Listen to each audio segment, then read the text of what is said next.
Hello, everyone. Welcome to podcast episode 2. This is Hero here from the future in post production. I just wanted to say a few things before we dived into this podcast episode. Number one, it is a long one, so if you get some grinding to do, be sure to slap this on while you're grinding. The episode is also going to be on Spotify, so if you're at work, you can pull it up on Spotify. It's just MabiCast. The link will be in the description below. And the next thing I want to mention is we're going to be doing giveaways every podcast episode. And I just want to give a huge shout out to Nexon for this because they're the ones who providing the items for this giveaway. So this episode, halfway through roughly somewhere, you're going to be prompted a question by us moving forward every episode. And you're going to have to comment down below your answer. And then we're going to pick you as a winner. Make sure to include your in-game username so that way we can actually send you the stuff, okay? So for this episode, we're going to be giving away 3 purling boxes. So you'll have a chance to get a cat. If you didn't manage to get one when they were in the store, now's your chance. So keep an eye out for that question, and we look forward to hearing your answers, and it's going to be highlighted in the next podcast episode. So that's going to be exciting. And as always, I hope you guys have a great day, and let's jump right into episode 2 of MabiCast. All right, I suppose we could slowly get through the topics for episode 2. Today we are joined by Tamara or Taminogi and MabiNerd, and Rixie's asleep. We're assuming. So, do you guys want to kick it off with anything that you have in your head, or should we go through some of the topics? Okay, I want to say that I'm really tired. That is all. I think MabiNerd is too. Yeah, but you know what? Ready. So if there was like something to kick off, like just like not on our list of topics, but just something to talk about, I would say it's a good time to talk about. Oh wait, we can't talk about that.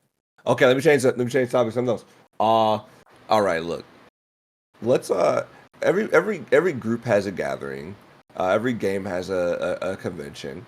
What would your ideal Mabinogi convention be? What would you want to see at it? Ooh. I'm gonna be honest. I've never actually been to a convention, so. Oh. Yeah. I want to though. I've seen 2 reacts. Like, there's some people who legitimately don't enjoy some of them, and it depends. It really depends on what convention it is. Yeah. But what I will say is, they're really fun, especially if you just like in the moment when you go. People say like you don't have to dress up or do anything fancy for a convention, and it's true, you really don't. But I will add an asterisk to that. If you do, you'll probably have an even better time. And some people get what's called post-con depression because they had too much fun. Yeah, it's a real thing where they had so much fun at a convention that when it's over, they're depressed that they're just sad. They're sad that it's over. They want to still be at a con. I think that's just straight up depression. I'd actually just be straight up depression. So, Mabinogi only has booths, right? Like at conventions. Yeah. I think something like the Fantasy Life for NA would be sick. Like the Fantasy Life party that they had back. I agree. Wouldn't it? Like, I keep saying we need something like that. Like, it was Campfire was that event, sort of. Was it? Yeah. It was about the same energy. I think Campfire was their attempt at bringing that energy to NA. And I'd be curious to talk to someone behind the scenes to find out what about it did not meet the correct expectations for it to be done again. Because I have a couple. I can wager a few guesses as to what could have possibly happened. But in terms of like the event itself, it was a baby version of that Fantasy Life party. It had replicas of booths from the game, prizes.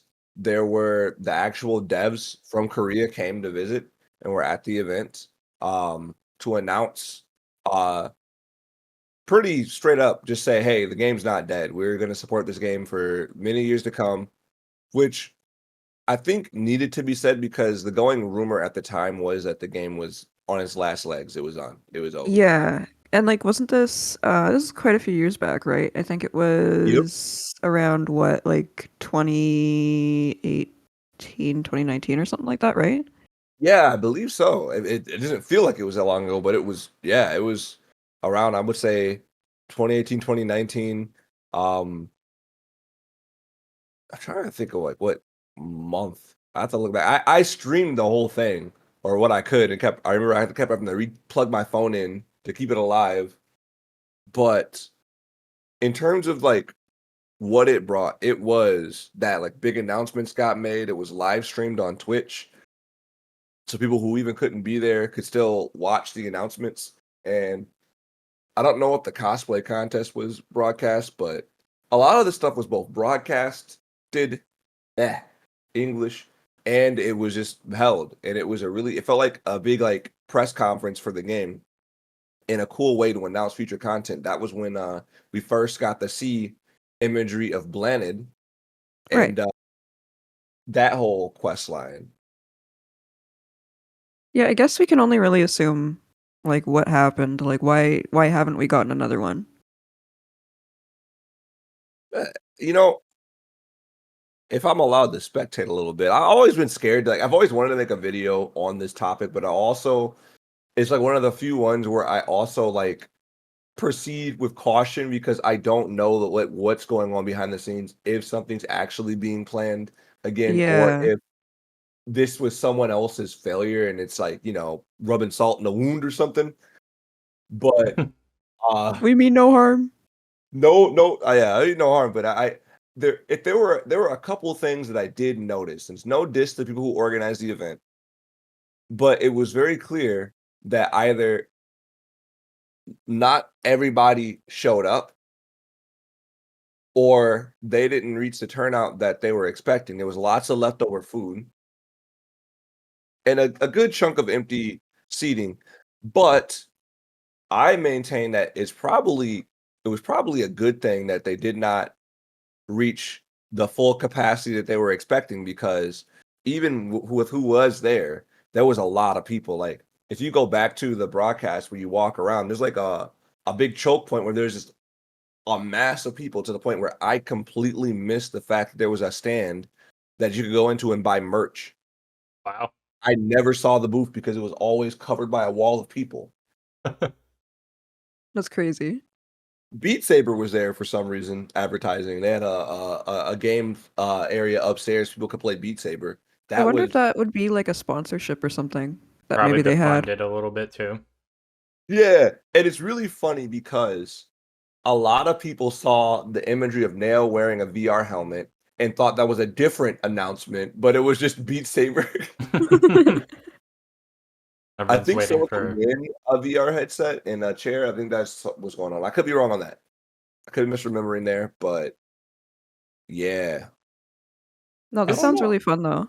Did they only have one campfire or was there multiple? I There think it was was just the only one. one. Only Yeah. one. Hmm. Yeah, but like it was quite a few years back, and I know it was talked about for quite a while after that as well. And obviously, since we're talking about it, it's still talked about. So Yeah. It's almost like a myth. Some people yeah, didn't know. Some people talk about and speculate, but it's like, yeah, that happened. It, the the way it worked was they put out a thing on it was either forums or the website where you could submit a form and it would just ask a few questions. And it asks like how long have you played Mabinogi? What's your character's name? Um think it gives you had to give your account information. So they could see oh, like how long you played Mabinogi because they wanted to invite people who actually like were big into the game. They didn't want to get anybody who just started, who's not really interested, who might quit. it was really an event for the people who've been around for a while. And even Yeah. on your badge that they handed out, I believe it would show your total level on the badge, and you got a different character badge based off of your level. Oh, that's Wait a sick. minute. But that's so unfair. What if I had been playing for a long time and I was just, I didn't do much combat and Get good. maybe hey, you back off. And You back much off. like me, you would get the dude that farts as the badge. Because that's Oh, who I got. Trevor. And I looked at it, Yeah. I looked at it, I'm like, what? I've done better since, but like I can tell like even back then I was way behind in total level compared to the time that I had been playing. So, So what's your total level now? Just out of uh curiosity. okay, it is what day is it? It is the 26th. Just letting you guys know, it's the 26th of September and my total level is 41k. Oh, that's good. Yeah. I What got to get about to you, 50 Nerd? though. I couldn't tell you. I don't know. I know it's like just a couple hundred or so shy of finally getting to Elemental Knight Oh, requirements. okay. That's what I've been trying to speed towards. That's pretty nice. Gotta do blanded, man. I'm gonna as soon as I'm able to stream again. I've been holding off on it because I have some ideas, and I just really I wanna do weird Mabinogi streams. I think that's kind of like I'm trying to go for that. Because of what And we did last time. yeah, no, that was the beginning. Now You're it's like, time to I go can do beyond. something with this. I just thought about it, I was like, I have a big empty room with no furniture in it that just screams make into other things and then stream in that area. Like it's a stage. Ah, interesting. So I'm just thinking of something. Maybe like also a Mobby IRL type of stream joke where I get Oh, my friends to act in it. I think that would also be funny. And also a play into using a set. So like here's this is a sneak preview for everyone cool enough to listen to this podcast. All right. The Mobby IRL thing would be like building like let's say Malcolm shop, and then one person plays Malcolm, and then we keep coming in as different customers. Just scenarios like that, and just live stream the scenarios, and then cut those into videos. That's kind of my game plan there. That's a creative idea.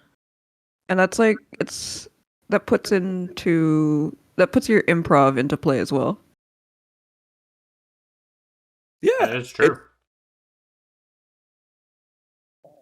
I'm excited to do like something dumb like Fergus Repair Shop and to have like swords that just keep breaking, break everything, just smashes it. When did Fergus become a meme? Because I know early days of the Always. game. No, he wasn't a meme in the early days, okay? And then all of a sudden Nexon was like, "Hey, let's embrace this meme." Um, I don't know. I'm trying to Good one think. to look into. I'm not sure. Yeah, because it just kind of For as happened. long as I can remember, he was meme Yeah. done. But I missed the early days of Mabinogi. So Yeah. No. I was 2009, so I think it was already too late, I think. I think he was already a meme at that point. See, like the earliest day I remember playing, like the time period was when seals were up blocking the exit from Tur, and like nobody knew how to break them, and like the area was just blocked off. Like outside of the two dungeons, there wasn't much else to do in the game. mm, yeah, I guess at that point he wouldn't be that big of a meme because he's the only option. And then I remember when you could get to Doomby, and everyone's like, "Oh my god, somebody who isn't a piece of garbage when it comes to repairing stuff." You think they changed his rates after that happened, or you think it was just always the same and people I just think he was always the same. I'll be honest. I think he was. so I got a bit of a conspiracy theory here. Okay, What let if us know. Let Fergus us was know. designed to make you spend money? I feel like that's actually what it was. That's why I'm saying I think he was always like that. I think because, they've gotten better with, just rates in general for things. Mm. Not that they're, you know, obviously people would argue that they're still bad, but they've gotten better at it, especially since it first opened. And I think that it definitely was put there with like old rates, I guess, still going on. I don't think they really thought of it too badly or too much. That's interesting. That's They're so interesting. they're trying to artificially halt people from progressing in the early days. Can't do anything if your shit's always broken. Every free to play game, no offense to Mabinogi, but everyone's has to catch someplace, right? That is true. Yeah, And back 100%. then, like it's Mabinogi is a way more generous game now than what it used to be. Every time I listen to people who played the game way back when you had to have premium to do the main story, Oh, I that think was that game. garbage.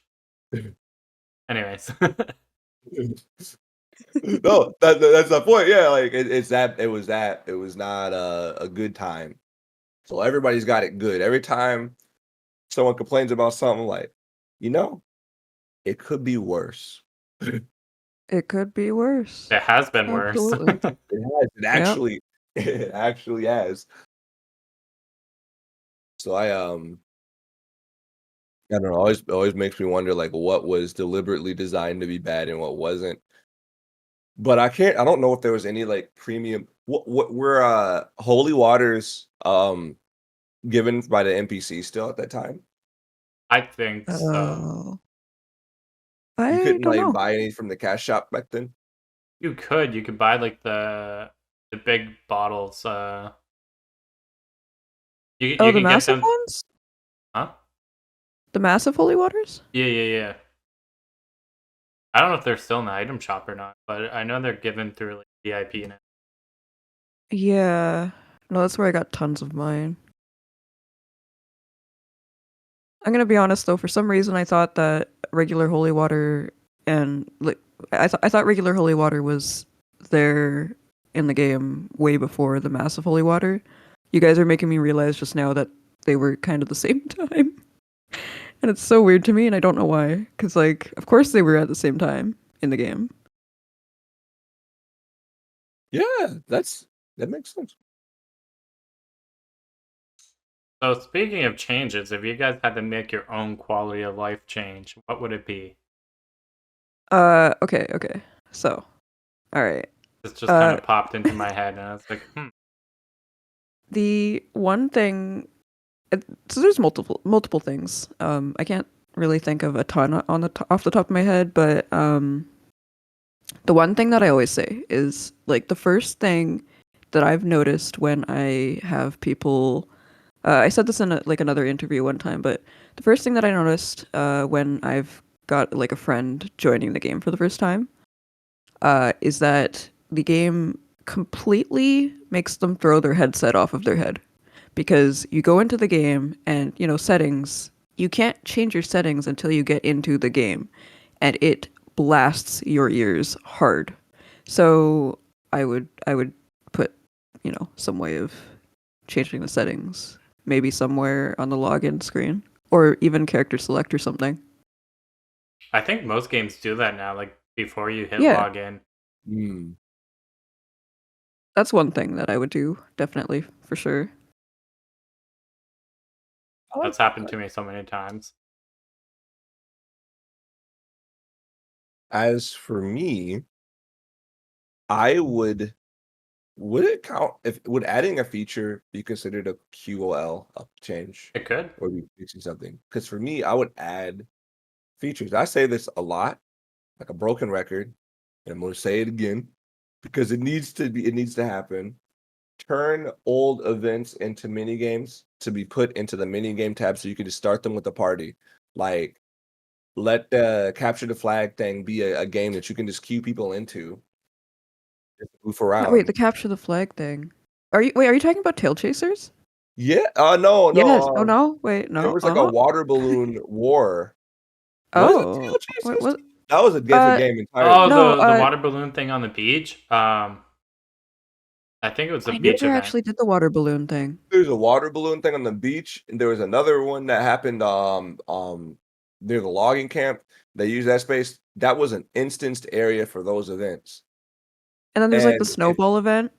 Yep, if you could spawn those as instance event areas and spawn teams into them, just like then it should be no different than like Mafia, how it's and that's an instanced area that only exists once you create the room with enough players.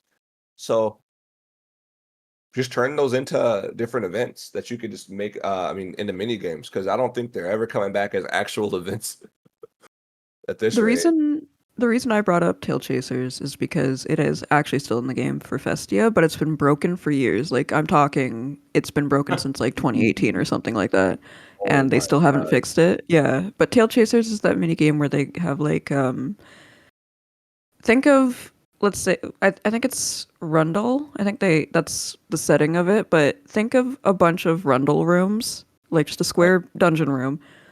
And those squares of rooms, there's like 3 on the top, 3 on the side. They make a box. And so there's three rooms on the top, 3 on both sides, left and right, and then 3 on the bottom. And you and your team start off in the middle box on the top and the bottom, and you go clockwise or counterclockwise. You go counterclockwise, running and defeating mobs in each dungeon room, English as well for me. Uh, and whoever goes faster, so you slowly catch up to the other team, right? Whoever's Uh-huh. faster, and that's what Tailchasers is. Like you're supposed to catch the other team. Oh, okay, I see. I So hope I what? described that right, but yeah. No, that sounds fun. So how did it break? How is I it? have no idea. Like, something like it takes your Festia ticket, but it doesn't let you go into the game now. And it always says it's like under maintenance or something, I think. But it's been like that for quite a number of years now. Dang, that sounds like true Mobby fashion. It's probably forgotten. No, I'm joking. I Or I am I? mean, I remember it. Yeah, it's probably sitting on somebody's desk on things for them to fix, and they just never open the folder. Something tells me they're only going to fix it if they do like a complete overhaul of Festia, which in my opinion they do need to do. I think That did. Festia is going to get cut Oh, really? 110% with the You know shift to what? Unreal. Actually, now that you're saying that, I think I agree with you, and I think that they're going to, if anything, just add a whole new uh, I guess, why can't I think of the word? A fair? Not a fair. Why can't I think of the amusement park? There you go. Yeah, the issue with Festia is like it's hidden in a menu, so I feel like a lot of new people don't ever use it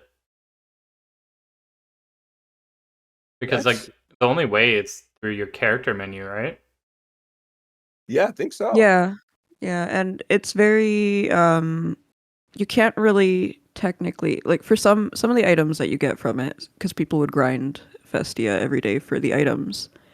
Um, like maybe like myself, but it's not really doable for some of the items to do it solo. Like you actually can't. Um, because there's like the 2-player mini games and there's also the 4-player, and you get points for each of those. Um, and I think it's because you only get like very limited amount of passes a day. It becomes very like nobody wants to do it. Gatekeeping content.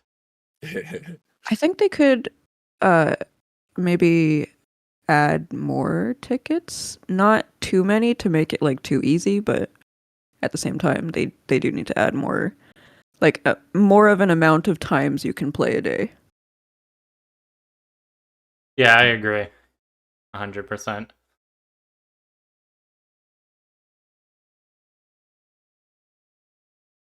I with places like Festia being cut potentially, What do you think they do with that space? You think they're just not just forget it existed, just Thanos it out of our memories, I I or I honestly think so. Like if Yeah. if anything, they just might make a new area that you don't have to go through a menu to get to. I I think making it a physical place somewhere on the map would be better. Mhm. Yeah, see, that's why I think if they did that, they might just make a whole new amusement park. Yeah. Yeah, And they that's probably put it in cool. like Humane, just like the stage. That's my guess, but Well, obviously didn't it could before be something Festia, different. didn't there used to be a pop-up events where there were like the Yes. Festia games in just random places, Yeah, right? it was in Tur or Tier, however you want to call it. I wonder if they wouldn't just like you know that okay, so you know that area near the church? Oh, like the little with the big flower and stuff? Right next to the church in Oh, like the Tier, big open near that field? gate.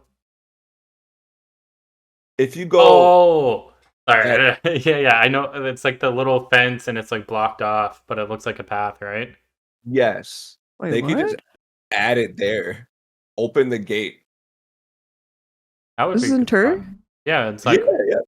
Okay, hold on. I gotta go there right now. I'm in game, so. Somebody told me the biggest, stupidest lie about that area, and I believed them for years. And like, they were lying to me. They made that up. They made it up. And what they was said the that lie? that area belonged to another race of characters that's being added to the game. And it's what did they say was it was such an interesting lie because it almost made sense because at the time I would say like a year or so later Ninja was introduced Oh my god, I found it. I see it. and I see those what you guys are characters were talking there. about. They told me that's where like you go to get to like the Japan side of things. The furry ninjas. Yes, it's where the ninjas live or something like it wasn't even ninjas. I think he changed the ninjas. He said something else, but he told me it was some new race. And that's where their village is. You got to go that way to get to the village, and it's not open yet, but it's out in Japan and Korea. They played you hard.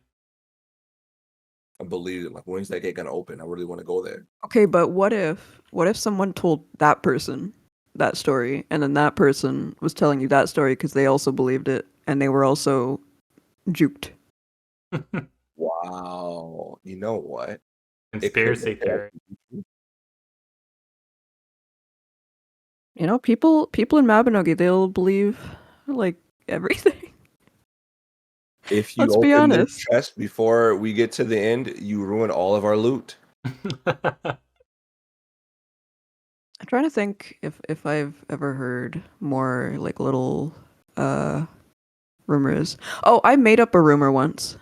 To be this is when I was, little still. So I was making up lies to not be as embarrassing. Mhm. uh I had a Becky Witch dress, which at the time was really expensive and rare, and I didn't realize that failing your enchants on something would Uh-oh. break it.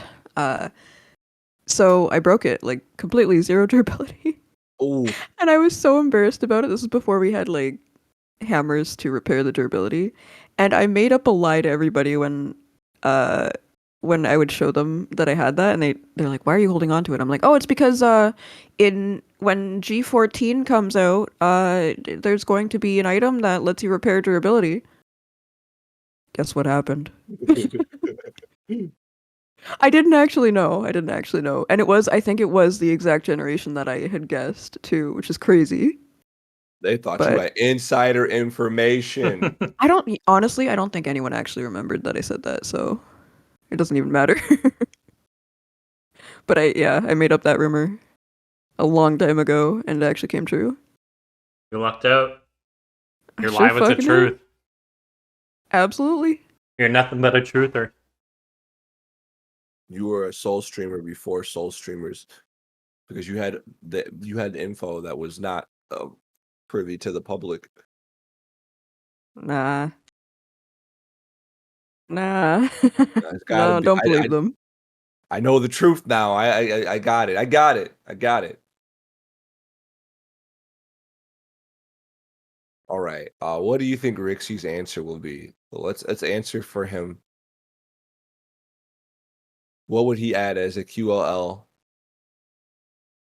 Hmm. Limitations to be dropped, perhaps? Just a guess.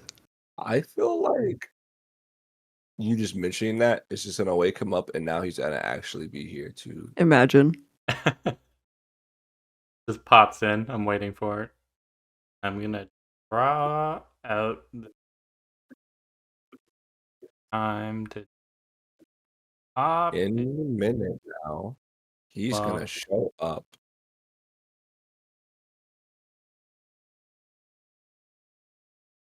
no, I don't think it's happening. He sleep. He is so sleep. Gonna bang his hand on the table on his desk.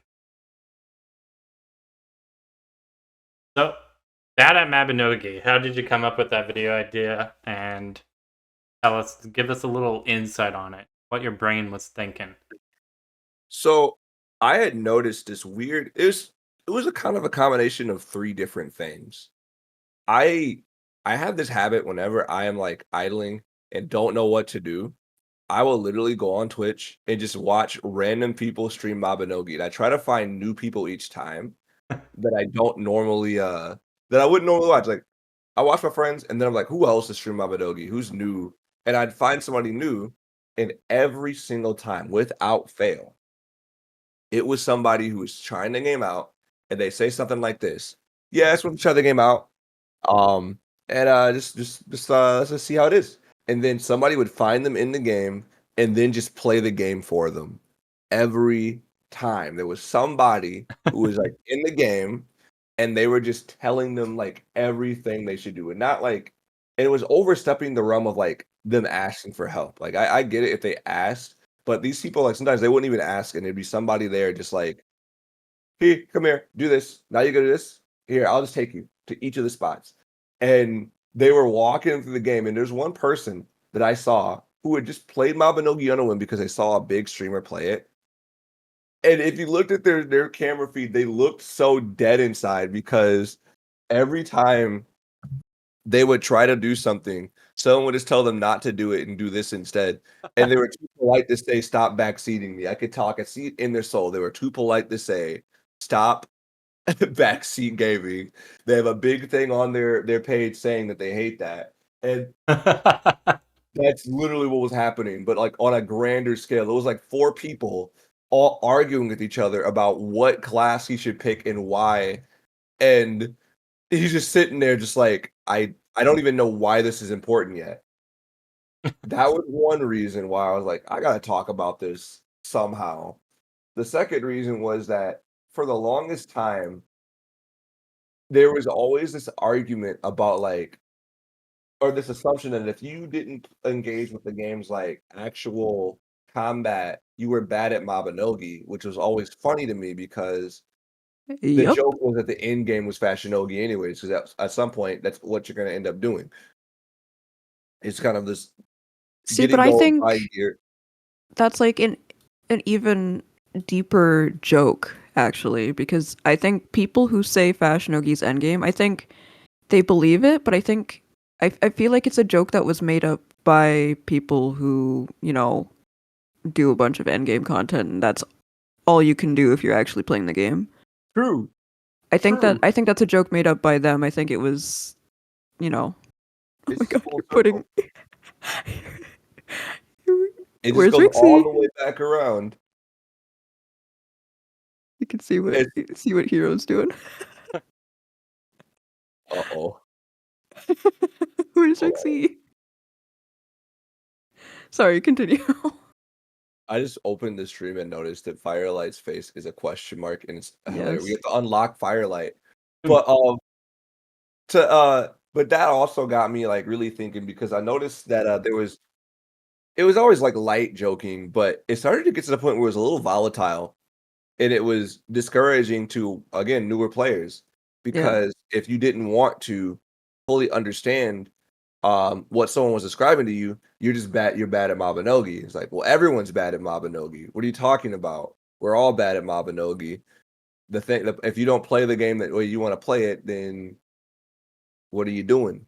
Like the game, for as long as I can remember, has had the phrase "your fantasy life," so let people do what they want to do. That's what really like sparked me to just talk about it and just kind of say, hey, I'm bad at Mabinogi. I've been bad at Mabinogi for years. It's really funny. Like, I don't know if y'all were there when I was on Rojinjin's live stream on a whim. I felt really stupid because all the questions he was asking me were related to like being in the end game and in the know. Like, oh, all my characters for the longest time up until the last like 2 years have been skit characters. They did not exist for the purpose of actually like doing anything outside of being social and acting in videos. And I still have a habit of making skit characters. Case in point, uh what's his name? Big Parma. He's a Yeah, he's joke character. dead now. Haven't seen him in a while. Oh, he's a yeah. I gotta find an excuse to use him again. He's He just on like vacation. All right. yeah, he's just out. He got kicked out of his office, so he's just playing golf someplace. Yeah, exactly. I was gonna say something. I forgot what I was gonna say. Uh, oh, it'll come back to me eventually. When I started streaming Mabi outside of like doing YouTube videos, I had that same experience just because like I decided to tackle like the generations and actually catch up to everyone else. And that's actually how I met Justice and Oh. I was using like the mana Shillian Knuckles for magic, and he's like, "Bro, what are you doing? Those are trash. Why aren't you using a staff?" And I'm like, "These are cooler." Like, he's like, "Hold on, I made one for you already. Come meet me." I'm like, "You just joined my Wow. chat." But yeah, it's funny how people are with this game. They're kind of almost gatekeeping in a way. Kind of Yeah, gross. it really is. It really is. Like, whenever I ask somebody why they don't use the main Discord that much, that's what you just said is the main reason why. It's the I'm still in the main Discord, the official Discord, but I recently decided I'm just not gonna talk in there as much. did something And happen? yeah, sort of. Well, it's not really like that big of a deal or anything anymore because this happened like quite a few weeks ago. But I kind of got like jumped because I was trying to tell someone. Someone was asking if it's normal for the standard player to be able to run Crom. And I said, well, right now, no, because the standard player is still going through Blanded and still, getting into Arcana. So no, not really. If you have like a good party, yeah, sure. Maybe you could try it. But yeah, no. And I said like, maybe get a little more gear or something. I'm not saying you have to get like the best gear in the world, but they are asking, is the standard player able Mm. to run Crom, naturally, right? Oh And yeah, my answer was no. Like just being honest. Probably not, but you can always try it anytime. And I got jumped for saying that you need gear for it, that's so weird because which usually is I think crazy that to me everyone would because agree. yeah, I don't know. It was a whole thing, and I got my words picked apart and stuff, even though I was just trying to explain myself. And every time I would try to explain myself, I would get called like disingenuous and stuff like Oh my that. But god. yeah, What it the was like this hell? whole thing, and nobody stepped in. Nobody stepped in because I was just trying to be, friendly, and uh, I would never, be disingenuous to people. I was just trying to explain properly, but I guess it wasn't coming off that way. Maybe I'm not sure. It could be my fault. I still don't know, but yeah, that's what happened. I mean, I don't disagree with you. Like, your average player coming out of Blanded probably isn't going to be able to run it unless they get absolutely carried. Like, Yeah, like I don't want to tell people like absolutely no you can't. Of course, go try it. Like but yeah. Yeah, that's I it just baffles me because I don't think anybody should disagree with that. Like that's facts. You're right. Like you need gear. I got dragged through content without gear, and going back to our boy Justin said he suffered because of it. I don't you think know he was Oh, what? mad about it, Justin. but He puts himself in that situation, okay? I don't even feel bad for him. Oh, is it okay if I cut you guys off for a second? Because I remembered what I was gonna say before. Yeah, go And for it. I don't want to lose it again. Sorry. So soul streamers, we are soul streamers. Have you guys found that people automatically assume that a soul streamer has to be like endgame? No, I yeah, really, I haven't had much personalized interactions because I was so just I have had people, and I've only been a soul streamer since July. I have had people just, it's so out of the blue and it's random, but I've had people come up to me or, talking to me and they'll just shame me for, like, I don't deserve being a soul streamer because I don't do the endgame content that, like, as hardcore as others. Like, I do run Crom and stuff, but I don't do it like others do, you know? yeah, that's weird. But yeah, I've been pretty much told that I don't deserve being a soul streamer because of it, and it's like, dude, I've been doing, content on my YouTube channel for 7 years. I don't know why that's kind of mean, you know? that's Yeah, really yeah, that's disrespectful. being a soul streamer isn't being a good player. It's just somebody who makes content around the game. So wait, so you guys haven't had that at all? Huh? So I went down the rabbit hole of just like I don't know why. I have this bad habit of trying to see what other people are saying about a lot of things. Whenever there's a new update, I try to see what people are saying about it. When Soul Streamers was introduced, I wanted to see what people were saying about it. And every so often, I still go back and look and see what people are saying about Soul Streamers in general. And I always notice, and even when like people talk about it in game every now and then too. So I've never had a direct encounter where somebody said you shouldn't be a Soul Streamer because you suck at the game. But what I have had is somebody who just does not know, like, who I am, and they'll say, "How are you a soul streamer?" when on the website, your Twitch is whack. Your Twitch you don't stream.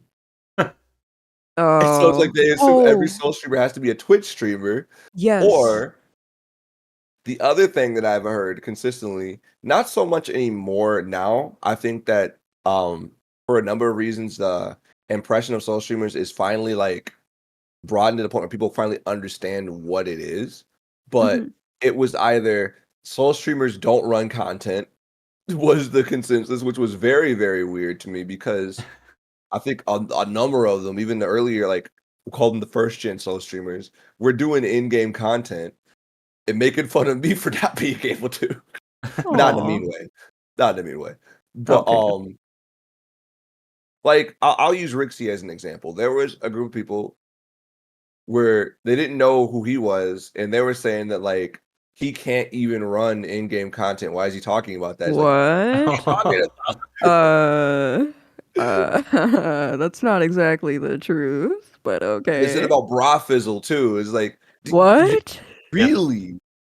So Oh my it's I gosh. feel like it comes from a place of people is literally not knowing who soul streamers are and like what each individual person does. And that's where I think if there was one like minute thing that I would recommend still, it's just like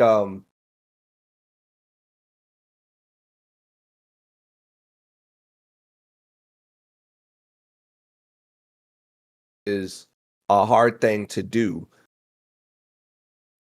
To get in social streamers, you should already yourself. That was like the build a community up. Baffled me is the why it took so long at uh you to social streamers already Oh. built the community and you'd already laid that groundwork down and had big but on the Oh wait, MabiNerd, you can MabiNerd. be. What? Maybe cut that, Hero.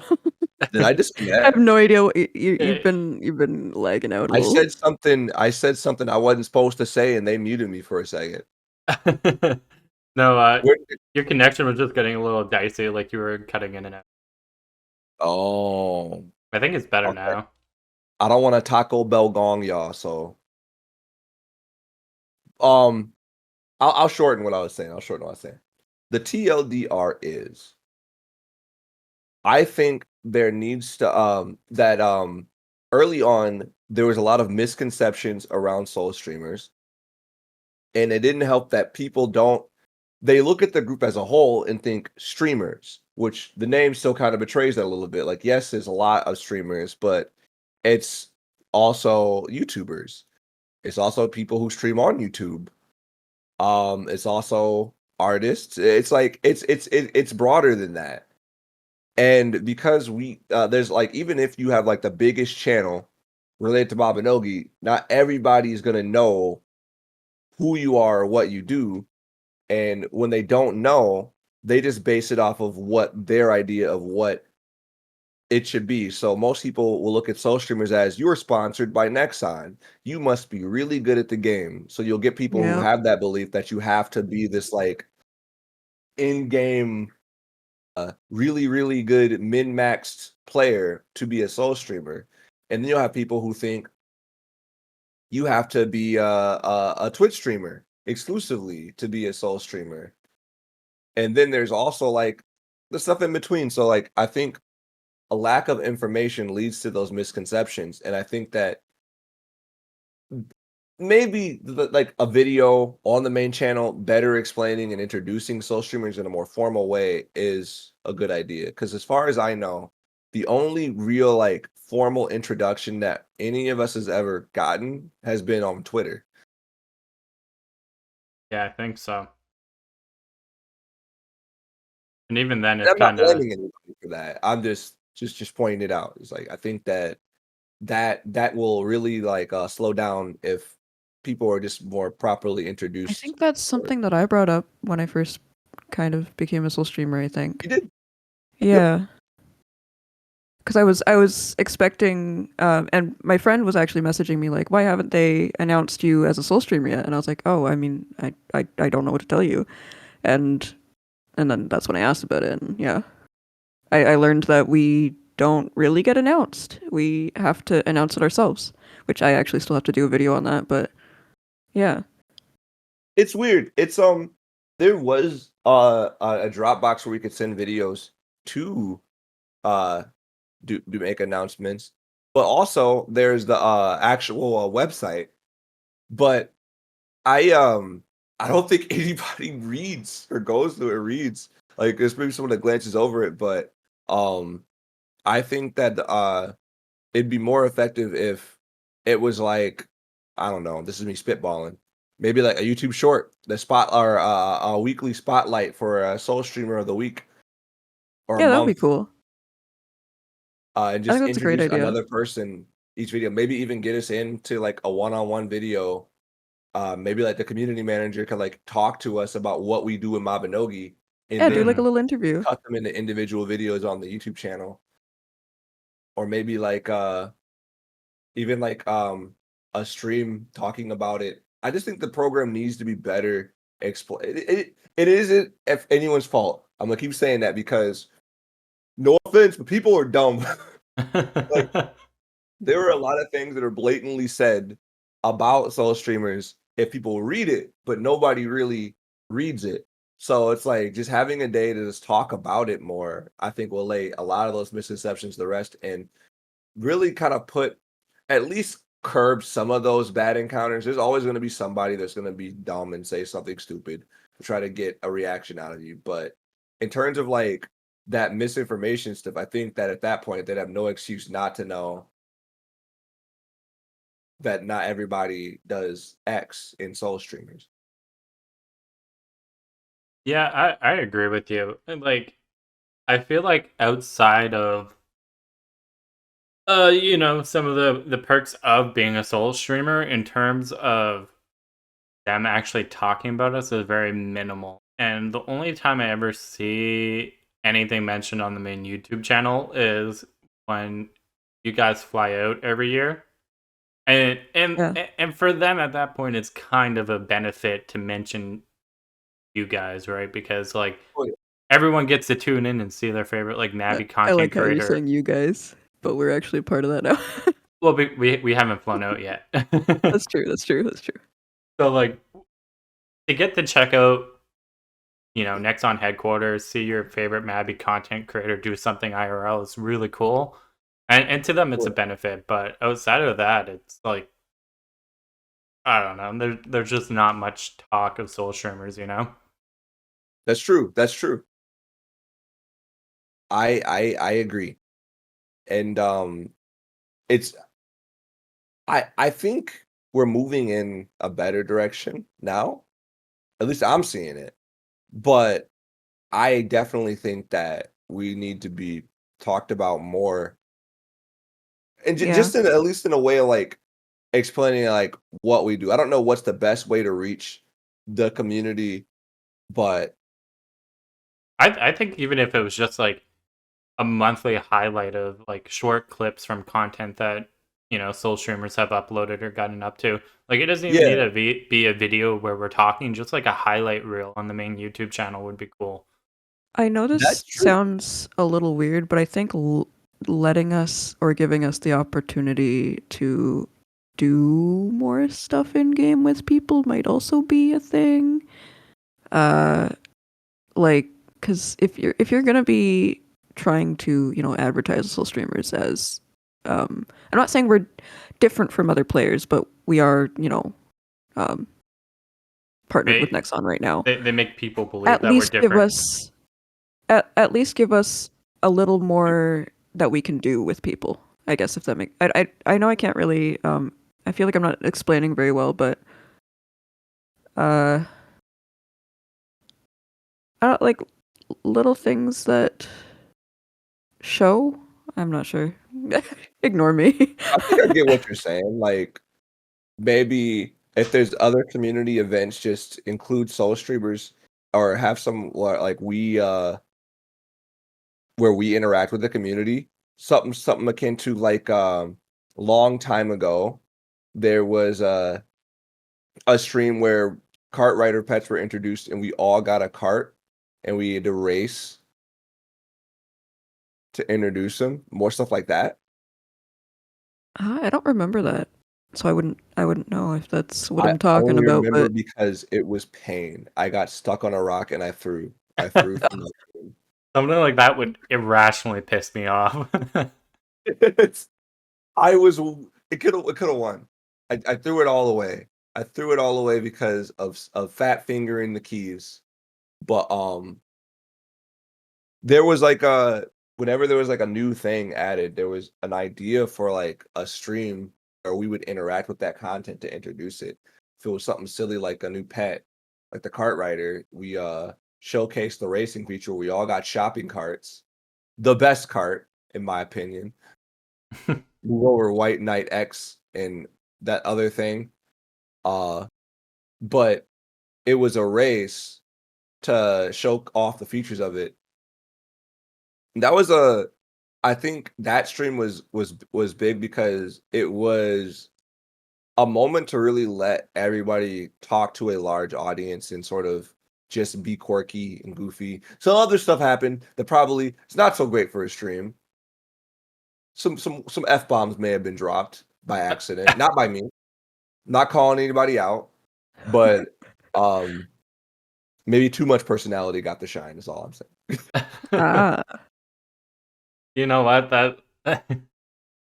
That's all it takes to ruin a good thing. It is. what if Like what if Nexon soul employees. streamers? Sorry, Oh, go sorry. ahead. Go ahead. Oh, darn our Canadianness. Here, Uh, let me I was just just gonna take say, a sip of my double double. imagine soul streamers had the ability to like give like just a very slight, just a slight buff to people or something, right? Like you go find us Oh, in game, and then we can give them like a little buff or something. Things like that. I don't know. I think it would be cute. that'd be cool. What And that gives I them a reason to come and maybe interact with us and get to know us and stuff. what I really want, I don't know if NA's ever done it. I think so, but I think it'd be cool for us to like design outfits and then like, Yes. or even like a weapon design, and it's like the description could say designed by Soul Streamer, so and so, and then like have like a big event where Oh, people can get it. each Soul streamer has their own design or something? Yeah, like we can just take like preset outfits and mix and match, pants, I tops. know there's another Yeah, game that does that as well for like their version of Soul streamers. They it's a game that has, like guns and stuff in it, but every time they add a new partner to their program, they get to add their own custom gun skin. That's sick. that's cool. Yeah, like Yeah. even an Oh, I think appearance that would be scroll would be cool. rad. Don't say Yeah. the game is Valorant though. No, no, no. It's not. Okay, thank goodness. What's No, the it's game? kind of it's Hunt Showdown. What? Really? Yeah. The Hunt has to be doing worse than Mabi in terms of like Wait, why? longevity. What? I No, made no, one it's doing really great. cool It's doing great. video for a hunt, and no matter how I alter and edit and use metadata, it YouTube will not pick that up for me. Yeah, no, it's the same for me. It's the same for me. But it's They actually doing really well though, ironically. That's cool though. I like Hunt a lot. Like a Yeah, lot. I loved that game. it's so good. It's so addicting. Any game that lets me be a jerk and then actually get rewarded for it is a win in my book because it's out of character for me. Yeah. So I really Yeah. like got into the role of I don't want to veer too off topic. There's a story. It was really funny and it made the Hunt game of the year for me, but I'll tell that another day. Yeah, yeah, yeah. All good. So since we're to get this back in the right direction, I guess. Yeah, Since we're sorry. talking about no, it's okay. Um, what have your thoughts been now, Tammy? Since you're being a soul streamer and the hype has settled down a little bit. How do you feel Uh about it? uh oh. It's it it so when I got it, right, it felt very rewarding. Like it was at first I didn't actually. I think I told this to Mogi too a while back when I interviewed him. Like we talked after the interview and stuff. I didn't originally plan to be a soul streamer, which is why I didn't sign up until like the last year. Um, because I wasn't sure which direction they were going to go in yet, and I wanted to be safe and all that. And after getting reassured by multiple people, I finally this like earlier this year I signed up, and then I got in, and it felt like all of my videos and all my content and stuff hasn't been for getting soul streamers, especially since soul streamers weren't a thing when I even started doing my content. Um, However, it almost feels kind of like a big reward, I guess, to be noticed, Mhm. if that makes sense. That's how that felt when I got it. Now I still feel good about it. I think there's opportunities that I didn't realize that we would get, that we do have. Um, and that's nice. That's nice. And I do like it. And there's a lot of you guys are really really nice as well. And I feel like I've made Oh, new friends through soul streamers. However, there's also it's always going to be 50-50. There's a positive side and a not so positive side. There's been like I've noticed a lot of trolls and a lot of people being mean about it. And yeah, like earlier when I said, the whole I don't deserve to be it and stuff like that. So there's always going to be the good and the bad to it. And yeah, that's kind of how I feel about it. I do still encourage people all the time that if they plan to do content for the game and for the long run, definitely still try signing up. So yeah. If it's any consolation, whenever somebody tells me, and I've noticed for other people in general, whenever someone tells someone they don't deserve to be someplace, that person's usually not doing anything themselves.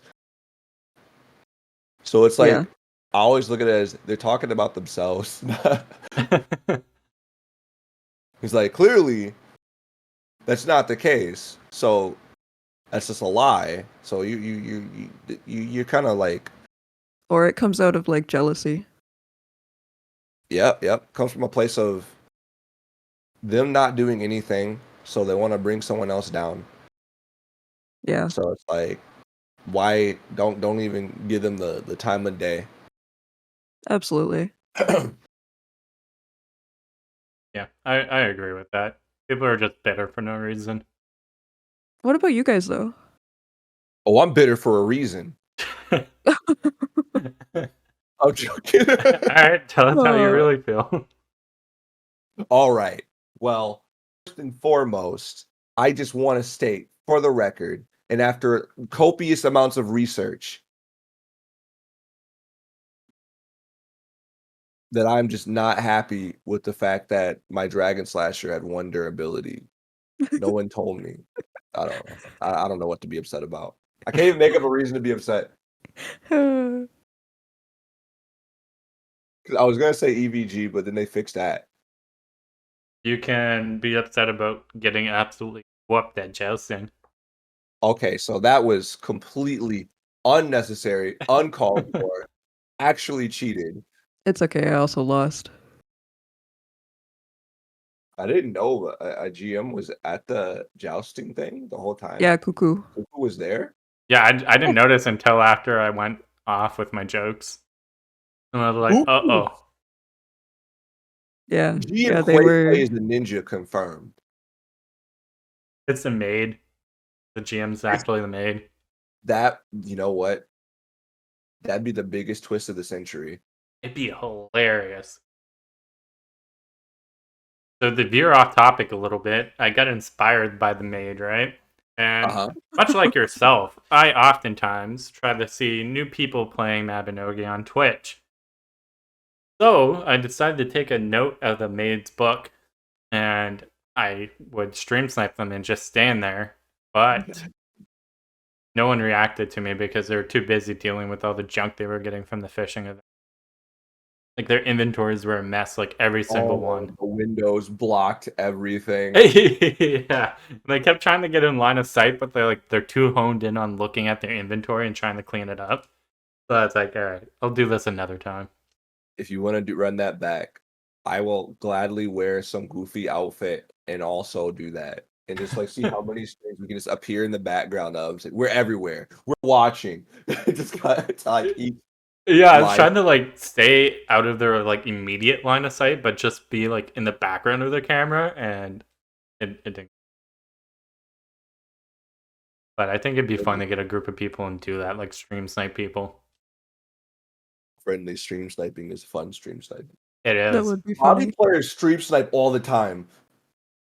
Oh, it's I just feel so like fun. part of the streaming culture for Mabinogi players is just, oh, they're streaming. I'm gonna I'm gonna do something. It's funny. I think we should. I feel like we should be encouraged to mess with each other a little bit more, especially like between solo streamers. Like if someone else is streaming, go to pull up their stream. Codewu does this, and I think it's funny. He'll pull up the stream and like say something in their chat or lurk the chat while he's live. I thought it'd be funny if, like one day, completely unwarranted, we just keep raiding back and forth to each other to keep it infinite. The stream is just us raiding each other. That's I did that funny. with Mega Rock. We raided each other like 8 times. Someone drew like, "What's going on?" It's like, oh, hey, yep. Thank you for coming. Welcome, Raiders. So my stream's just now ending, so I'm gonna send you over to Mega Rock's live. Let's go stream him, and then he'd do the same thing back. That'd be funny. I wonder how many times that actually accidentally happens. Probably that's a good question. I'd be curious to know. Just a random thought, you know? It's just something. There was So a thought that Hero. I was gonna have to talk about like Oh. what we think about solo streamers now, supposed Yeah, to no, the that's what I wanted to ask you guys. Like, how do you? Because you guys asked me how I feel about like being a soul streamer and stuff. Now, I wanted to ask you guys the same. I'll go first. Yep. So what I have an even better appreciation for it after being in that interview with one of the players from Korea, who I thought was a Wait, soul streamer what? equivalent. You had that? Wait, where is that? Can I find that somewhere? I want to see that. It's on someone's VOD probably. It's probably on one of my old VODs. Like it was in person. It was so what happened was there's this YouTuber who I watch his videos a lot. His name's Rojinjin. And he's a big Mobi content creator for Korea. And I Okay. noticed one day he was streaming on Twitch. Like I'd come into his streams on YouTube and he'd always really nice and greet me. And he knew of my videos. Yeah. So he'd talk about it. So one day when he was on Twitch and I rated him, he asked to join his Discord to do an interview. Huh. And it was I guess he's doing a video with a topic about like gathering questions that players from Korea would have about players from North America. And I guess there was some other thing that was happening that was seen as largely negative because he'd always say like the Oh. situation with the North American servers. And I didn't really know what the situation was, and I still don't know what that is, to be completely honest.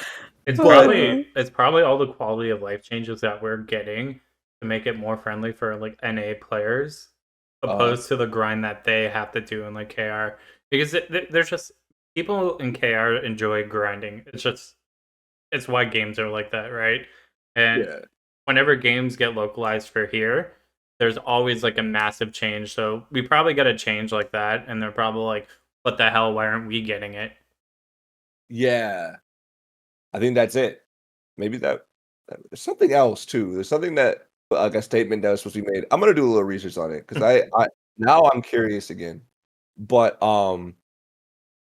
in that interview, I got to ask questions too. And I had always thought that he was a sponsored content creator by Nexon.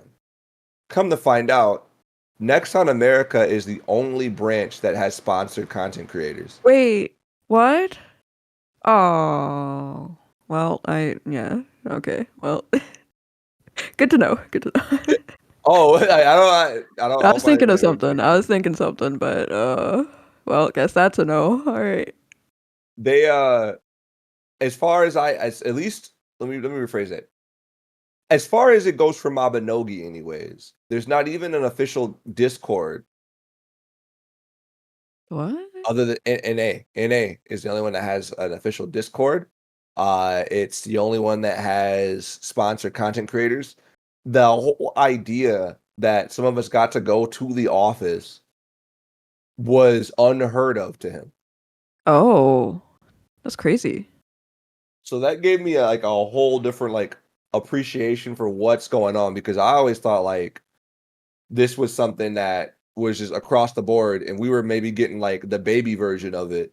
But in actuality, we're like The only the first one. version. See, Yeah. that's what I'm thinking the same. I'm thinking the same. But now, I mean, obviously, now you've proven it is not the case. So that was my takeaway. So like early on, I already I can tell like the program got heavily criticized in a lot of ways. Some deserved, some not.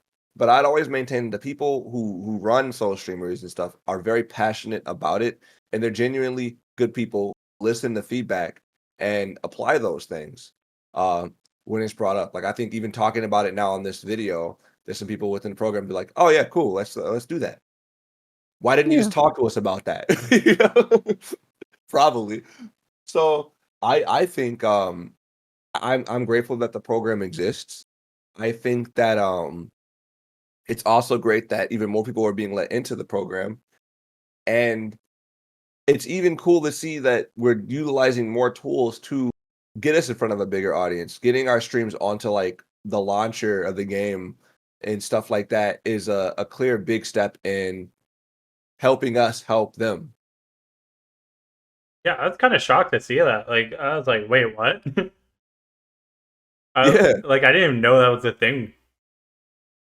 It was a feature that I just assumed was broken, but I never asked because I don't stream enough. Because I'd always see it. And not just on the launcher, but on the website under soul streamers, it says all our soul streamers are not streaming right now. Check back later. And like, but some people are streaming, so it has to be something else. I don't know. I just assumed it didn't work. But to answer that, the answer to my question is I'd always really liked what was going on. Like my opinion hasn't changed too much aside from me just kind of appreciating it more, knowing that we're kind of like testing the waters for it. Like, this is like an exclusive thing for our region that is a thing that's happening. If Yeah, and that somebody's doesn't really idea happen very here, often yeah, for North America. I mean, we don't usually get exclusive things. yeah, so true. Very, What very, about you, very, very true. Hero? You know what? I enjoy it. You know, especially I see nothing wrong with the program. I think the program's like absolutely fantastic. In the sense of like it being a community of like also like-minded Mabi content creators and like just from playing the game for so long and like making content around it, it's nice to be a part of. Um, and like Mabi Nerd said, everyone that organized this thing is absolutely amazing. In terms of like the actual program itself, I don't know what I was expecting. Um, I don't think it's really missing anything, but I feel like there could be more. You know what I mean? Like I don't have an issue with what we have right now, Yes, exactly. but I feel like there could be more. That's all. Yeah, Like at the end of the day, I'm happy with it. I like it. It's nice. Everyone's amazing, and at no point am I like, oh man, this program sucks. There isn't enough. It's a good program. I just think, you know, I don't have any I ideas, but there could be more. I kind of I don't know if you guys feel the same as me, but I kind of feel like I want them to trust us with stuff more. I feel like that might come with like tenure, right? Maybe, yeah. That is true. That is true. Like, I'm sure if we can prove that we're not gonna drop f bombs, on like community streams and stuff, they'll let us like probably host an event instead of RC or like a separate event. You know what I mean? Like, Yeah. we just gotta good for the public facing side of Nabi content. Yeah. Also, you'd be surprised. Like sometimes you just gotta ask. Like you may think like it might be an unreasonable thing, but you never know unless you just ask. That's what I found. Like I thought it'd be an immediate no for like half of the server rate things where I asked for like 20 of the same item to form an army of players to just be goofy, but they let it happen. You know what I really want to do?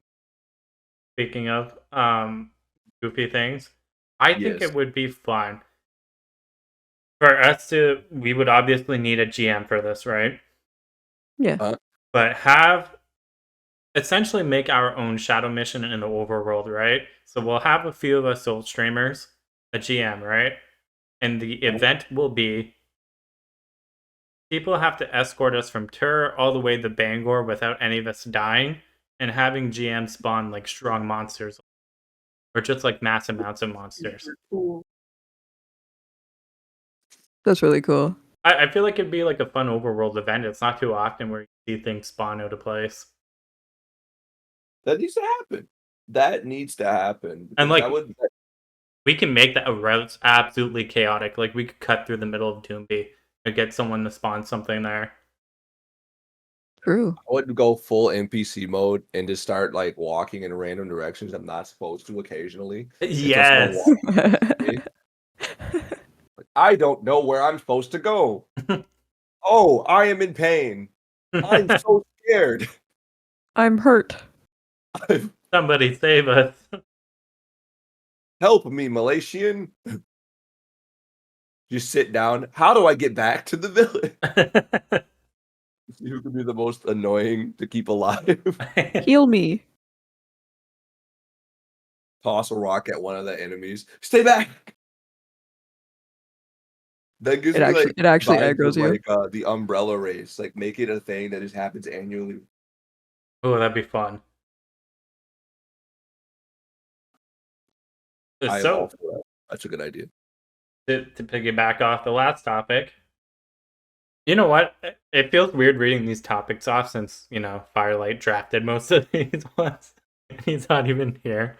But do you guys feel like there's room for more content creators in the streamers program? Always. Yeah, I think so. Especially if they like have another like way of making content too. If it's outside of the realm of like YouTube and Twitch, what if it's like someone who's just untapped space, very untapped space, and I mean very in all caps. TikTok, love it or hate it, there is Mhm. there's like almost no Mabinogi representation on there, and every time I do find something or someone talking about it, they get huge gains once it reaches the right people. Yeah. The comment is, there's Mabinogi content on TikTok, and they love it. Yeah, I feel like That's my previous TikTok would video. actually be a really good place for people to do Mabi content because if you do it right, if you catch the eye of, the teens and all that, not saying to, target them or anything because that sounds bad. But uh we need more of like a new generation in the game all the time. I think it would be good to have, younger players, not too young, uh, coming to the game.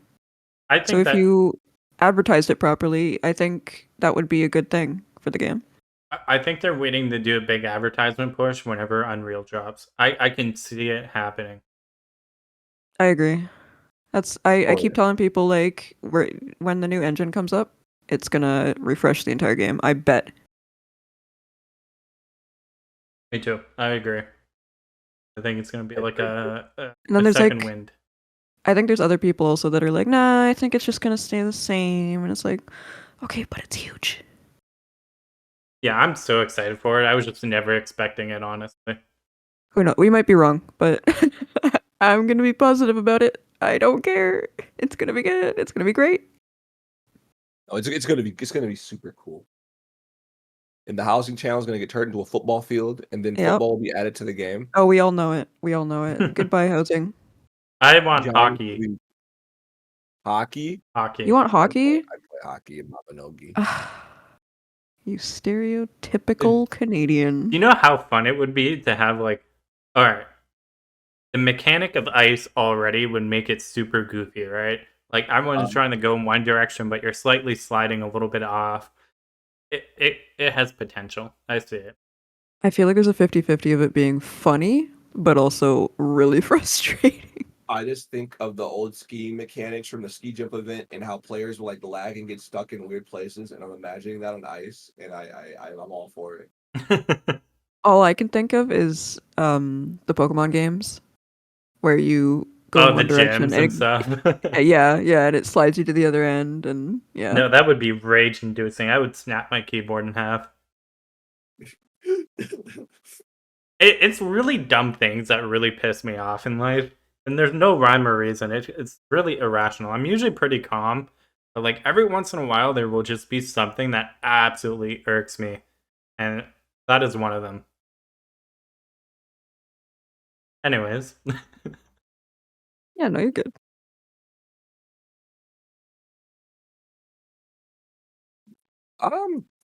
So what was I gonna say? I keep forgetting. Like I had a thought, and then it just escapes my head, It's my just one of noggin. those days, huh? It is. What do you think Rixie would say right now to what we talked about? What do you think his opinion would be? mm, Something that we wouldn't expect, but suits him as a person. Something kind of, you know, much more than the surface level of things we said. It's got to be a little bit more analytical. Yeah. He Like, would say, "You got this. Use iron will." I don't think he would say that at all.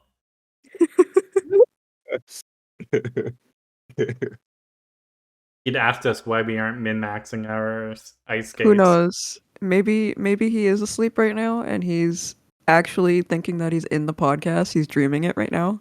I don't know if that would be a good or bad dream. What Like, do you mean? like What, you think this is bad? What do you mean? no, but he could be dreaming about anything else, and he's dreaming about a podcast.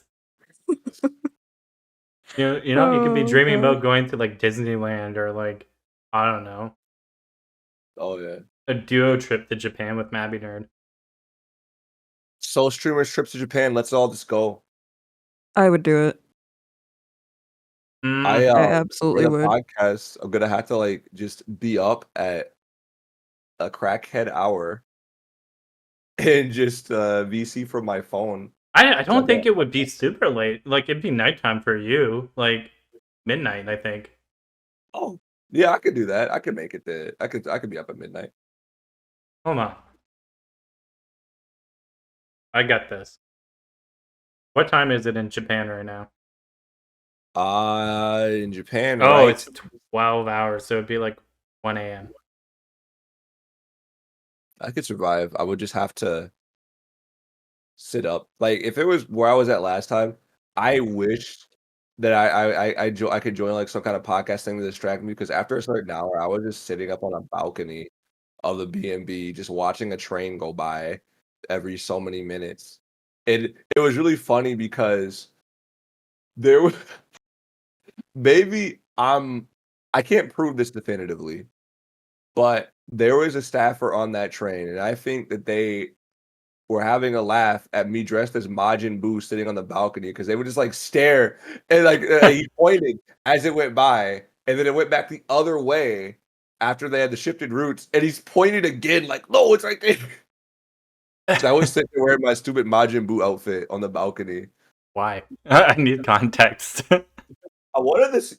It was when I was first trying it on, and I wanted to see if it fit, and I did not. All right, all right. This is gonna be like an absolute coward, but there was a big ass roach that appeared that was in the B&B, and I had never seen a bug that big. It was the only one that never seen any more of that whole trip. And it wasn't that the Airbnb was dirty or anything like that. Come to find out, that just they're just a common occurrence if you do not take out your trash. Damn. And we didn't fully understand the whole trash pickup system. We understood the recycling system, but it was like only on certain days are certain things picked up. Like one day it's plastics, the next day it's compost or burnables. There was no like just dumping site where you just put everything. You had to put a specific trash bag at a specific place at a specific time, and we were lazy. So, real quick, in the US, do you guys not have to sort your garbage? No. Oh, Oh. okay. See, are you probably thinking the same as me, Hero? Because I'm thinking like, what? This sounds normal. Yeah. It's normal. We don't sort our garbage. Yeah, we do here lazy too. Americans. Yeah, so We just there's like dump it all on the fill. compost, general garbage, and then like cardboards and plastics. Yeah. I did not know that. That's Yep. just a thing. It honestly drives me insane sometimes, but I get why we do it. I don't get it, but I do it. Individual trash cans in public for each thing too Mhm. is mandatory. I feel like I might have been a menace during the brief time that I was in Canada, and I'm sorry. It doesn't matter. you- End of the Oh, day, now they I'm put all the wondering. garbage together, so I don't get why we sort. Wait, do they? No, don't. No, you're making me. No. Stop. Please. I'm pretty sure, anyways. I mean, I feel like there's got to be a reason that they have us sort it, though. I don't know. I I didn't guess make we'll the never system. know unless we're actually there doing it. But I didn't know what a pet bottle was until I Googled it. A what? a what? Pet bottle. You know what a pet bottle is? No. No. It's a type of plastic. What? This confused me so much. When I was in Japan, I swear, I was mad. 'Cause I'm like, what does that mean? When I was sorting it, pet bottle. Is it what is it? What is that? What is it supposed to be like for your dog or your cat? They have like a water bottle for them. I don't have that. Why is there a whole trash can just for this? Then I googled it and found out that it just means plastic. Like any like one use regular plastic bottle or thing is pet plastic. Oh, interesting. I would have I was like, never oh, guessed. why is it called that? I don't. It's like I guess it's short. It's a short for something else, but Yeah, the it more you must know. be. That's cool. So if you got like a plastic cup or you got a bottle, a Sprite bottle, or any other beverage, that's pet plastic. Unless I'm wrong, and that's a different plastic. In which case, I'm not responsible for how you sort your garbage. Does this include dyed plastic like Sprite or 7-Up? Probably, yeah. Yeah, I would say that's a pet bottle. So is it's just bottles then? Just in general? What if It's you just bought a it's sleeve of plastic. Oreos and then you ate all the Oreos? What do you do? Is the plastic With the tray a plastic pet? part, yeah. I don't know. I just know it's hold on, now I gotta I feel like you're I setting can me tell up. exactly what Hero keeps thinking. Like, Well, he's setting me up for failure because, like, I'm gonna go to Japan and absolutely destroy their ecosystem and like environment. so it could literally be it could be PVC, PET, RPET, or PP. I feel oh like damn. I'm 12. Yeah, no, I just thought that was the most immature thing that I've ever done, I think. Just then. But at least I wasn't alone, so it's okay. Why are y'all laughing? This is a serious issue. Because You have PP PP. plastic in cookie trays? Make sure you recycle your pee-pee, ladies. I don't want to drink water from a PP bottle. Oh gosh. So what exactly is a PP bottle? What does it? Bottle made of PP plastic. Cool. PP plastic. PP bottles are excellent for hot fill applications as No. polypropylene plastic can withstand temperatures up to 165 degrees. So it's a durable plastic.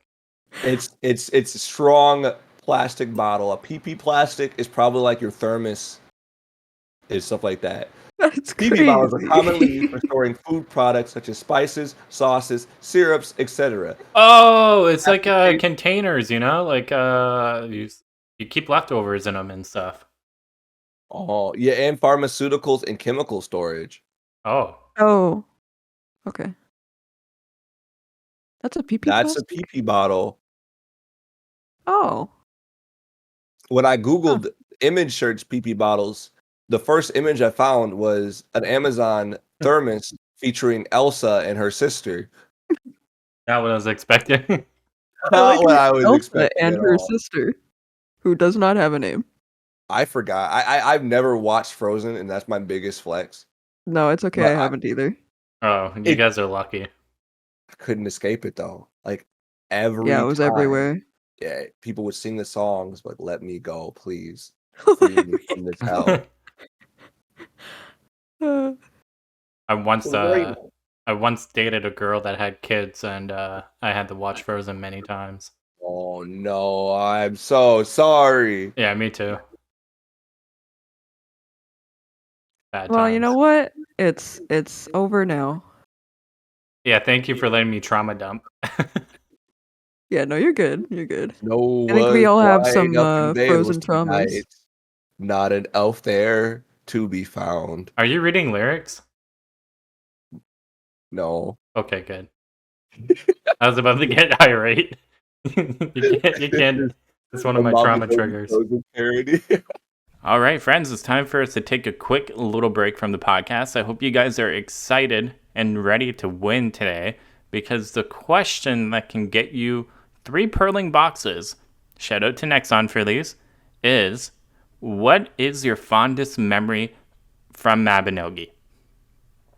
Now, make sure to comment down below. If you're listening on Spotify, zip on over to the YouTube video. and comment down below. What is your fondest Mabinogi memory? Remember to include your in-game name at the bottom of the comment so that way we can send you the prize. And if you win, your message is going to be highlighted in the next podcast episode. And moving forward, we're going to have other good prizes like this. So for one last time, what is your fondest Mabinogi memory? Comment down below. Make sure to include your IGN so that way we can send you the prizes, and we look forward to seeing what you guys have to say. And I hope you win. So, workflow behind your videos. What programs do you use? Got any tips, any tricks for aspiring Mabinogi content creators? When I first joined, or not joined, when I when I first started doing content, I used this free program that I found online for editing. Anyway, for my editing program, it was called VSDC, Free Video Editor, which is still up. You can still find it, but it's usually not the first link that you find. It's hard. It's hard to. Anyway, it's there. But that's what I used, and it wasn't until like in this last month of while we're doing this that I switched to Adobe Premiere Pro. Yeah. And let me tell you the difference.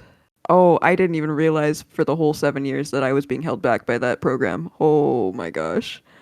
And for recording at first, I think it was like the first 4 or 5 years, I used something called Action Marillis that I paid like $50 for, and it was like a one-time payment thing. And when I got a new computer, it just didn't work anymore, and I realized it was a crap program anyway. So I just switched to just using Streamlabs OBS. So that's what I use for recording. Nice. Very nice. Quick question. I gotta ask this in a vague way, just because Yeah. How do I word this? Uh-oh. Did you did you pay for Adobe Premiere or was it gifted? Oh, I see what you. Okay. So neither really, because it. So my sister, I have a twin sister. If nobody knew yet, which I'm sure a lot of people do already. All right, but, like identical twin? fraternal. But Okay. Sorry. everyone always argues with us that we're identical, even though the only people who know are us. So I don't know why they're trying to argue it. I think you're wrong. For me, Okay, dude. Okay, dude.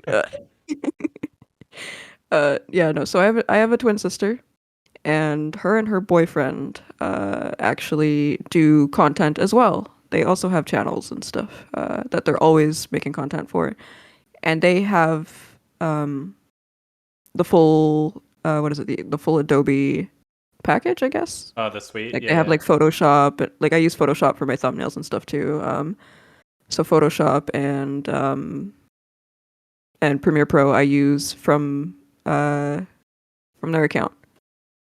They let me because you can have like 2 devices logged in. Oh, that's cool. So they technically pay it, and I just use it. Nice. However, I would, with how useful it is, I would actually almost, depending on how I'm feeling about it and how much money I feel like I'm spending, I would maybe actually buy it myself if I, couldn't leech it. I think it's a yearly membership. Is it yearly? I'm almost positive. Yeah, that would be maybe viable, maybe. There's people who are kind enough in the world who will gift it to you. Wink, wink. Oh, I see. Okay, I got All you. my software is gifted. Yeah, me too. I have many friends on the internet. Oh yeah, and then I also use Audacity sometimes. Solid. Audacity. Yeah, I think MabiNerd was the one that recommended it to me. Oh, it's so good for doing voiceovers. Like, especially if you don't know what you want to say yet when you're like getting the scenes. It has come full circle. Audacity has been a really good company. Like they listen, they overhauled their UI. they've made it a really good alternative to a lot of software. Audacity. Pretty good. What other programs do you use, nerd? So for me, this is gonna be like a big fat stinky hypocrite. After praising Audacity, I use Adobe Audition. No, why? I don't even know. So I used to use a combination of Audacity and something called, I don't recommend it, WavePad Sound Editor to record a lot of my audio. And then there was something that Audition had that I wanted to try out. Then it was gifted to me, and then I tried it, and then I just like built all my presets in it as a base. So I've just sort of been settled into it. Even though I should use something else. I use Vegas Pro, and I don't recommend that either. No, it is trash, man. I dropped that like a year ago. I'm just stuck out of it, out of habit. And you know what? I got to thinking about it more and more, and it wasn't until I was watching one of my theater friends edit their short film because they were using Vegas, and they didn't have hardly any of the issues that I had, and I'm like, what gives? Come to find out, I think that a lot of my issues are unique to gifting the software.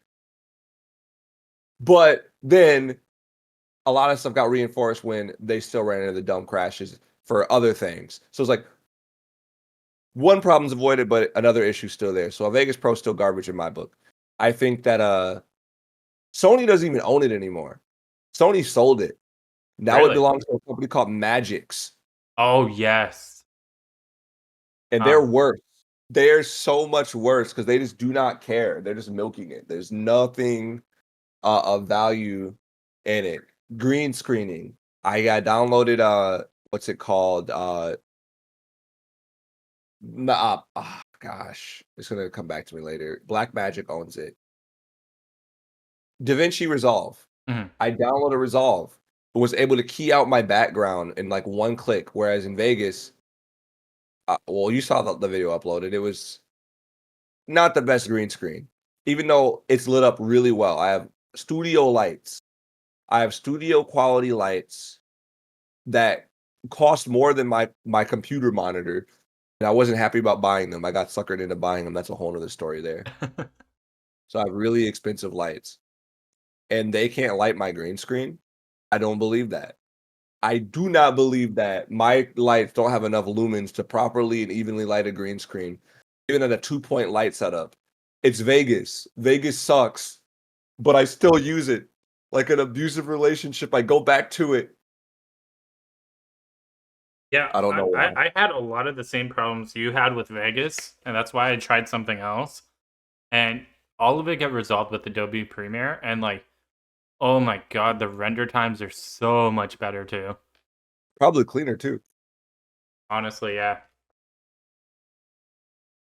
I used to use Adobe Premiere Elements way before I was MabiNerd, and I bought it. This is gonna date me in terms of age, but I bought it at a Best Buy.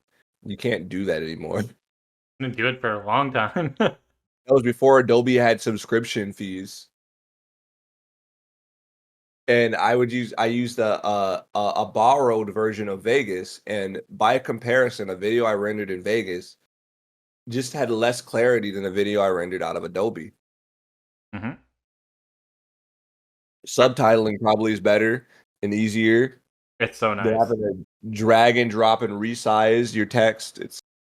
I don't know. There's a window that you can actually subtitle directly through, and right to the left of the text, like it's in a list, you can God, timestamp it, that's so much better. so you That can get sounds. it down to like the millisecond. I need to just try Adobe. I keep thinking about it and thinking about it, and then I don't do it. I think that the next best choice for me, like I'm trying to learn Resolve because you can do a lot of really cool stuff in Resolve. It has an intimidating interface, but once you even kind of learn it, you can do some crazy stuff all just in house. And If it If it helps, before I finally chose to try Adobe Premiere Pro, I did try DaVinci Resolve as well, sort of, like 5 minutes. But I think if it wasn't Adobe Premiere Pro, it would be that. So I ain't one of those two for sure. I agree. A Switch might be in my future, but I am a creature of habit, and once I like am comfortable in the flow, I have a hard time shifting. I'm the same way. What do you use to record? I'll just use OBS. It's OBS to record anything gameplay wise. IRL, my baby, my GH5 paired with a Sigma Arch lens is what I like to use a lot. I have no And clue it's a what it great is, but it sounds fancy. if you ever get into videography and you want to I'm gonna tell you the perfect combo. It's a budget combo compared to what you pay to get like a good modern camera. And it has a lot of features that punch above its pay grade. A Panasonic GH5, any speed booster like a Viltrox or the other one, Metabones, what the pros use, and just adapt it to Canon glass. Use the Sigma 18 to 35, and you can make movies with a budget camera. Like I spend a fair bit of time like looking back at all the videos where I color graded footage using that was shot with that lens, and it just makes me want to finally get a Mabi movie out even sooner. A good example, well, a bad excuse me, example. a Mabi movie? Yeah, Excuse I was me. I was working on it, and then it fell apart. And I'm kind of Oh, embarrassed about it, but I have like a big folder eating up half my space on my computer that is just scenes that some friends of mine we shot. They're never gonna watch this podcast, so I guess it doesn't matter. But um they bailed on me. They couldn't do it anymore for different reasons. Some good, some not so good. Like I understand for some, I genuinely don't for a couple others, especially considering there was money involved and a lot of stuff. Like I was doing scripting. I consulted with a friend who writes movies. I have a friend who has made multiple films, co-write stuff with me to help me make it like something that was short but just coherent enough. And then I brought the Mabinogi to it. We timed it around the Ren fairs. We got costumes, and then it just fell apart because oh, people's schedules and yeah, people deciding I don't want to do this anymore. Peace. So man. That sucks. I It'd be learned cool a to very do. valuable lesson about contracts. Yeah, and why you Using need them. yep, because I couldn't get Yep. my money back. Basically, it was like, oh, there's. I will get mad if I talk about it anymore. I'll shut up. No, it's okay. It's okay. It's all good. I I get got it. you. Yeah. It would be cool to do a Mabi movie, like actually in Mabi at some I would. point. Like do a full length movie in game. I'm down to take what's left of the script and just like rework it into something that could just be done in game. That could Yeah, work. you could. You definitely could. That would be kind of like a little redemption for it. Not exactly the type that you maybe originally wanted, but It's sort of tied into the game, so it was supposed to be a two-part thing. I'll just say oh, what it was supposed to be. is it like supposed to be like it would start out in real life and then you'd like jump into the game, or is it like the opposite? So it was supposed to be like a Freaky Friday type scenario Oh, where a character from in the Mabinogi world gets swapped with the character from the other one. And so all the Ah, IRL segments were like mock-ups of the in-game world and them just reacting to stuff there. And it was supposed to all take place during a Ren fair, coincidentally. So yeah. it was like there was like a villain, a hero. It was just like a whole like self-contained story. And then all the while at the Terra Festival, the big party at the castle, the real world protagonist is stuck there, and it's supposed to be like a murder is happening at the castle. And they figure out who's killing people. Like it was like they're playing Among Us before Among Us was out. Right. My friend called it Among Us the plot for that bit, and I don't disagree. Sounds like you've been working on this for a while. Like it's been cooking. It's been cooking. It's changed throughout the days. Like it's been shifted.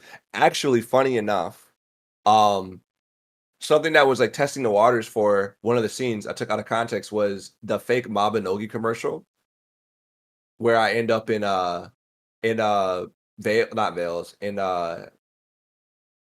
Philia. That was actually going to be put in there. We Interesting. took a Oh, drone to some sand dunes because it looked like Philia, and that whole like waking up in Mabinogi thing was sort of me like joking with some of the remnants of that. that's so cool. I like hearing like Easter eggs, essentially. Like nods to other things. So sick. I still want to do something like if I could. All right. Here's my perfect in a perfect world, right? Let's say we all got invited back to meet at a centralized location for something Mabinogi related. Hmm. If I knew enough in advance and had enough time to plot and plan, I would try to make a short film out of it where some like scenario happens where we have to all save Mabinogi. Dude, that And would we're be all so fun. right. Like Like somebody can pretend to be like, I don't know, like a villain trying to fucking destroy the servers for the game, and we gotta stop them, and it would give us reason like to try and track them down, or maybe they have like the hard drive already hostage, and yeah, it would be a good reason for us to like be in the office, just acting out little scenes of us like looking for clues, but not really like disrupting the office space, and then like roaming around the town. here's how I'd write it. Just like spitballing here. Hmm. We all get invited, like we get like an invitation, it's like a letter. We open the letter saying we're invited to the office to play Mabinogi again. And then Ooh. everyone reacts to it. It shows all of us like kind of getting on the plane. We arrive. We all have the letters in hand. And we go to the basement. So the office has this nice big studio like basement space that's it could all take place in one area. It could literally be a bottle episode where we're all downstairs in that in one of those basement places and someone comes to meet us, but they're actually the villain. Like maybe they got body swapped and it's a villain from Mabinogi that now that they have us all there, they're gonna take down the servers if we don't beat their game or something dumb like that. I don't Oh, know. like a Saw type beat Yeah. Could be like minus the Saw, it could traps. be like a mystery, like maybe one of us, somebody in the room is not who they say they are, is a doppelganger. Like the doppelganger got out of Mabinogi and they're pretending to be us. So it's like we don't trust each other. It could be really funny. Oh, it could be. And you We could could Oh, get use so like really many of cheap us camera like effects in to on it. clone us. What'd you say? I'm sorry. I was saying, you could probably get a lot of us in on it too. I'm 100% down. Like I feel like a lot of the Soul streamers would be open to it. Write this down. Let's write this down. Hell, they probably be down to film it. Their camera guy, their camera team, they are awesome people. I don't know if Mike's ever gonna watch this video because is his own by his own admission, he doesn't actually watch Mabinogi content. But Aw. he definitely seems like a person who is down for like crazy ideas like that. And him and their crew, they have the know how to do it. They could make it happen. It'd Yeah, be they just fun have the too experience. to get like some of the staff in on it too. So that way we can be like, what if it's them? And they're like, what? No, we work here. Why would we do that? Like Yeah. just random bits of like goofiness. It could be funny and it has to have a twist ending where like everyone's going home and then the real villain looks back at the screen and their eyes just turn red like the Goosebumps thing, like they were the doppelganger the whole time. That would be so sick. It could be like I got it. We all got invited to play Mafia at Nexon. But mafia in real life happens, Yes. and there's real stakes. There's real stakes. Each night, somebody else ends up disappearing. He's like, okay, we got to figure this out. Somebody here is not who they say they are. And we slowly uncovered the fact that a doppelganger got out and his body swapped with somebody who works at Nexon. And they're also now jumping from like pretending to be us when they take one of us out. Ooh. So that'd be like the twist could be like, they're already gone. By night 2, one of us has already been swapped with a doppelganger. So we got to figure out who it was before they take all of us out. I'm Or down for multiple this. doppelgangers. Sounds like chaotic fun. That's it. We should write this down. This has to happen. Let's pitch it. Let's pitch it. Pitch the tent. I was waiting for that. I was waiting for it.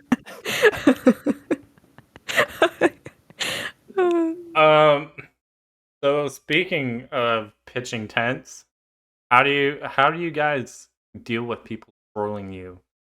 Stream, make content, or play Mabinogi?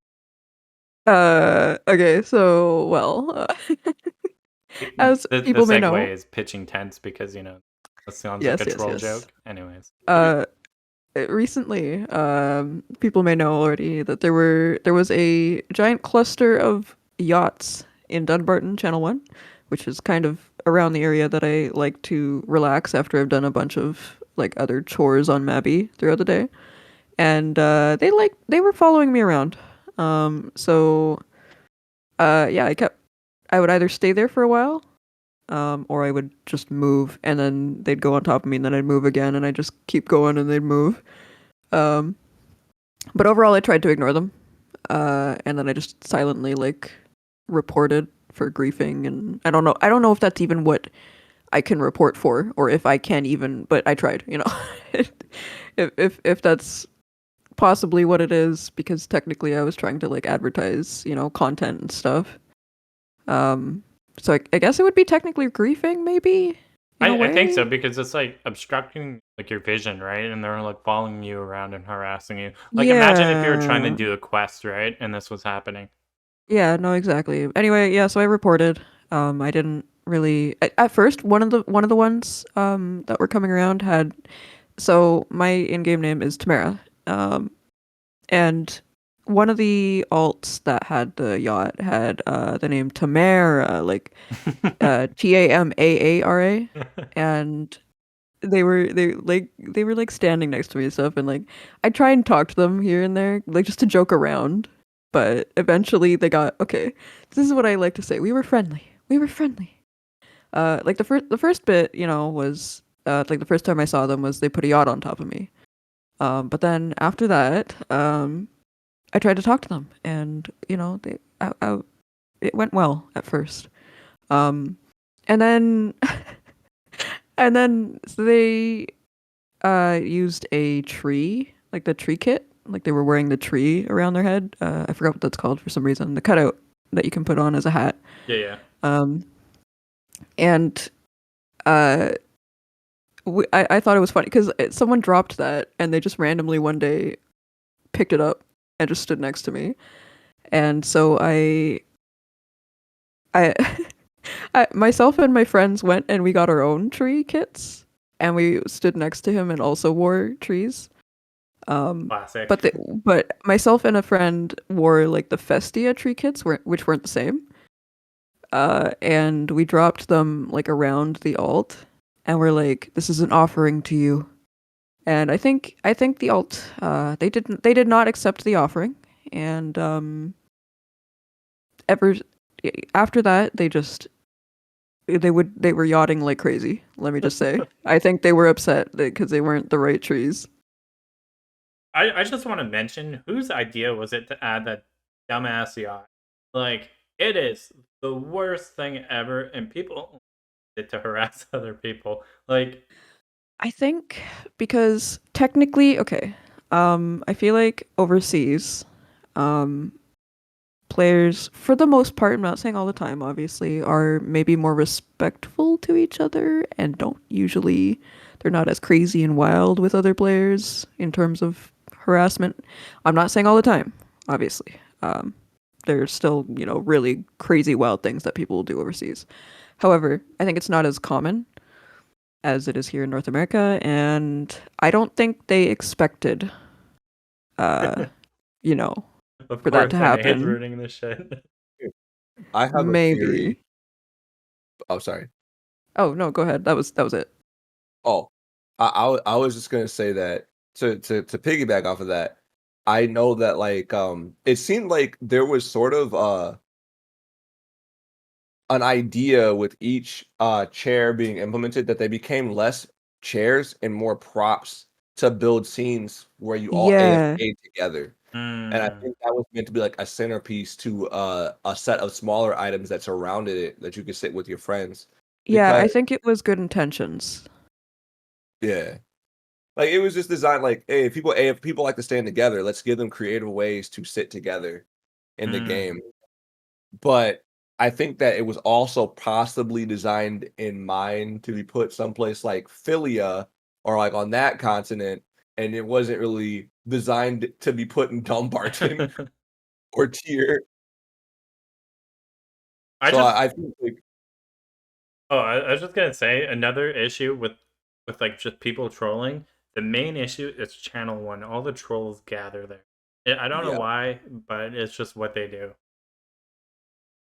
Channel One. Maybe that's why I'm so used to it because I'm always here. Somebody called Channel One Dramanogi, and I think that is accurate. It is. It's pretty accurate. It is. For How do me, you handle trolls, nerd? so I genuinely and wholeheartedly feel very sorry for anybody who is trying to get under my skin because I have over time just developed this disposition towards people trolling online to just not care. It's like they the moment someone's just being a jerk online, I actually just I don't know, I feel like pity and I just stop responding to them because it's like clearly you're bored, no one's giving you attention and this is how you condition yourself to get it. I can't, in good faith, give you what you want. So I've always found that ignoring somebody, like here, a good example. This was like early days of Mobby where somebody was really just trying to like get at me because I had a really horrible win to loss ratio. I noticed that them calling me out with their friends and then me just blatantly just not responding to them and continuing on my way made them look dumb. Like, if somebody, like, goes out of the way to say something to you or about you and you just don't acknowledge it, I think it hurts them more Yeah. because now they have to, like, keep talking or shut up and look dumber, and it's either they're digging a hole and embarrassing themselves or they just take the L and just walk away because they got ignored. I Yeah, noticed that most exactly. people just sort of just they leave. So like for me, when it comes to trolls, that's my go-to strat is to just either not respond to them or sometimes if I'm bored, I will just be equally annoying back to them. Yeah. That's really where the really long goodbyes came from. That was me with that tree guy. I just felt like it. I just like, you know, I'm gonna have fun with this guy. I'm gonna be a tree with them, and yeah. And then I ignored him after, but Perfect. That's how you do it. That's how you do it. Cause it's just funny. Sometimes you can just turn them into content. Be like, oh, okay. Well, here we go. Like me being called cringe weeb garbage, and then I made that whole video where I dressed as Naruto. It's just, you can turn it into something else. You can take their hate or their stupidity, and turn it into something good. That's always the best. Like that because when they see that, they get there. They're like, I can't get. There's nothing I can do. They're just gonna turn it into something positive. So what's the point? They're gonna go on to somebody else because they want you to be upset. They want you to be angry. They want you to think about them. But if you turn it into something that's nothing to do with them and make it your own thing, that's owning it. That's shutting them down. And I yeah, think not that you want them to go on to other people, but that's just kind of yeah, how it you don't is. want them to, They're going but to anyways. It's inevitable. People like that, especially with streams. I find that it's easier to avoid them on YouTube because YouTube has this thing, and I don't know if anyone's ever talked about this because it's both a pro and a really annoying con. YouTube, you don't really need a moderator on your YouTube streams because YouTube has this habit of wanting to moderate itself when you're live on YouTube. On top of having two different categories of chats that most people don't know about, being live chat and stream chat or top chat, which is the only difference being that it filters bad words. So if you default you're on top chat. It's just surface level chat. Anything that YouTube thinks might be a little risque or a little bit sus or a little bit weird, you're just never going to see it if you're set the top chat. And that's from a viewer or a streamer's perspective. You won't see it. And some people don't like that. So I always say make sure you change your stuff to live chat so you can see all of the conversation, unless you don't want to, in which case, did a live chat. But on top of that, there's another thing going on in the background that will moderate different phrases, words, anything that it deems even remotely volatile. It just won't show it. Like it'll shadow ban them. They'll still see that they typed it and they'll see it go across their screen, but you as the streamer won't see it at all. And this could range anywhere from somebody saying the word stupid too many times to the phrase "I subscribed." If you say something too much, it deems it as spam potentially and starts to withhold it, especially if you said it to like a bunch of other people. Because I think I remember you talking about that specifically in the last one, huh? did I say that? Yeah, in the I Correct. subscribed thing. Yeah, I think you did. Yeah, it's super annoying. It's dumb. But in terms of trolling, back in the days when there was the hate rate issue happening, it still happened on YouTube, but I think to a lesser degree because after a while, everyone spamming the same phrase just got shadow banned. You can't do it. So there's been streams where I played not Mabinogi. It's really funny. I've only ever encountered like really annoying people when I'm playing other games. They'll come into my stream and try to say, "You're black," or something like that. And it's always really funny because that's the first go to. It's like, wow, you pointed out the obvious. I was just about to Okay, say that. Like, oh, okay, here's your Okay, PhD. yeah. am And I like, supposed to get what's mad the about that? I yeah? don't What's get the it. point? I don't understand. And that's like the first go to in any game I've ever played, where it's like any open chat or like if they can type to me in the chat. And then the second time they try to do it, it starts filtering them, so they have to like typo it and butcher it to try to say something offensive to me, and I just find that hilarious that they have to struggle to fight the censor, like they're playing Maple Story and saying like what do people used to say in Maple Story to swear? Just dumb stuff. You have to use like in between words that just look stupid to swear in Maple Story back in the day or in Mabinogi. So it's like it's not at this point any impact your words had is gone. So just let it go. Just give up. So Yeah. I don't see it as that bad. I apologize. That was a long-winded explanation. The TLDR is I feel sorry for trolls if they try to troll me because I either mess with them or ignore them. Yeah, I'm the same way. Like, I come from the days of like playing Call of Duty, like Modern Warfare, Modern Warfare 2. So like when people try to troll me, it doesn't bother me. If anything, my go-to is just to play dumb, especially if they're trying to like criticize like my play style. I'm like, how do you do that? What is that? How do you get that sword? What's an enchant? What's a reforge? And like it just shuts them up because like they don't want to explain it. Just play dumb. Usually I end up, if I don't understand something truly and they're like trying to make fun of me for it, I'm just like, I'm just a fashionogi, even though it's probably actually a part of the problem. But just I don't know. I just say that. I miss the era of video responses. I used to Oh my there are god. 3 times in my life where I've gotten a video dedicated to me, and I was, like, gleefully maybe not the proudest time for me. This is when my mentality was maybe a little bit different, and I leaned more towards messing with people who tried to troll me rather than ignoring them, but I would make dumb songs, like slash log out, probably the most toxic thing you'll ever find on my channel. That's it. That's as bad as it gets. If anyone wanted to cancel me, that's how you do it. I just gave you the ammo. slash log out was the funniest thing to me because it was made by a person who kept trying to camp me in Mabinogi. And then my friend saw it happening and they camped him. And so I made a song about it and uploaded the video because he tried to upload a video harassing me about it. So I was like, I'm going to make a song about this. And for the longest time, they would try to get the video removed. But it's like, nobody's watching it but you at this point. No, literally, me bringing it up is the only way anybody's going to know that video exists now. Was it that long ago? It was a long time ago. Yeah, My character was white. That's how long ago it was, because the character was made for a video skit. It Excuse wasn't my me? character. Michael Jackson in reverse. Exactly. APA, my characters, I was not proud of my character's origin, because I had my original MabiNerd character wasn't even MabiNerd. It was the cringiest name ever. It was Master Blank.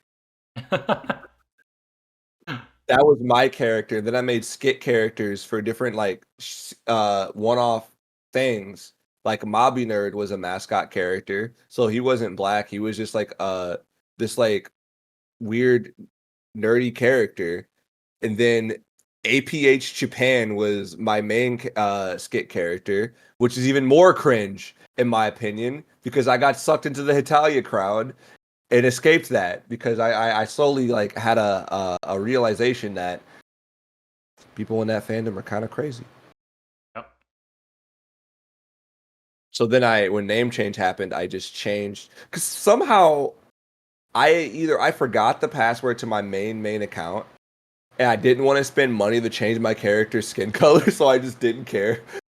I just played as APH Japan all the time as my main, so he had like the most progression. So he just sort of became my main character.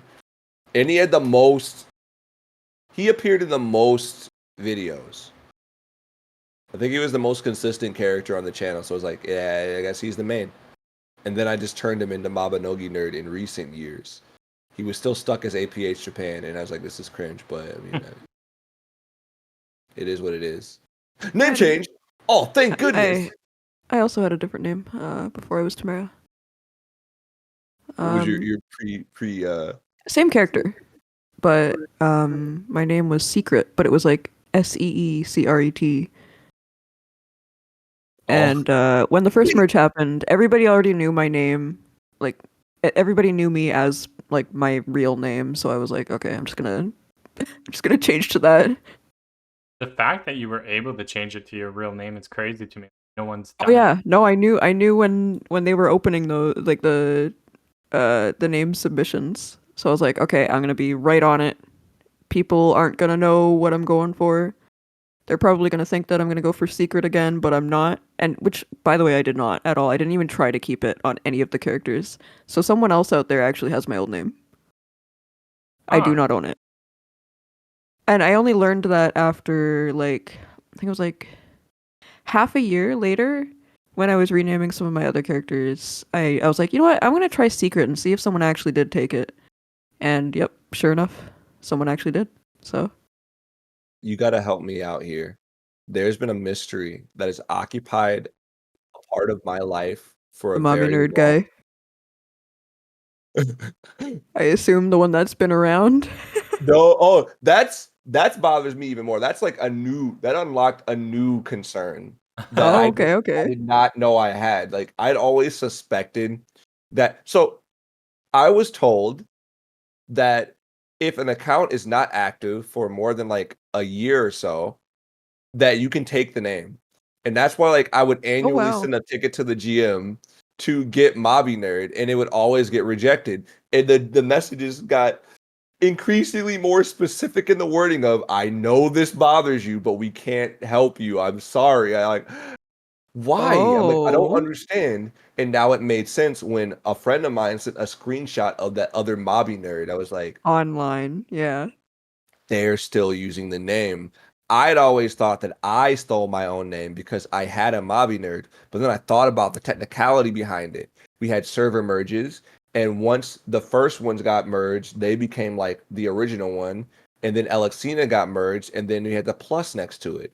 So my MabiNerd probably has a plus Alexina next to it because a different MabiNerd from a different server stole the name for this server because they got merged first, which would have definitely happened because there was somebody who, I'm not saying this was the person, but somebody who did take my name to be funny on a different server.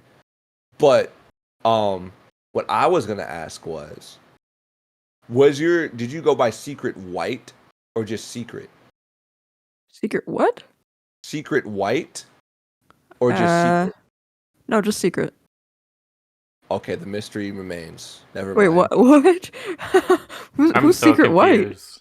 Who's Secret White? Somebody was able to find all of my socials under the name Secret White, and they friend requested me on everything, all the way down to Oh. my Xbox 360 account. What? Whoa. Okay, don't worry. That's not me. That's not No, me. I was just wondering, like, this, like, secret. No, I'm not That's saying that was to crazy. that extent, but I'm wondering if they got that name. That is funny. They're not active anymore, and I think it was a friend messing with me. Somebody that like was either close enough to my circle because I feel like our friend circles was a lot closer than we may have realized. You and I? Yeah, I I really feel like maybe. there might have been some overlap, and we never realized like to the extent of what that overlap was. But somebody within one of those circles. So was Secret White? Did they have the SEE, like the double E at the beginning? Oh no. Oh, okay. Hmm. Yeah, I'm not sure. Nobody ever fessed up to who that was. I know it's somebody that I know because how else would they know my Xbox Live and all that stuff? It's funny. Yeah. No, that's a little. That's a little much. Funny. All right, well, that was a weird segue. I apologize. It's like That's all it good. just hit me when I heard secret. I was like, I wonder. I I never know. I can't even remember what that spiraled out of. Um, Previous names. yeah, but I think that also spiraled out of something else. True. Um, We've been segueing. Rixie, what do you think? What do you think, Firelight? What do you have hold to say on. about that? Yeah, Rixie, Firelight, come on. His face- Oh. Oh, he's talking. You see? Yeah, we hear him, right? Everybody, we can hear him. We Yeah, can Okay. hear it that was like a a, really good point. or Firelight, what made you choose the name? What's like? Some people call you Rixie, some people call you Firelight. Which do you prefer, and which came first, Firelight or Rixie? Whoa, that's some whoa! aggressive. Whoa, I did not know this lore went that deep. Oh my god, the passion. that's dark. That's actually really dark, Kind of scary, honestly. terrifying. I understand now. I will keep that in mind whenever I mention that. Oh, oh yeah. Damn. That's all I gotta say about that. Damn. Yeah, I We don't can we think can make a movie about that. good. But I don't know how it would be received. It's a little too dark. It's that's I did not expect such a dark origin story. That's crazy.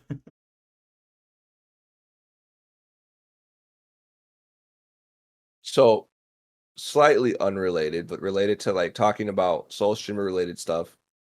I really do feel like we should utilize other things, like still have group sessions, like all how the excuse me, oh my goodness. How the community managers and the GMs and the CMs from different games all come together to play random games together Yeah. and then they make it like a big stream.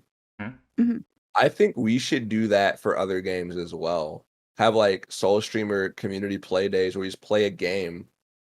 Maple Story, please. Thank you. Huh? I don't know about that. That is overwhelming. Maple Story Maybe has like changed so much. Yeah, no, it has. Like I played like way back when still RuneScape was huge too. Like I yeah, actually learned about Maple Story through RuneScape, so um yeah, so that was a long time ago for me. But I feel like it would be fun to try, you know? I tried it recently, and it is weird because there's like a whole ass cutscene at the start, a whole like storyline. Like when you pick a class, you're picking a story. My That's character's crazy. banned for the hack reason in MapleStory. I And see I'm not a Justin in hacker. game. Hi, Justin. Oh, you see him? Yeah, I see him. I see him right now. But Tell he's him I gone. told him to back off. Just say Hero said to back Oh, off. No context. It's the completely sass. random. He's But gone though. He's gone. I don't know where he went. oh, I'm gonna link this now, but I'm gonna link this in the pop the because in rules, MapleStory follows that same rule. You don't play for a set amount of time, someone else. But unlike, Oh, actually, I wonder if this problem would happen in Mabinogi. MabiNerd, Mabi takes you're Mabi has a solution by putting a plus next. you're cutting out again. You're cutting out again. Hello, I'm hello, hello. sorry. you're back, I think. Oh, what I was saying was like, you talking about MapleStory made me think about this, and this is why I posted this video of like what happened the MapleStory. Mabinogi has a creative solution to the whole like if you don't log in, someone steals your name. If someone takes your name in Mabinogi, you just get a plus whatever server you were from next to your name now. That's like a good catch to having your name taken if you don't log on for a while and someone else takes it. And maybe it's more complicated than that. If someone else also takes the name, it won't let you. I don't know. But MapleStory doesn't have such a system in place. So if somebody takes your name in MapleStory because you were inactive for a long time, your name will just become a series of numbers and letters that would be impossible for you to actually input as your character name, leading to everybody you encounter in the game believing that you're some sort of hacker. Wait, so you're telling me I probably wouldn't be Fire Fairy anymore? I would be Numbers. Your name is almost certainly 0 something 51 dash FX hashtag pound sign this. Aww. Rip Fire Fairy. And you should totally, if you remember the password, log on to the account and see. Because when I logged on, I was able to walk around the game, but I kept getting auto detected and booted from the game for the hack reason whenever I crossed through Hennessy's. And I thought that was hilarious. Rip. We should all like have a no-name gang. Wait, so what kind of other crossover would you think that we could do? We Like could with do another game? any party game. Like I was thinking like we even did this a little bit. Games like What the Dub, where you can like make it a Mobby theme where you write Mobby answers. Could be really Oh, funny true. if it was a bigger extreme. A little risky. So I would say if we do that, only we should be allowed to actually participate. Like they can vote, but Yeah. don't let random players in because that could be a disaster. But games like Jackbox, What the Dub, if we just played like fun party games and added a Mabinogi twist to them, I think that would be hilarious.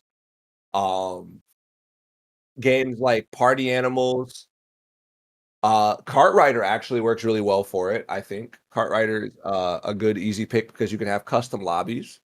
I did try Cartrider recently in the past couple months or something. It's It was fun. fun. I like It's Cartrider, but it's not I something that you could really like stay into maybe. Some people, yes. For me, I mean, personally, I don't think I could stay like playing the game consistently, I have but it's all the something that I respect could in the world do. for the pig crew because you're right. Yeah. No, it's something I feel like you could play every now and then with your friends. I played it once Good. when like the beta was out on PlayStation 5, Uh, and I got my fill after 3 matches. All right. Listen, all I'm saying is there's a cart in the game that's a toilet and it's called the Deuce Coupe. It's game of the Oh. year. It's game of the Hold on, year. hold The on. Deuce Coupe So is the we have had Cartwriter crossovers on Mabi. Mhm. Obviously, we've had like the pet gacha for it and stuff. Why do we not have that? Please tell me. Why do we not have the toilet mobile? We need the toilet mobile. We need it. We look, hold on. We should just all like hashtag give us the Deuce Coupe. Give us the Deuce Coupe. I'll be honest, I don't know how to spell that, so you're gonna have to spell it out for me, but I will join. I'll spell it out. We can do it. We just need to collectively, like, in the soul streamers group specifically, because that's where it's going to be seen. It's like, hey, so Deuce Coop, win. Also, I'm just really surprised that there hasn't been a Konosuba crossover with the game yet. A what? Mabi has Nexon has a Konosuba game, and they have their big gotcha game. What was it called? Oh my goodness, I'm blanking so hard. They had the halos and the guns. The blue something? Blue Archive. Why has there not been a Blue Archive x Mabinogi crossover? That would make. Especially since RC works on that too. Oh, I didn't even know that. The Blue Yeah. Archive's huge. I didn't know that either. All right. I'm not sure how much I could say, Fair. but let's just say we were talking about Mabinogi getting a VTuber, right? Uh-huh. Blue Archive has a VTuber when they do their streams, Uh-huh. and someone we know, like not within Soul Streamers, but within Nexon, is that VTuber. Oh, Interesting. I I heard a story about the tragic downfall of, I don't think it's this person, because this sounds way more recent and way cooler. But Blue Archive. Oh. Oh. You see why it makes sense? Like, it doesn't make sense why we don't have one? Hey, look, I have been saying this for the longest time that we need an official VTuber. That was an April Fool's joke. Just make it real. That stuff pops off. Now, in Blue Archive's defense, they did it the first time and they read the room very wrong. And that VTuber lasted a day. No way. No, this is true. This is so true. This was in Korea. Blue Archive had a VTuber, and they made the mistake of, well, twofold. The community out there is just super very vocal about the game, and it was at a time where they wanted changes to, like, kind of fix some issues, and their response was to launch a VTuber, which was already not well received. But on top of that, there was a huge stigma at the time towards bullies and bullying. And they had the genius idea of releasing the VTuber with the whole, like, backstory and archetype and personality of being a bully. uh, So everybody hated that VTuber, leading to the world's shortest career for whoever they had to do it being a 1 day before they retired them from their contract. Oh my god. wow, that's crazy.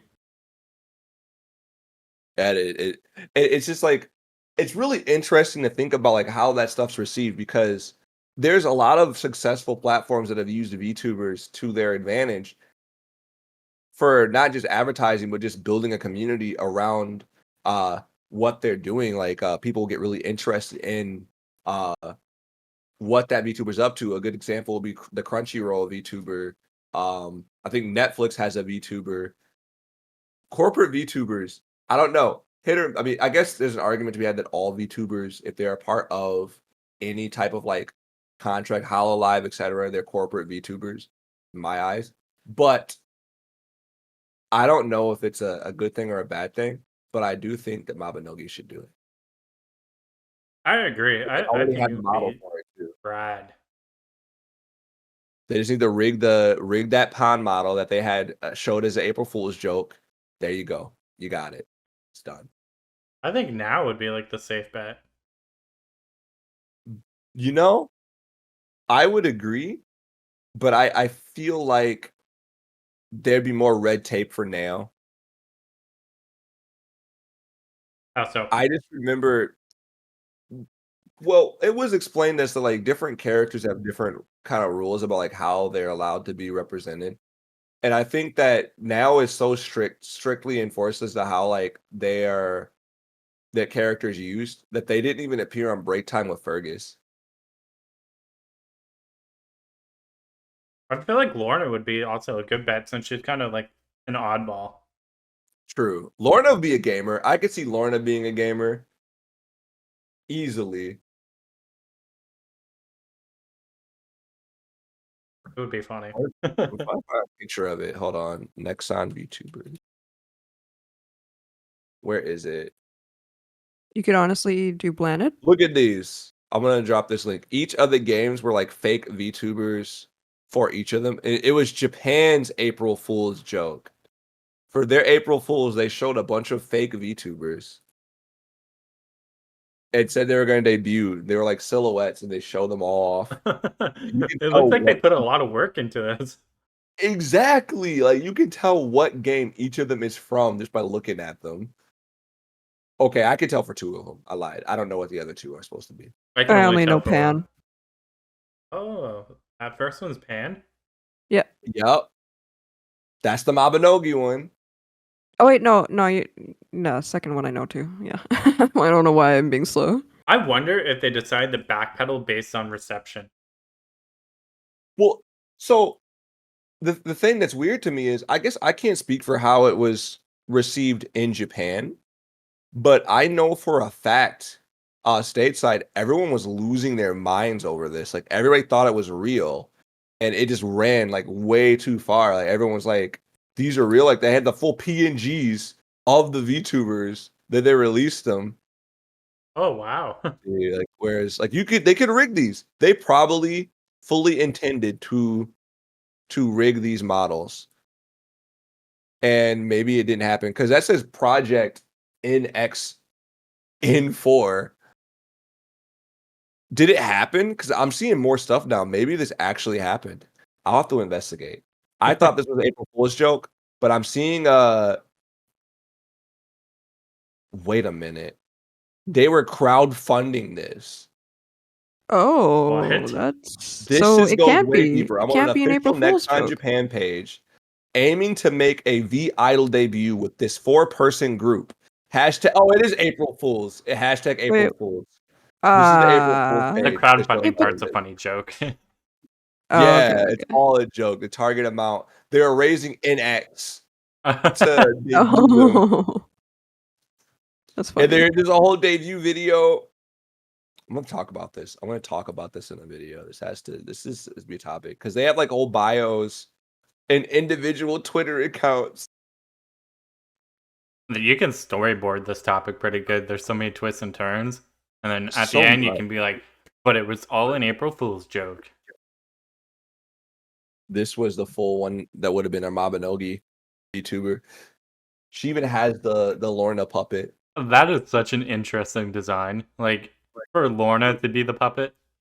Yeah, that's super. Because you think about it, like Pon sort of it's Lorna and Pon. So it's like Pons has a spicier personality to gender bend them and then make them a gamer. I feel like they'd be super chaotic and funny. There was another YouTube channel, and it was the Taiwan channel that has, in my opinion, the most chaotic energy and the most effed up use of Pon I've ever seen. Their characterization of Lorna and Pon is like that of a Filthy Frank video. No way. What? I am not joking. The GIF for my Discord server with the puppet and the scissors, that is a scene from one of their promotional videos. If you look up, I made a montage of it. I said Taiwan's Lorna and Pan is crazy. And I'm Huh. gonna try to put a thumbnail from it. Hold on. It's Oh, that's crazy though. yeah. All right. There's like different scenes in your own time if you want to skim this. I Yeah, thought of this was course. crazy. And then their YouTube channel actually warned me. I think they're being sarcastic. I messaged them the video on their Facebook because they're really active on Facebook, and they sent a scissors emoji saying, "This is a warning." Because I kept asking for the What? Lorna puppet. I'm like, I want the puppet. Can you send this to me? Like, stop asking. This is your only warning. Whoa, that's actually incredibly sassy, and I kind of like that. But what if Not they gonna weren't lie. joking? What if they actually got pissed off? Oh, that That's okay. Well, that's possible. that's not so great then. But you But know, if you keep pushing for the puppet and they absolutely snap at you, good content. true. But also, There's like ignorance is bliss. scenes where Lorna is shoving spicy food, literally shoving it into the guy who plays Pon's face. Their Neo is a dude dressed as Neo that live streams in the dress and talks in a high pitched voice. They're like, take Pancake everything you feels know like he's about them going and through a forget it. midlife crisis. He's like just vibing on his flute, and then Lorna just beats him up for no reason. I wonder what overseas thought about break time with Fergus. I feel It like a lot of it would probably get lost in translation. Yeah. I strongly feel like I can't prove it, but I feel like Break Time with Fergus was almost directly inspired by just how absolutely just unhinged the Lorna and Pan characters were portrayed. They took another side character and also made them have unhinged energy. And it was Break Time with Fergus because I can't I'm trying to I don't even know how I found the channel. I don't figure out how I did it. But on the Taiwan channel, I noticed that all their shenanigans was something of a TV show advertising stuff. It was like their own little show, like a cooking show that featured them, and they were just the comic relief characters. Hmm.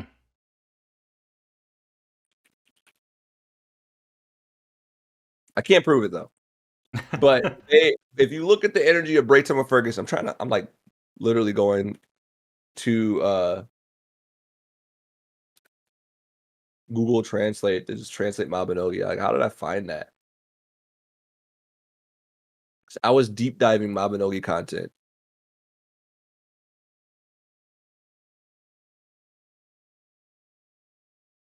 Let's see. And then it's even weirder because the channel was also advertising like other games. Like it was like third party, unofficial. I don't know. It's Taiwan's very weird. collecting that bag. It was like a completely unrelated game as well.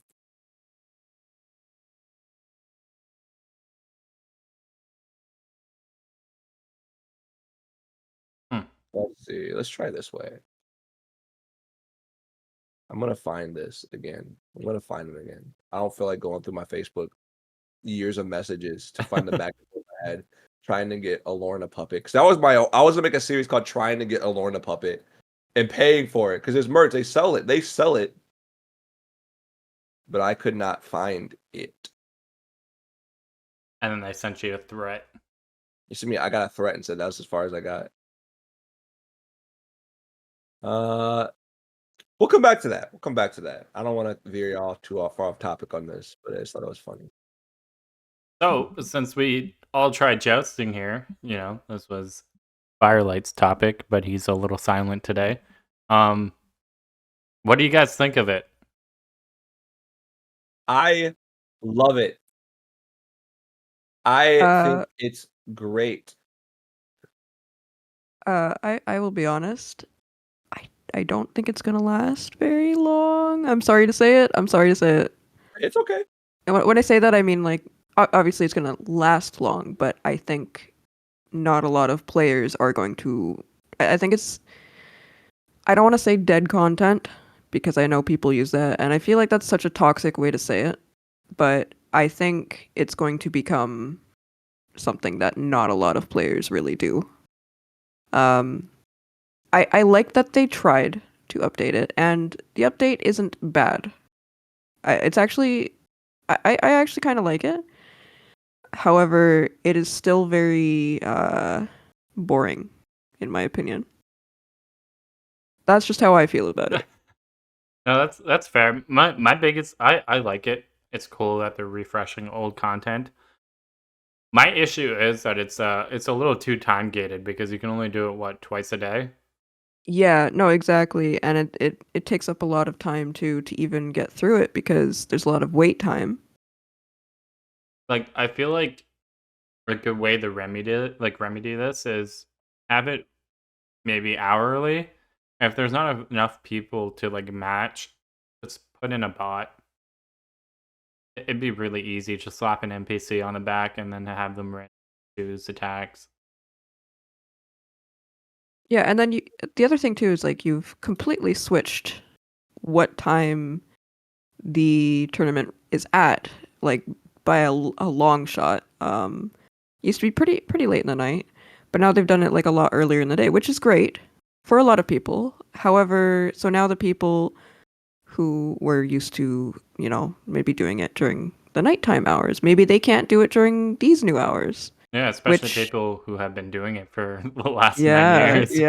yeah, exactly. Specifically, um, but yeah, no, I agree. I think it should be like top of the hour kind of thing. Maybe that might be a little bit much, but definitely more times throughout the day and through the I'm week. just gonna post a series of pictures. Please keep talking. Please continue. But just direct your attention as you're talking to the chat. Ah, I see, I see. I'm trying to find the channel that did Oh, I it. found it. Helsa, right? Yeah, Huh? Helsa, All Helsa, right, Helsa, if you're watching this, shout out to you for doing jousting for the last 9 years. That's or crazy. more. Was it 9 years or was it 10 years? Either Uh, way, they've been doing it for many years.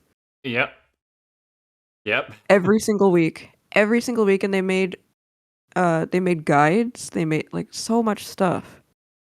And then suddenly the new update came out and they haven't posted since, and now I'm worried. Is it because they don't actually have, like maybe they work during the day and they can't go to it anymore? Who really knows? But that's something they were obviously very passionate about doing every single week, and you might have taken it away from them. I'm Brand new sorry. update. Boom. Can't do jousting anymore. Or, like MabiNerds said the other night when we were doing the jousting, they could be actually just amping. They might be amping it up. They might be getting ready to make a video on like, oh, these are the new updates with it, and like these are my theories of how to do good at jousting, and things like that. Yeah, here's hoping. I hope that it didn't just ruin it for them. So, speaking of which, I wonder if this person is the sole reason why we get a jousting renewal, because I noticed during the Unreal Engine live stream where they announced that they were going to make the change, they can statistically see how much content is being ran by a certain person or just by a number of people, right? So I wonder if this person is Right. the sole reason why they were like, maybe we should renew content. Maybe. I feel like that would be very The numbers would technically be there. interesting. Well, maybe because technically we got this update because Korea got it. Yeah, never mind. So it's I don't know if it would have anything to do with that, because technically would they be keeping track of how many people are doing it on North America? Maybe, but I'm I not feel like sure. they really don't care about us, to be honest. Oof. Oh, oof. Sometimes though. Sometimes. Sometimes. Yeah. Every now and then. It's one of those things. Still sending pictures. It just gets progressively worse. So Oh, I've found out that this channel was advertising the mobile version of Mabinogi, and it Oh, might not have been official. oh, wait, what? really? What? Dude, this is a video you need to make a deep dive video, 100%. It makes the threat that much worse. These are just some unhinged people who got hired to do this Mabinogi stuff for the unofficial version of the mobile game. That's why they wanted you to stop asking questions. They're like, bro, back off. Ask any more questions. And they have not uploaded in 4 years. They went to like a different game entirely after like a couple of streams. Like they did a live stream themselves, presumably playing the game. Yeah, Dude, it but sounds it's like you fake stumbled across a scam. gameplay. It's fake.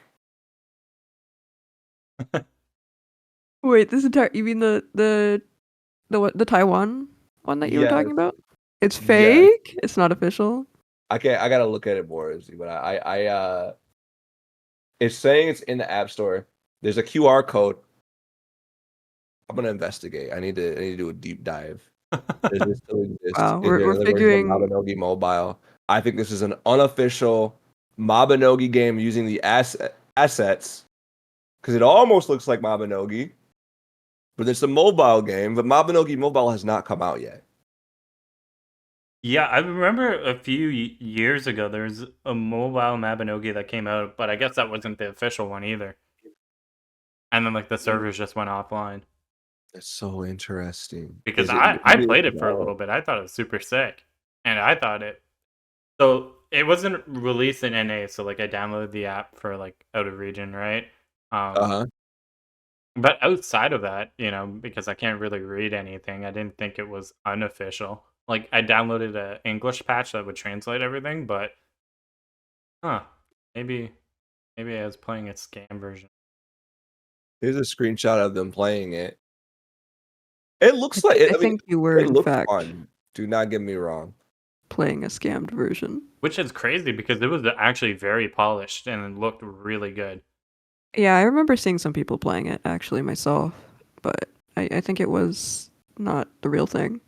What? Oh my god, that's good production quality for something that could possibly be fake. For a second, I was like, "Is that Dan?" I thought that too for half a second. Cool coat guy. Poor And guy. this is the UI. I'm gonna show you the UI. You tell me if this is what you remember. Gotcha. Because it could have been official, but like just official for that region as well. Because different like laws on how you release things, they couldn't release Mabinogi the same way they did in our region. That is, I isn't look- it? I think that is. Yeah, this is it. Yeah. They're advertising that version of Mabinogi. Hmm. I don't remember the things like the skills, like the trophy things being across the top, but I do remember like the UI at the along the bottom. They had really good production value for how they advertised this game. They got Pan wearing a sheep hat and a black suit. They had Nail. Let's move on from Nail. Now rocking her A cups. Great production. Exactly. No jiggle.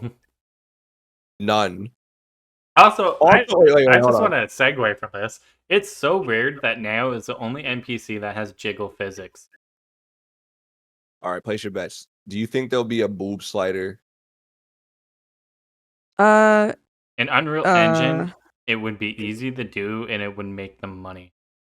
The reason why however, I ask this is because with the partners, when the maids and butlers were introduced, specifically the maids, there was a slider for that, and everybody memed yeah. it really hard. It's like, why is this in Mabinogi? No. I feel like oh, see, because it's hard to say, right? But I feel like they will, but I feel like it's maybe not something right away, or maybe it will be. I'm not sure. What if there was an accessory to like kind of like No, stuff stop your this. bra? No, stop. You can Stop. choose like an A cup, B cup, Hell yeah. a C cup, a now cup.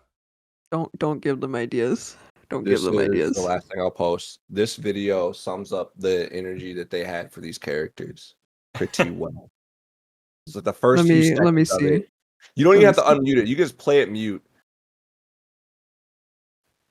This is where I got my icon from. Whoa, And it's the that puppet that I okay. want. That was something.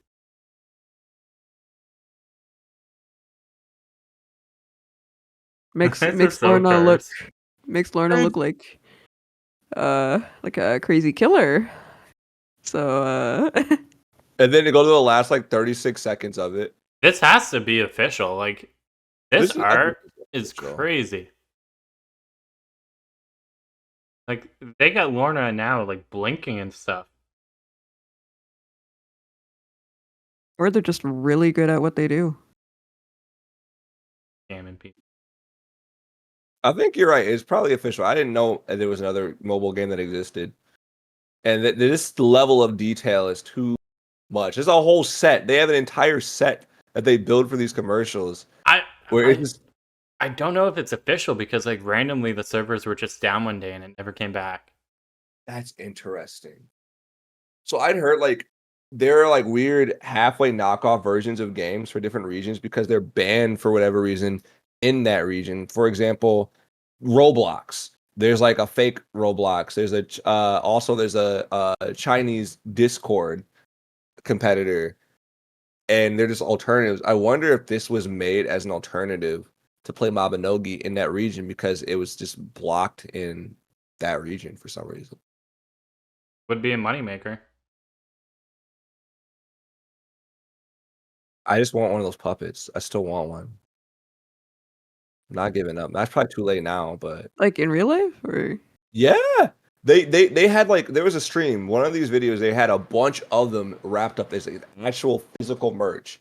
There's these really nice Lorna and Pan hand puppets, and I just really want one. I'm trying to find the video that was showing it because that's how it started. I was just watching all these videos. There's even a couple of new streams since then, but there was one where they were packing them up and they were just shipping them out. Like, I want one of these puppets. And they were showcasing, like, building their set. It was like a behind the scenes thing. They're showcasing building their set.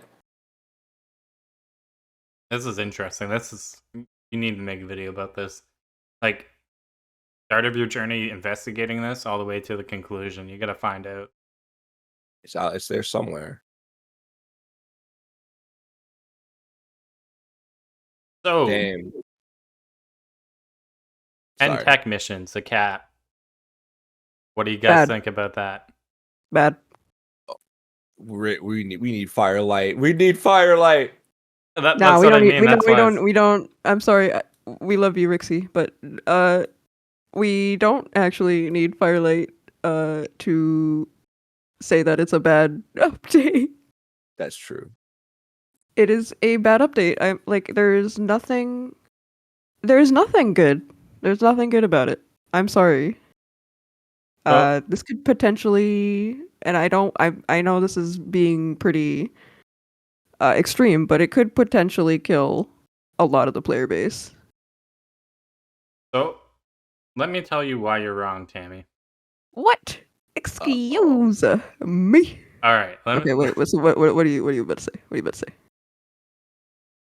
You're wrong because it's not just bad. It's very bad. There you go. Yeah. Yeah. I was trying to think of like a bullshit reason why it could be good, but I really can't think of any. No, there's no limiting anything is just bad. Just in general, I don't care if there's like a very, very slight drop rate increase because of the limit.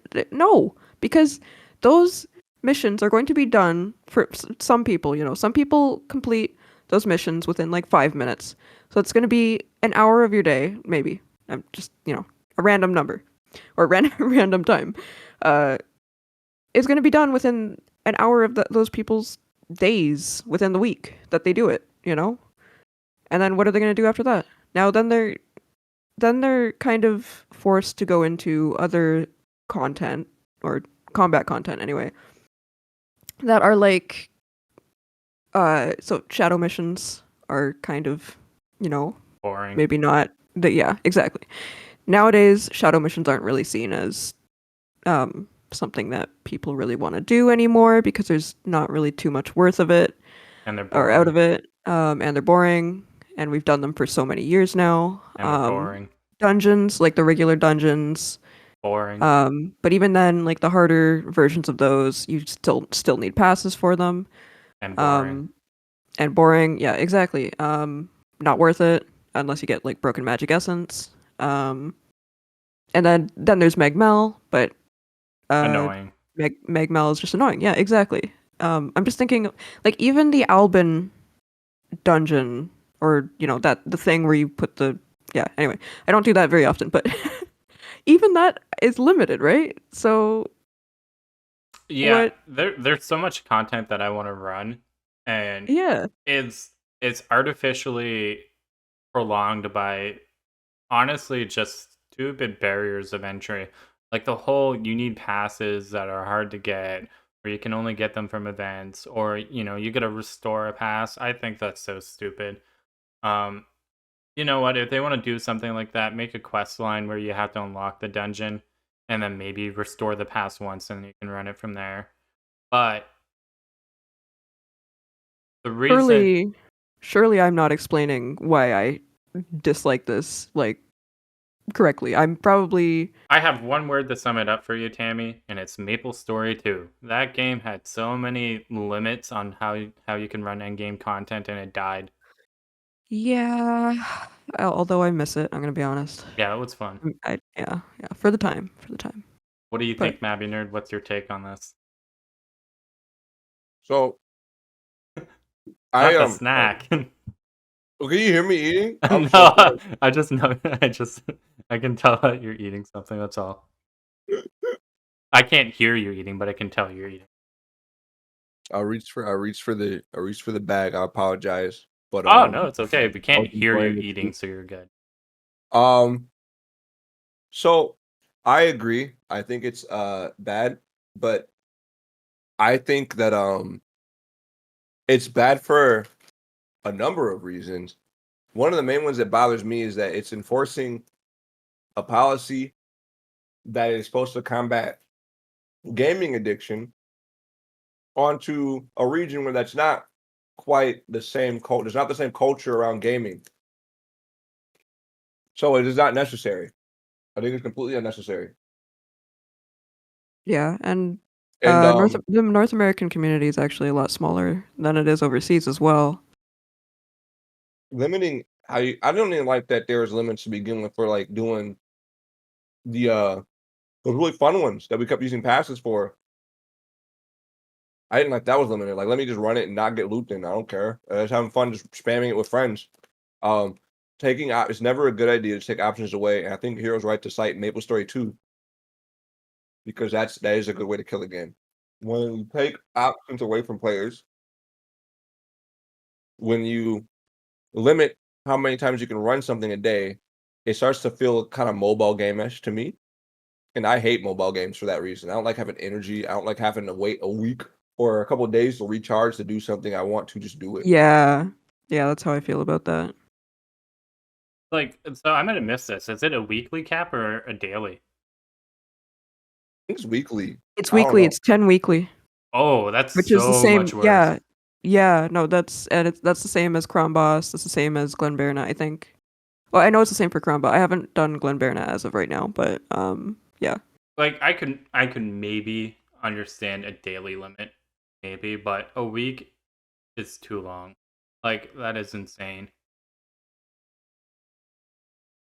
Well, I mean, even 10 a day is a little like that's so little. Yeah, but when's the last time you ran something 10 times in a single day? A lot, actually. A Oh, lot. okay, But there that's we because go. I have a lot of patience. I have a lot of patience. So Yeah, overall, it's just a dumb idea. Like, I'm not saying daily is better, but like, weekly is a way to kill it for sure. and yeah, I know if Rixie were here, he would absolutely go a little more statistical into this. Um we kind of only What do oh you yeah, think, Firelight? yeah. Oh y- yeah. Yeah, no, yeah, oh, I Preach. see. Oh, Tell him. He's you dropping an have entire rap about this right now. you have a very good point, Rixie. You have a I very good point. I agree. You know, if you want to, Rixie, you can reiterate for the people in the comments after too. Yeah, you can. Oh, he's definitely gonna do that. He does it anyways. I love it. I love whenever I see him comment responding to people because he's just straight to the point. They're like, "Oh," my favorite thing. Oh yeah.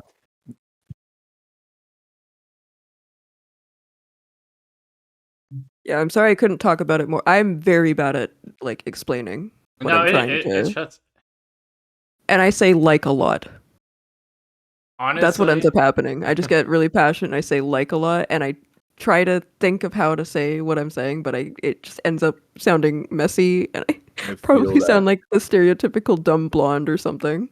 Our speaking, director from our improv stuff rips into us for saying "to be honest" because he said it implies that what you were saying up until that point was dishonest. That's Like, funny. dang, that makes sense. And I say that a lot, so I feel you on that like thing. one of my first videos actually, making Mabi content again and just like diving into the game that I shared on the Reddit. Somebody was like, "Why do you say so much? Why can't you just edit that out?" And I was like, Oh, "All okay. right." So when I first started doing my interviews, I didn't cut out my ums and I was just starting out and someone commented the same thing for me and I became so self-conscious about it and I used to actually start cutting them out. Yeah, so I did that at first, but honestly, end of the day, I thank them because I just say it less now. Like at first, I wasn't like really too bothered by it, but then I was like, if somebody noticed this, maybe I am saying it too much. So let me make it better. Like it seemed like a valid criticism and not just like somebody being a shithead, you But know? yeah. Yeah, that's true. That's true. Question for you here. I don't mean to shift topics, but Mhm. your icon, is that a completely original character? Is Yes, that sir. your That's awesome. Whoever did that, like, it looks straight up like a character from a series. I keep wanting to think it's from like a show or something. It's inspired by something, but yeah. Um, I tried to get more art commissioned, and like the guy I originally got this from, I found him on Twitter, right? And it's like from Japan, and he has like a little like spreadsheet. Hold on, I don't know if I still have it. I'm sure I do. I just recently switched to an SSD, so a lot of things. Oh, you're Um, good. but like for any future artist, it's like a spreadsheet on like dimensions and like stuff like that, right? He was like a real G, but everything's in Japanese, so like when I send it to people, they're like,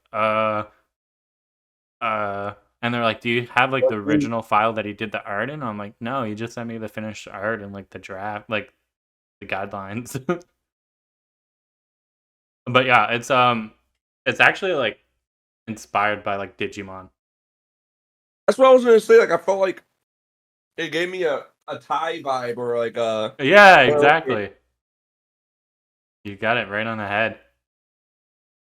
I miss the era of anime heroes wearing goggles. Me too, Bring dude. back That's why I goggle do set. it. Hell yeah! It's just a vibe. Maybe we That's should a bring forgotten out the trend. fashion goggles again in an event or something. Bring them back, yeah. Yeah. The only thing that sucks, I wish the headband and goggles were like a hat opposed to like a wig because I'm stuck with one haircut. Oh yeah. Oh, you're talking about in game, right? Yeah. Yeah, because you got like the steampunk one, right? I think that's what it is. Or Uh, steam engineer, something like that.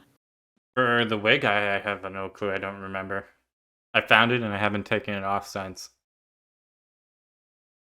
So I have an idea that I'm gonna officially launch today because Mhm. I'm just going down this rabbit hole of Project NX in for NX. I think we should jokingly try to launch a Mabinogi idol group. We totally should. Oh yeah, I'm down. I'm down for whatever. It's a good time. I'm here for vibes. Oh. Let me give me a minute. Let me cook something up real quick. Let me see. I want to make it. We'll see how it goes, but it could be really funny. There's like a dumb like joke channel. Yeah. I Don't make it copy like like the art of different completely dumb ones. serious or anything. Say what? Oh no. It's not gonna be serious. Yeah. No, not serious at all. It's gonna be all jokes, and I wanted to end with us just getting canceled. Like we announced that the channel's being shut down. We got canceled, and then it cuts to whoever. I don't know. We'll parody something, but I want to. I want to see that could be really goofy. Yeah, it could be fun, honestly, like a limited run series on like a channel, and then we're just like, yeah, sorry, we're done.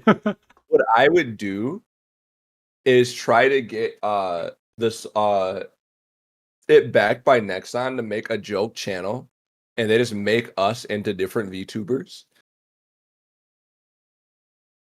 and we Ooh. upload some dumb stuff like to it, and then just just cancel it. They don't put no money towards it. It would be a big ask because it would mean commissioning the models. Mm. But I mean, that could grow into something. It could accidentally grow into something really cool. It would definitely be really interesting to try at some point. Yeah, we'll see. I'm down. Tell me what you need from me, and I'll do it. I'm pitching it right now. I'm sending a message like, Dan, hear me out. If you get us Like VTuber and it model, could be like boy bands and girl bands where they have like each of them have like a different personality and mhm. like here's the shy one, but here's the energetic one, here's the bossy one. And I'm just Here's saying, we know a couple people who already know how to make models. yeah, you're right. You're right. A You could couple. locally source them. They could float them a little bit of money to make the model. Another person the money Yeah, to draw the model. We could keep it simple. Oh that yeah. is true. We know the people. We've networked enough. Oh yeah. All right. That's a good idea. Oh Saving yeah. that. So do we have any other topics? What else we got? We got two more, and then we're done. What content in Mappy is your favorite? Fashion. That's all I need to say. Fashion and community, I guess, social stuff. For me, I would say you know, I am very partial to shadow missions, but more specifically, I wish there were more shadow missions that had goofy gimmicks to them, like Provo, Shadowcast City. I'm probably forgetting one, but like any mission where there's a gimmick or a thing that you have to do, I like those more. The one where we had to guard the guide the caravan, even though they got steamrolled. I want more stuff like that because it's funny, especially the doppelganger one. Having an enemy that turns into, in fact, they should expand on that and have multiple rooms where there's a doppelganger that just clones a random member of your party to make it so that you could accidentally attack your own team. That's what made it funny. Because that makes things way scarier. Like, oh, the enemy's, 'cause if you're beefy, the enemy's not going to do much damage to you, so you're not too worried. But if your teammate, who's min maxed to death, hits you with something, now you got a problem. That is true. I think that's actually a really good idea. That's like those are my favorite types of things in Mabinogi.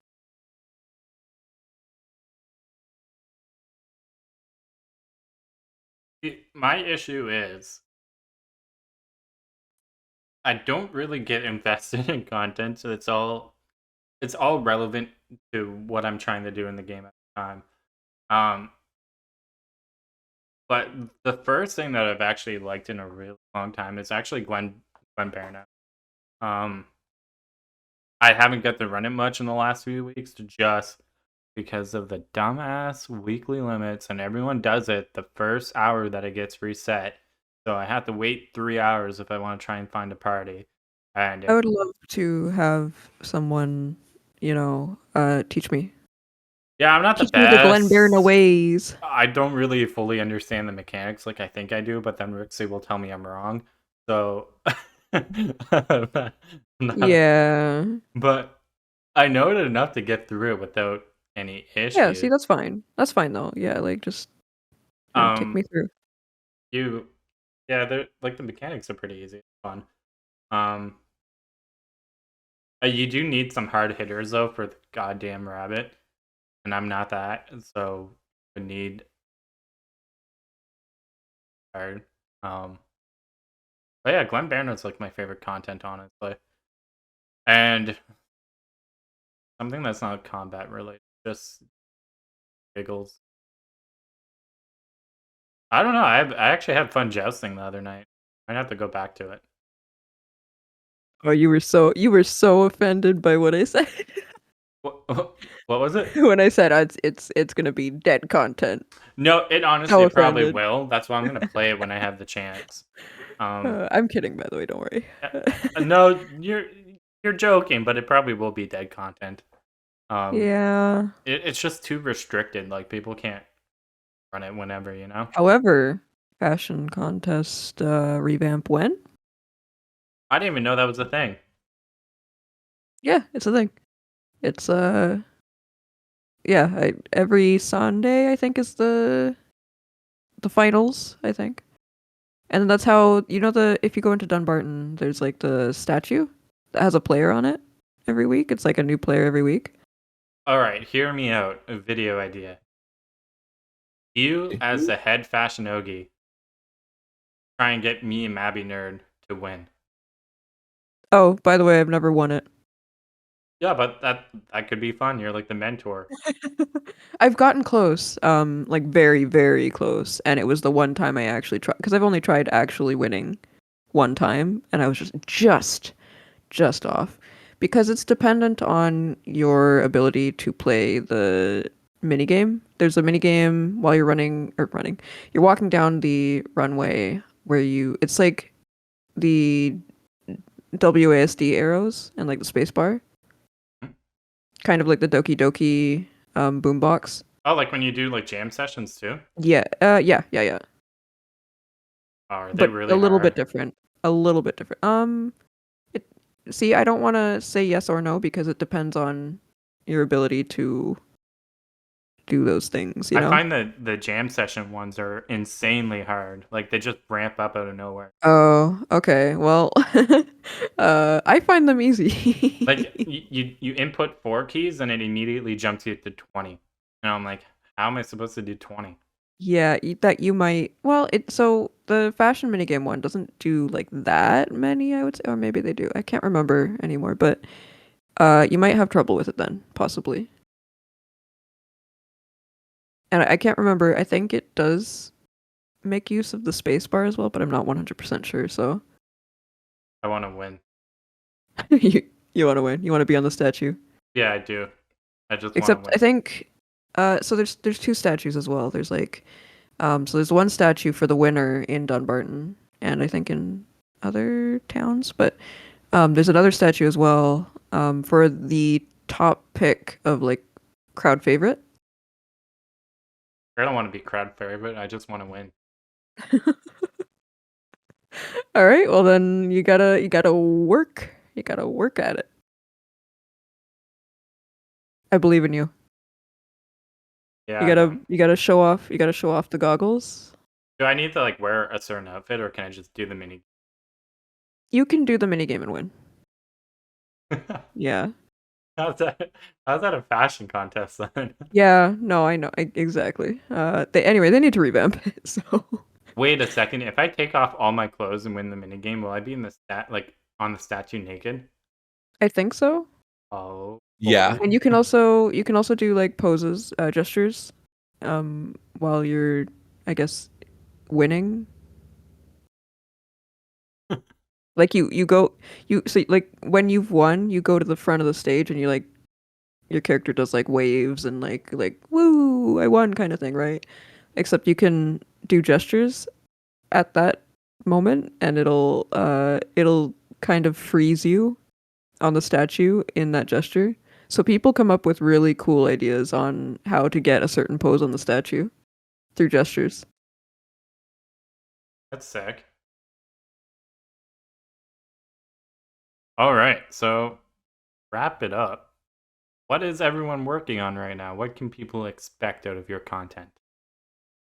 I obviously interviews. I will continue to do interviews.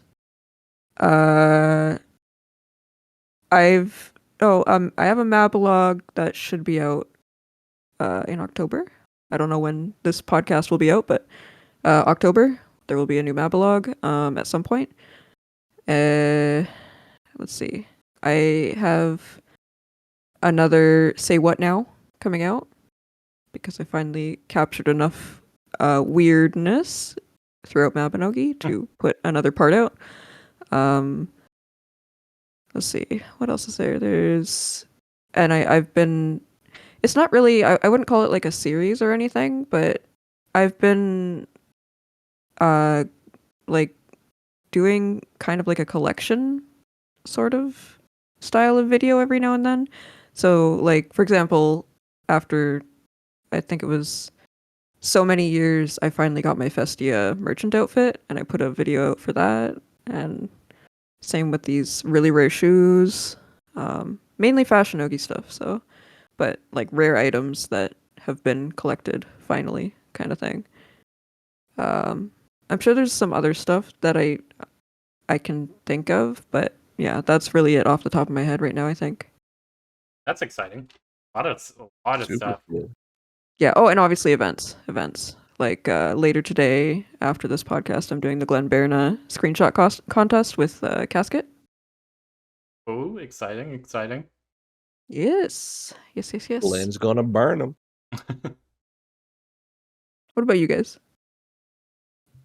So for me, I've just been sort of in this weird period of trying to find a balance where I'm probably gonna end up rapid uploading a bunch more like one shot ideas, but I want to work on something bigger. I got this like weird ankling to want to like I gotta finish the Mobi documentary. That's still in the works. But also to kind of expand on that, I want to do other just like weird dive type videos on like funny Mabinogi things. A little bit of travel, which ties into the whole Japan thing. I'm actually sending some messages. I don't want to say too much, but there's some talks. So maybe I got something set up while I'm in Japan this time around. That'd be really cool.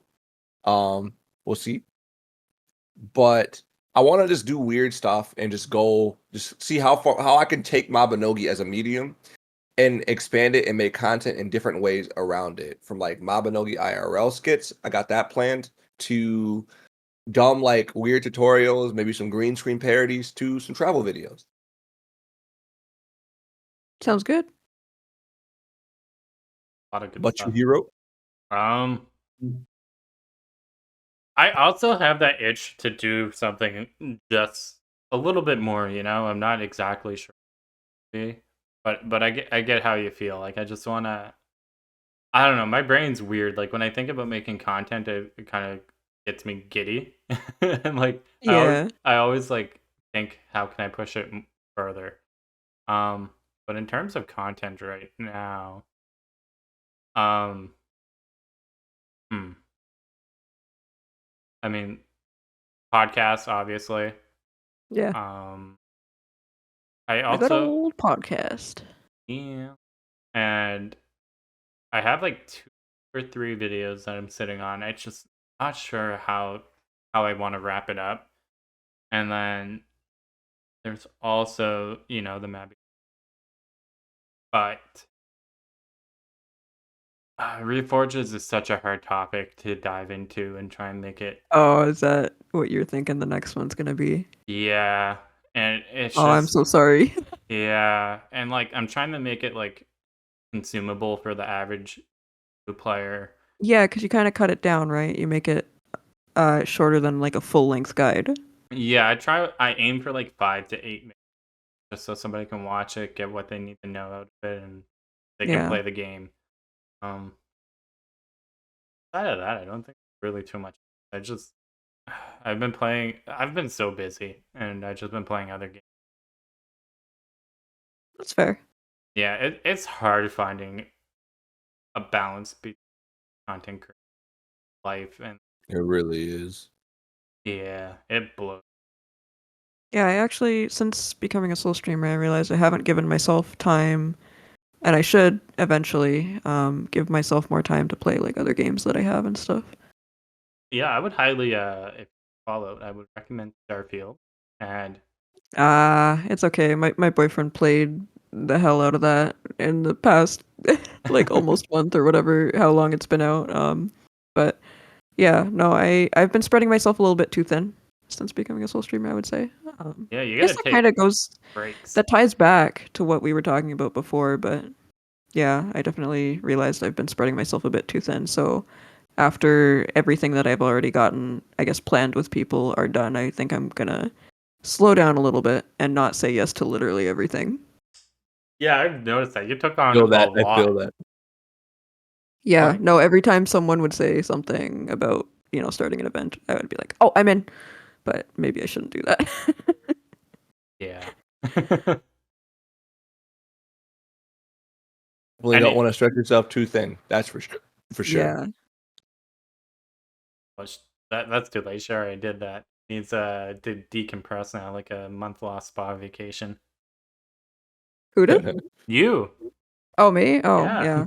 yeah. Yeah. Definitely. Like, how many videos have you featured in the last month in terms of like Uh, streams and videos? uh, uh, I, a lot. I don't.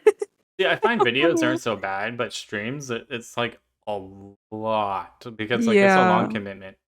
I technically accidentally uh went along with MabiNerds stream with you guys for Oh, the same jousting. here.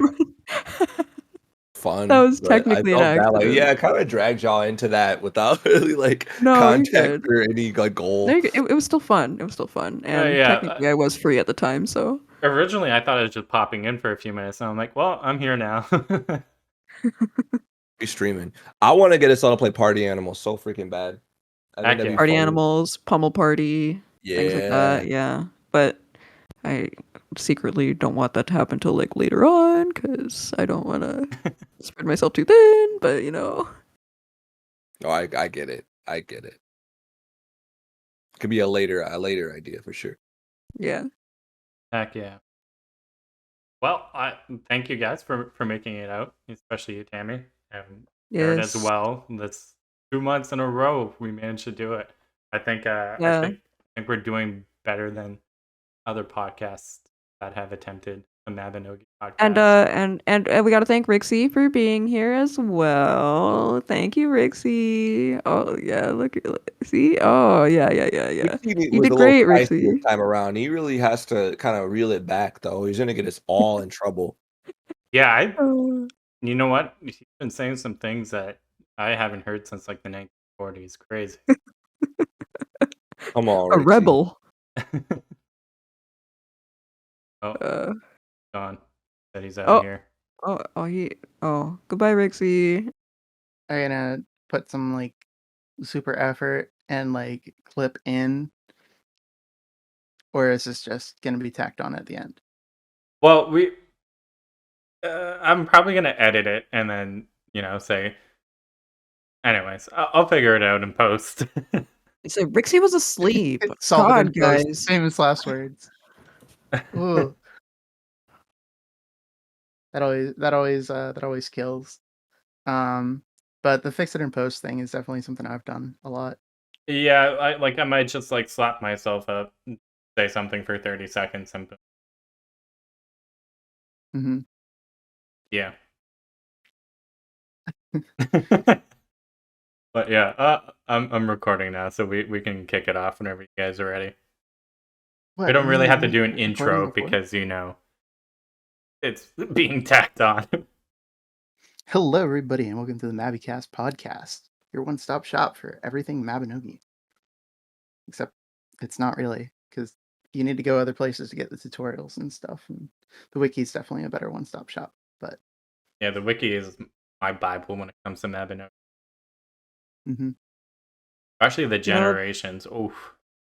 it's weird. I didn't have it actually like in a tab on my Google Chrome until recently.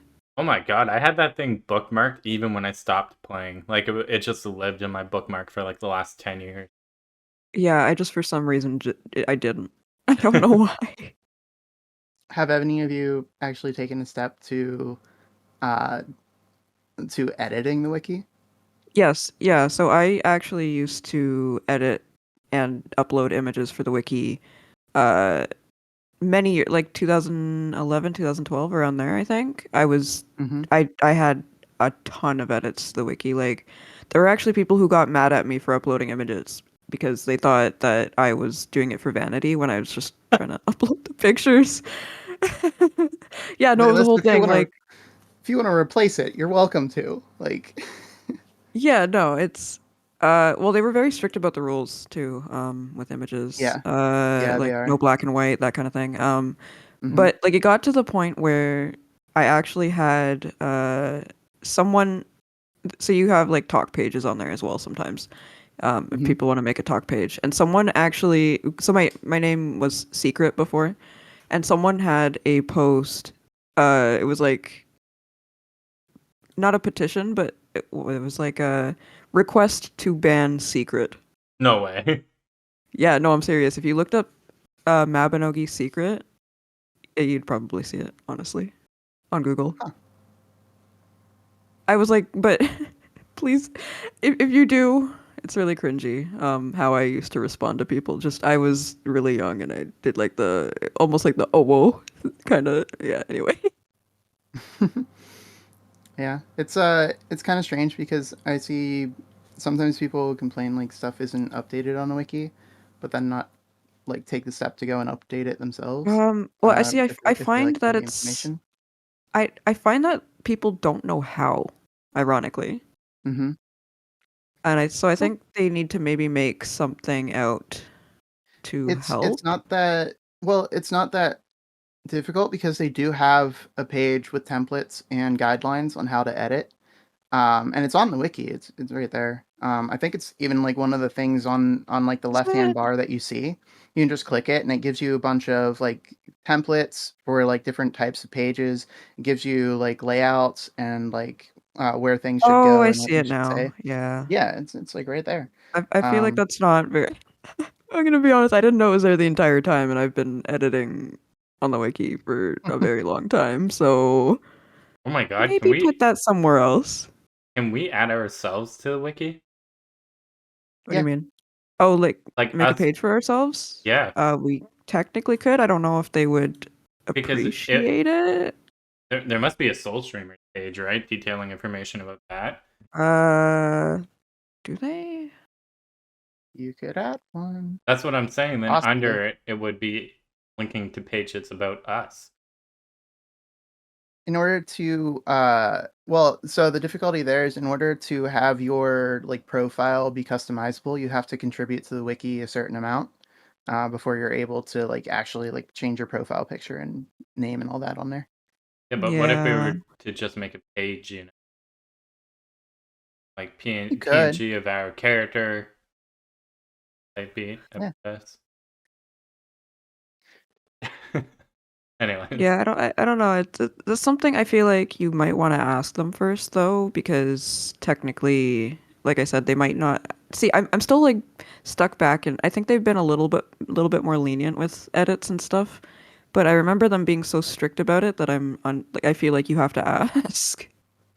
can't be strict about it if we're the only making changes. True. Oof. But We could we could ask Snowy's one of the moderators on there. I could ask Snowy if it'd be okay. What was that? Totally good. Who? it That was was a delayed. badumts. It was delayed. Oh, that was delayed. I was like, what is this about Snowy? What? Um, but yeah, how I wasn't really here for it. But what did you guys say about like your thoughts on being a soul streamer now that like the hype has died down just a little bit, you know? You've had some time to settle into it. All right, I'll start this off. So I said I absolutely hated it. Like that it's garbage. it's not. It's just not good. Like it's Yeah? just not good. But no, all seriousness. I'm just joking. I'll let y'all get over that. He hates getting support to do giveaways. He hates being a part of a community of other content creators. He hates waking up knowing he has a title that he earned, and I don't know where it's going.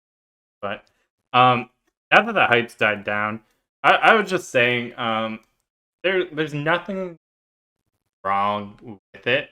Maybe like everything that we get in terms of support is amazing. It just feels like Mhm. there could be more. Yeah. That's essentially the consensus we came to between Yeah. TLDR. I think me and you actually had a conversation about this a little bit that kind of ties in, where a lot of the stuff, like the decisions that are being made and everything, like the NA team maybe doesn't really have as much say, you know? Like I I know think they have that's their requests why as well. I at some point I did bring up last time that they need to trust us more, I think. Yeah, just kind of like I think they need to let put more loose on stuff the in our reins a little bit. hands. Yeah. hmm Like I did, yeah, that's what I said last time, but yeah, it was it's it was definitely really true. cool being able to do like the Mabi Mentors thing with Chloe, and it was hosted on like the Nexon launcher and the web page and all that. It was really cool that we were able to set that up. But last minute we wanted to do like a related sort of giveaway for something that you would get from the veteran dungeons that we were running. But it was just too late to request that. Um, and it's not that they didn't get the request; it's that the approval for the request wouldn't go through in time, sort of thing. Um, and that Yeah. kind of feels bad a little bit, where it's like if we had like a little bit of a more local pipeline, I think it might. Yeah, I so don't know. for people who I feel like I'm able to say this. For people who um don't know, some soul streamers can ask and when I say some, I mean like all, sorry. All soul I streamers can't. can ask to do, to have rewards attached to events and stuff. But it takes a while, like Mm-hmm. because everything has to be approved. By the So gods. that's why sometimes you'll see like upcoming events that are being advertised by one of us, and we didn't state what the rewards are because we don't even know if it's approved yet. Mm-hmm. And I think that could be slightly detrimental to the event because I think, obviously some people come for the rewards in all honesty. It's Um, true. because if they don't, let's say it's a contest, right? They might not enter that contest because what am I getting for it? Mm-hmm. They don't know because we don't know either. There's been Yeah, a few times where when I've been doing like giveaways and stuff, I'll throw my own stuff into the pool just so there's something I can list as rewards. Yeah. Like right away. Like a lot of the pet giveaways that we did, we were given like a certain number to give out, and I just added on like a bunch of my own pets that I could give out. There was an Um, event I did actually before I became a soul streamer, because you're also able to ask for something similar. In the Mabinogi Discord, there's like a community events tab. You get like a mhm, role for it and stuff. I remember for one of my events, there was something that I had asked for like weeks in advance.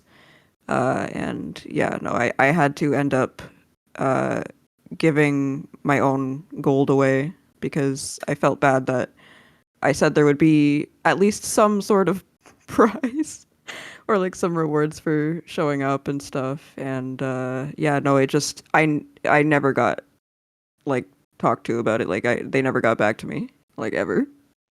oof. Yeah. And Yeah, I but didn't have much gold at the time too, so I just gave away like all the gold that I had and I felt bad because it was so little. people should absolutely use the community events thing more though. I I think feel so like too. it's underused. There's a lot of potential there because they're like genuinely excited to see the community get together and form events and would love to support that more. Um, and I think people aren't like requesting as many events as they could be. It's a really cool thing that they've set yeah, up. I agree with how available it is. I would expect to see something going on every month, every other week, honestly, with how easy it is to do. Like if people were putting it to use, eventually we'd see a lot of events going every few weeks. The other thing too with it is I think a lot of people when it first became a thing, they were filling it up a lot, but I think people kind of it started to die down a little bit and I think they haven't kind of like advertised or shown that it's still there for people to use. I think they need to shout out that it's there. Like, yo, host your guild events, maybe some scavenger hunts, maybe some like questionnaire things. Like, Yeah. you don't even have to have the prizes ready. You can ask them to provide the prizes. Just set it up, just add some cool things for the I would community to do. recommend if you have prizes in mind to ask for, to get it kind of set up a month in advance. Yes. That's that's how long it usually takes, so.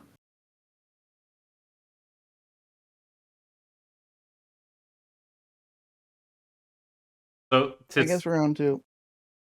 I wanted to ask MabiNerd something because I guess earlier in the podcast, he mentioned this and I took note of it. You mentioned that you were suckered into buying your studio quality lights. I want to hear that story. How were you suckered? So I was.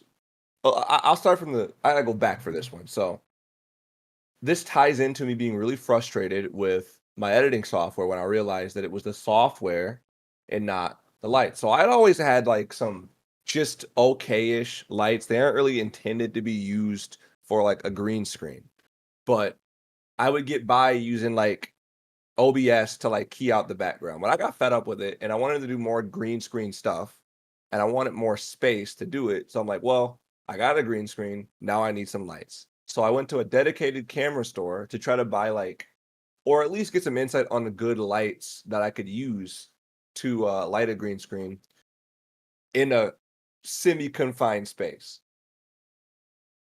I go in and this dude tells me that the lights that I have are okay, sort of, but then shows me a bunch of different lights, and I see this what is it called? Hold on, let's look at the box really quickly.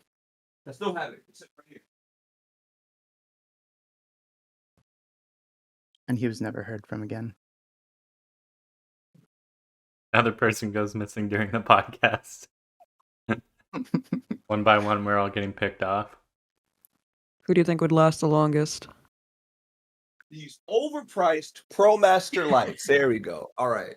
So he was showing me these lights, and I got bamboozled on top of that, by the way. I got bamboozled on top of being suckered into buying these lights because he's telling me all this stuff about them, saying that you can change the color temperature, you can put it in a box. You have these cool handlers where you can like actually have someone freehand it. It's wireless, so it works with like it's wireless, so you can just put batteries on it and just go crazy. It's like, oh, that's really dope. But I probably am. I'm like I'm better off with these. Now, this is on me. When I say suckered, really, it's more like I was too polite to say I got sold really hard on them because he pushed back and said, no, I mean like you really like these lights and they're really affordable. Now here's where I made my mistake. Have to pay is bullshit. Pardon my language, but it is because it's dangerous.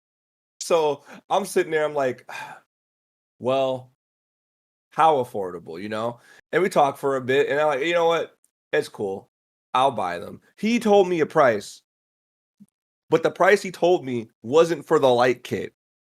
It was for the batteries, Oh, like the battery Oh. kit that makes it wireless. So I'm like, that's not bad at all. And to give him some benefit of the doubt, we did go back and forth, and I did ask a lot of questions about that. So maybe he just assumed that that's what I was more interested in. But we get rung up. I tap to pay, and he's like, "You're all set." And I look at my phone, and I see these lights cost dang near $500. And I was like, "Whoa, bro! Wait a minute! You said this was like a 100 something dollar set. What is this?" Which, by the way, $100 for a wireless battery kit is also a ripoff. yep. And they're proprietary. I tried using different batteries on these lights. It won't take them. Oh, ProMaster sucks. Oof. I mean, these are nice panels. Don't get me wrong. Mm-hmm. But they suck. They suck. dude, I would have It's just like, brought it back the next day and be like, yeah, they're not working for me. I should have did it. I like swallowed my pride and said, these better work. And then It was around the time I did that Fardarig video, which was supposed to be a very different music video. But half of the green screen footage that I'd used was not usable because I couldn't key it out no matter how hard I tried. I was using Vegas. Mm. Mistake, I was using Vegas. Hmm. Because later on, I went back and tried to do the same thing in a different software, and it keyed out just fine. Yep. So I was mad on Ooh. top of that. What software? What software did I use? Oh, Resolve. I was using Resolve to test Yeah. it out, and it just keyed it out like in an instant. I was looking up videos. They're like, pay for this paid service that can key out anything. I'm like, I'm not paying a monthly subscription Mm-hmm. for software to key out stuff. And they're like, the movie studios use this. Like, no, I'm done. I'm done spending money on Mhm. camera gear. I have that year was a weird one because I had made a long series of bad business decisions when it came to buying equipment and thinking that I needed like the right gear to make videos. And to segue into that, like anybody who thinks that they need like X amount of gear to make videos, don't get caught in that loop. Don't get caught in that cycle. Just make videos. Use what you got. Make use of what you True. got, and as you go, you get that other stuff and start using it. But don't think you need it because that'll just make you go broke, and you still won't make anything. Like these days, cell phones are incredibly powerful video making tools just by themselves. Like most cameras have a pretty decent camera on them, Oh yeah. or most phones have a pretty decent camera, and and the flash on them. Like if you've got like some friends with cell phones, you can use the flash as lighting. Like there's some real cheap ways to do it. In fact, the lighting I have now is the same lighting I had when I was in like high school. I went to, I think it was Lowe's. I went in there. I found like these like clamp lights. They're like 10, $15 or whatever it was. Got the clamp lights. Went to like Walmart. Got like some light bulbs or whatever. And they work perfectly fine for any lighting that you need because they reflect the light off of the metal shell thing, whatever it is. It's like made out of aluminum. So they kind of amplify whatever light bulb you use there. And you can get like daylight light bulbs at Walmart. They are super bright. So and they've worked for me forever. I've used them on like video shoots and stuff. Half the reason why I don't use a webcam when I make content is because I'm an absolute gremlin who enjoys the dark. And having lights shining in my face is not enjoyable. I don't like it. I tried it. It's just not my thing. I don't feel comfortable. Like, not even like the recording part, just the lighting. Like, I hate it. Are your walls white or are they painted like a different color? They're white. You know what I would do? But I would just bounce the light off the walls instead. I would just turn the lights Yeah, towards the wall and that's a just good use idea. that. You could even have the lights like behind you so that you're mostly backlit. That'd be kind of cool. Like, could you, if you set it up a certain way, you could just be like a silhouette. just a bad omen. Yes. It's cool ideas. You Yeah, get me there's talking about some really cameras, though. I can go. If you ever bored, like download the Magic Eraser app from Google. You can do some funny oh, stuff with that. I haven't Oh, hold I on one haven't heard second. about that in forever.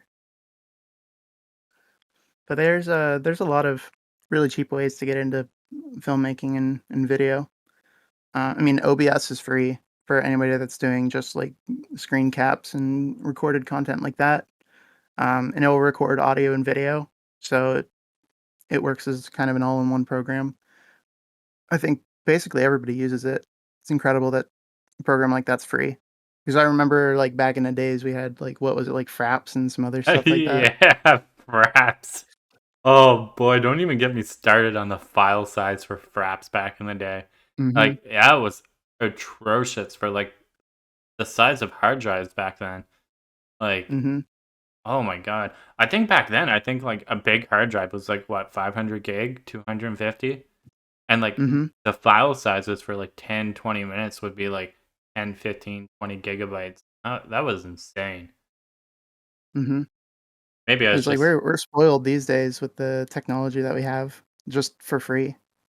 Yeah, like just recording this podcast, I think like the last one, it was 3 hours long and it was only 4 gigs. Yeah. Which is just crazy in comparison.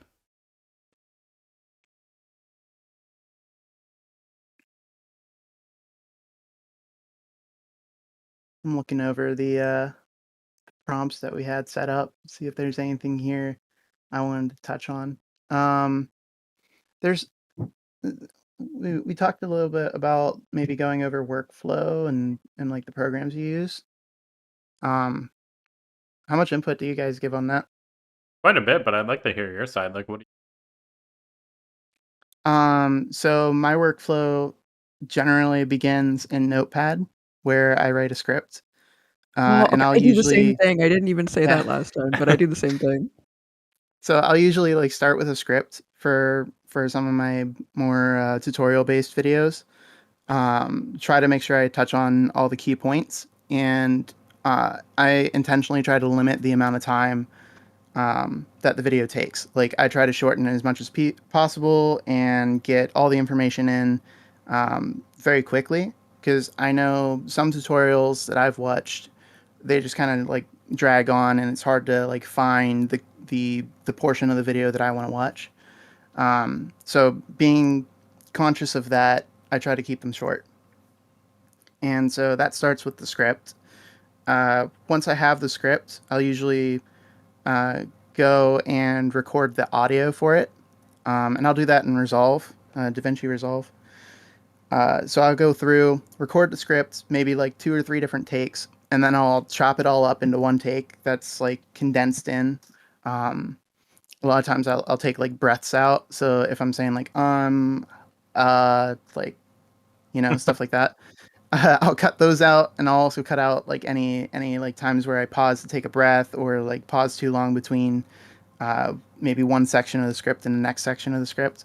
So that all gets edited out. I posted, I think, on Twitter a screenshot of the in progress Spirit Weapon video that I'm still working on, uh, where it's just like chopped to bits. It was like 3 different takes, and it all gets like smashed together into one. It was a very long uh, script starting out. It was like maybe 2 hours, and I think I cut it down to Whoa. like 20 minutes or 14 minutes or something like that. That's impressive, honestly. Yeah.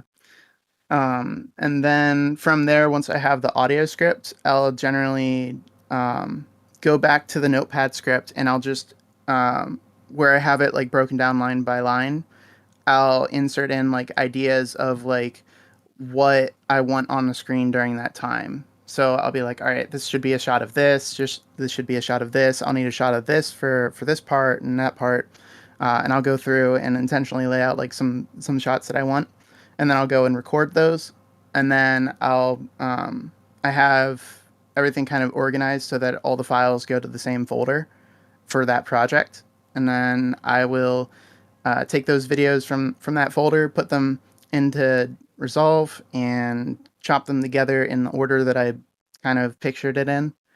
And then if I have time, I'll go back through and do some motion graphics for it. So like the little text that comes up on the screen or stuff like that. A lot of times, especially recently, I've been kind of lazy about it. Just like work's been busy and everything, so I haven't had as much time to put the detail attention into the videos as I'd like to. Um, but generally that's when I add anything extra or anything I feel like would add value to the video. So like any graphics off the wiki, any graphics off of like images of things that are relevant, or I'll pull up like uh, kind of like zoomed in screens of like the skill window or something like that if it's relevant to what I'm talking about. I guess one of the examples from the Spirit Weapon video that I'm working on now is when I talk about the like Spirit Weapon UI, it'll like zoom into the part that I'm talking about of the UI, but it won't take up the full screen. It'll just kind of be like its own section of the screen. Um, so I'll work on stuff like that, and then like basically render it out. I also have a little cheat where I have a notepad file for my YouTube tags and a notepad file for my YouTube description. so I can just copy and paste that in, and then just add anything that needs changed. Yeah, I just hit reuse and then like just copy the tags from like the previous video. Mm-hmm. Same thing, I guess, essentially hooked in. But your like your flow is so much more organized than mine because like the idea will start in my head. I'll get like the shots first that I want, and then I'll voice over the shots and then chop up the shots from there. I think your flow is faster to output, where mine takes quite a bit longer, and it doesn't always result in like a better video either. It just I think mine works for me, but I would like to be able to do it the way that you do it. Yeah, I'd like to be able to do it the way you do it, but I'm starting to come to terms in life that I might have ADHD, and Mm-hmm. anyways, that's a whole different can of worms. But oh man, it makes video editing interesting and frustrating at the same time. Mm-hmm. Yeah. For sure, it does. But yeah, that's generally like kind of my workflow behind the videos. At least the tutorial ones. Some of the other videos have a different workflow to them. Every project's a little bit different. A lot of the collaboration projects end up being quite a bit different than that. Like the rap projects that we've done, like the Bandit rap and all those. Those have have a much different workflow, and I kind of enjoy those more because it's a lot of back and forth. Where what you don't see that happens behind the scenes is we'll like send the track to everybody and be like, all right, who wants to hop on this one? Like, what part do you want? And then like somebody will send back a file, and it'll like completely change the project because they'll like send in like their part, and they just like went over a part that you were planning to use of the beat or maybe not. Uh, and there's like stuff you can tie in on what they said, so you might rework your lyrics or something like that, and then somebody else sends something else in, so like the project really evolves as you're going through. So true. So um, oh man, it was hilarious, the Bandit rap, how it was being sent back and forth. The file name was changed every time. It true. was hilarious because it would be like different song lyrics, or like uh let me, should I actually pull that up and see like Yeah. what the Let's see names the list were of for names, this? how they've Hold on. evolved. Because that was like a passing a meme around and just changing like a telephone game. Oh, it was fun. Okay. So let's see. So at first it was just like the bandit theme, and then they sent back, I don't know who made that beat as the file name, and then the next one was let's keep this going. And then somebody else sent back, let's keep this going and going, and then it was like just keep swimming. Uh, and then just keep swimming too, and then we had we are the champions, my friend. And then there was like baby you're a firework. And then it was uh, there were some other ones that it was sent in like DMs because I was working with Lan on some of how she wanted her vocal and all that changed up. Let's see, what were those ones? I gotta find that DM. Uh, let's see. There we go. Yellow Submarine. ABS like the brakes. Oops, I think I did it again. And then the final like project name once we were finished with the audio was Make It Look Easy. So like that just like kind of keeps going back and forth between everybody, where everybody's kind of handing the project back to the other people to work on some more. And we threw like at different points we would throw in like special effects and maybe take them out, add an ad lib, take the ad lib out, like just kind of working it to see what Yeah. sounds like the most fun. Mm. And I really like how that project turned out. Bandit rap was probably like my favorite because, like you said, it was just a laid back, like there's no pressure. Just hey, here's a section of the beat. Go for how long you want to go. Pass it to the next person. Let's see what we get. And Mhm. it ended up being way more cohesive than you think, given that process. Mhm. Yeah, it turned out really good. Like considering the flow of it all, where you guys are just like, all right, I'm done. On to the next person, you know? Mhm. It actually turned out really good. Yeah, it was a lot of fun. I like that like the project flow of that a lot more than like doing videos on my own. Just something about like handing it back and forth with people, like just kind of fun. I think we should do that more. That's Mhm. probably gonna end up being like the way we handle raps from now on. I was thinking about that more and how like the Cypher group is sort of just like this hub of people we know have no issues like doing a Mabinogi rap. But like maybe we should make an actual Discord and like once a year or so, just like do another rap contest to see who can like join the circle and then just get in on rap collabs with us. Like that could be a thing. We just collect all the talented Mabinogi lyricists from Aaron. You steal them. That's what I'm saying. I'm saying we monopolize them. Yeah, So, hey, if we're you gonna. They are. We promise they are not in a room tied up. Uh, they're well fed. Promise. oh yeah, yeah, they're taken care of. And if you want to join us, well, you know where to reach out. We will not shove you in a van and take you to an undisclosed location. I don't think I'd mind as long as the location was nice. There's a As, Waffle House in it. I'm sold. As long as the bills are paid and I don't have to worry about it, I'm set. Take me away. I have no issue. Let me bring my computer, grab my computer too. I'm set.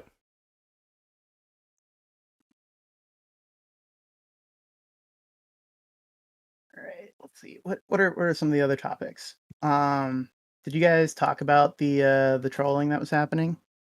I briefly we talked about how we handled trolls. Um, I that's encourage them. I encourage them too much. It's probably to my detriment. Like if there's like a negative comment on a video, I'll just pin it and be like, yeah, look what this person said. Yes, pin of shame. It doesn't happen very often, but you know. honestly, it only really happened to me when I was like when I first started making Mabi content. And then after that, it just stopped. Like it was just gone. Yeah. You know? When it Oh, mhm. sorry. Go on. When it stops being fun for them, they'll usually like be like, ah, well, all right, we'll go Well, move on with our life. yeah, I usually Mhm. never answer them either. I'm just like, yeah, it is what it Hmm. is. They will try to like get. It's super disheartening. But I've noticed that like it's always when someone's starting out, when someone's trying to find their flow and they want to step into the game and make. And not even just Mabinogi, but I feel like for almost anything, there's always going to be that one like hater. Actually, after yesterday, I went through and looked at comments on older videos, like when I first started like putting myself out there. And I actually Hmm. noticed a lot of negative comments from people who are just like, no one's gonna want to watch this. This is cringe. Like people will try to get at you, but then over time they just disappear. Like you said, they just stop. You just Same don't thing happened for respond. me. What's the kind of things people were saying for you? Like, I just it's hard because like I feel like there's really not much people could kind of like shit on you for because like it's just straight up you talking to people or just like, hey, this is fashion in Mabinogi. You know what I mean? Like, Okay, so well, because I started a long time ago, right? I wasn't okay. I'm really slow when it comes to learning how to do certain editing and just all that stuff. I'm really slow with it because I don't actually have any experience whatsoever with any programs and stuff. Um, my if you go back and you go to like my very first interviews and stuff, they're actually pretty bad quality. It was good intentions, but they're actually pretty bad in quality. But you know, because it was just starting out. People knew me in the community in the server that I was in, and you know, it's like they wanna put you down before you can continue. If that makes sense. It's like they try to scare you off before you can actually like get into it. They want to scare you from doing it. But it was just comments, like just comments like, "Oh, this is really bad. The audio is really bad," stuff like that, which I did take into I had that account too. over time, and it did make me better. But then there was also the other ones that were just, "You're bad." Like not anything. Like, okay, is there anything constructive there? You gonna tell me why? Like, Mhm. and then also like I've been on the game for a long time, so they for some reason kept bringing up things that I did when I was like 12 years old. So things like that. Yeah, that sucks. I find And like starting I out was just with gonna like, say I delete them. you're just like straight up like, get out of here. I don't want to see Yeah, this no, shit. if it's something that's more on the hateful side, I just like, even if it's towards someone, like people actually completely dislike bomb some of my interviews because they don't like that person. It's Really? not because Oh the yeah, Yep. video's that's super bad. Yeah, it's weird. not because the video's bad. It's because they do not like that person and they'll take it out on me. Like they'll take it out on my content. Oh yeah, the same thing happens to me too, especially on the Reddit. Like I'm just sharing it. Like none of my videos are supposed to be serious. So like if you can't watch it for fun, then I don't get it. Like they dislike it just for whatever reason. Now, see, the reason I don't get it for me is because you guys are recommending the people that I'm interviewing. Like, what do you Yeah, it's want like me to you do asked about for this? What do you want me to do about this? I'm sorry that you don't it. like this person. How about you just not like the person and maybe don't take it out on me then? Stop recommending them. Yeah, what the heck? Man. But yeah, that's pretty much what I get and what I used to get as well. So Mhm. Yeah, I got a lot of comments about audio quality when I first started Me doing the too. YouTube videos as well. But that was an adjustment period for me because I was used to recording in like a studio setting, and going to recording at home was like very different. It's just a different environment, and it's different, like different setup, different equipment. Um, so I just wasn't used to and didn't anticipate some of the problems that I faced with the audio. It's better now, but I feel like there's a lot I can improve on still. It's just I live in a place where there's a lot of just white noise in the background, so it's hard to actually get like good quality audio out of it at times.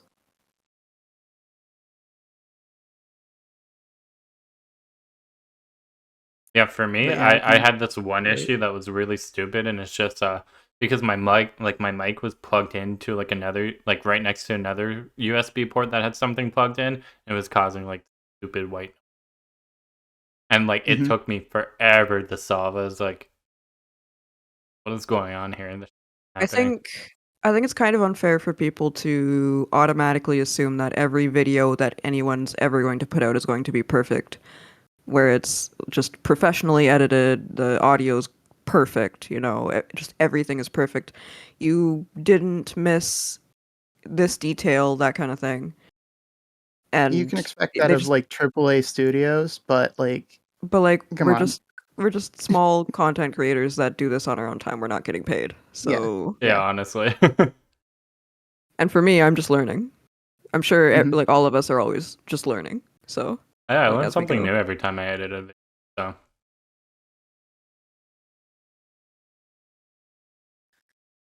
Sometimes it's the most fun when you just like try to edit something in a way that you've just never done before. Like, just instead of Hmm. following the conventional rules of making something neat, just do something stupid. Like, I had so much fun editing editing air quotes the last video uploaded because I just didn't care. This is like making the care like making myself spin around on the green screen or just throwing like something dumb on the screen for no reason. Like it's like therapy almost. Like I'm breaking all the rules for this one. yeah, I had a Hmm. lot of fun editing my commerce video just because I was setting up like cinematic shots and like just the dumb edits of like the Metal Gear Solid, like whoa, whoa, whoa. Yes. I had so much fun with that. I was like, how many times should I put this in the video? Because commerce is really slow. And every time I put it in, it just made me chuckle. Like I was just laughing to myself. I was having so much The fun with best. that. how you do it. You can tell, and Counterpoint. it reflects on the audience. I think that when you're having fun with what you're doing when you're editing it, I think that carries over to people watching it, and then they get Mhm. something out of it too. It gets more value to the video. I agree with that. Counterpoint to just doing it a different way sometimes in learning. There's a too far on that, and I think when I did the original like cipher video, that was too much. That Oh was too yeah, much new. yeah. Because I was just starting with Resolve, and I kind of bit off a little bit more than I could chew. But also, just the Resolve was fighting me the whole time. Not even just like my lack of knowledge, but like I've told the story before, but it's just like every time I would go in and edit, it would kind of like undo everything that I was working on. Like it would just be broken the next time I opened the project, even if it was working like just before that. But it was that I think you have to kind of pace yourself if you're trying new things. Don't try to do too much, if that makes sense. No, Like 100%. there definitely pace yourself. That was me like fresh out of like trading in the Adobe software for Resolve, and also trying to do this like really complex thing with the with making it look like a book page like turning, and having like the one half be like a paper cutout of our character, and also have the lyric animations and all that, and having to switch from like After Effects to Fusion was it was rough. I probably wouldn't go that far again. I'd probably like do a few videos before that, because that was like the first one I did in Resolve even. The fact that you did the entire video like that too is like crazy. Like, I can't imagine the amount of layers you had going on for that. Oh, Fusion doesn't use layers. It uses nodes. I'm just, Weird. I'm just, my brain's already I hurting. can I'll send you a screenshot after we're done here of what it looks like, so that you could pull it up in the edit. Right here on the screen, what everybody's looking at. This is the nodes for Hold what I on, did in the thing. let me write this down. You're making me work. Yeah.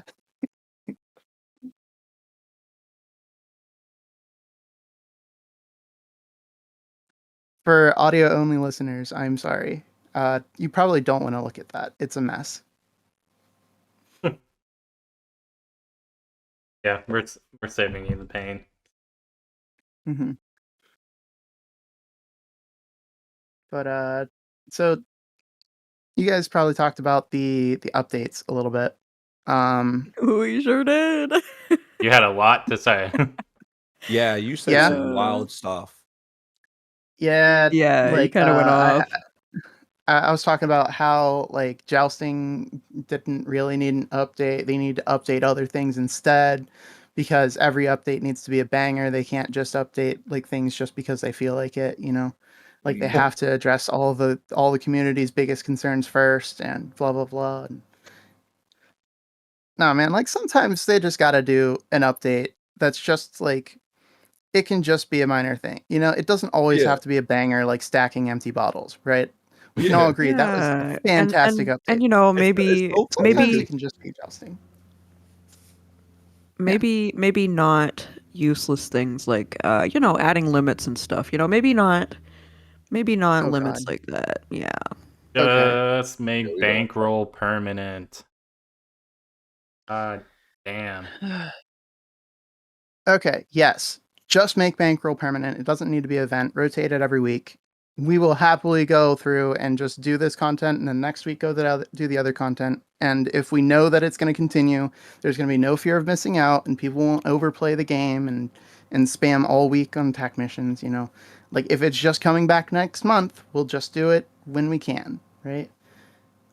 And also the oh my goodness, the limitations Uh-oh. from the recent KR Here we patch go. on tech missions to 10 a week is one of the worst ideas for the North American server. It's I don't have an opinion on it on the KR server. Maybe it's correct.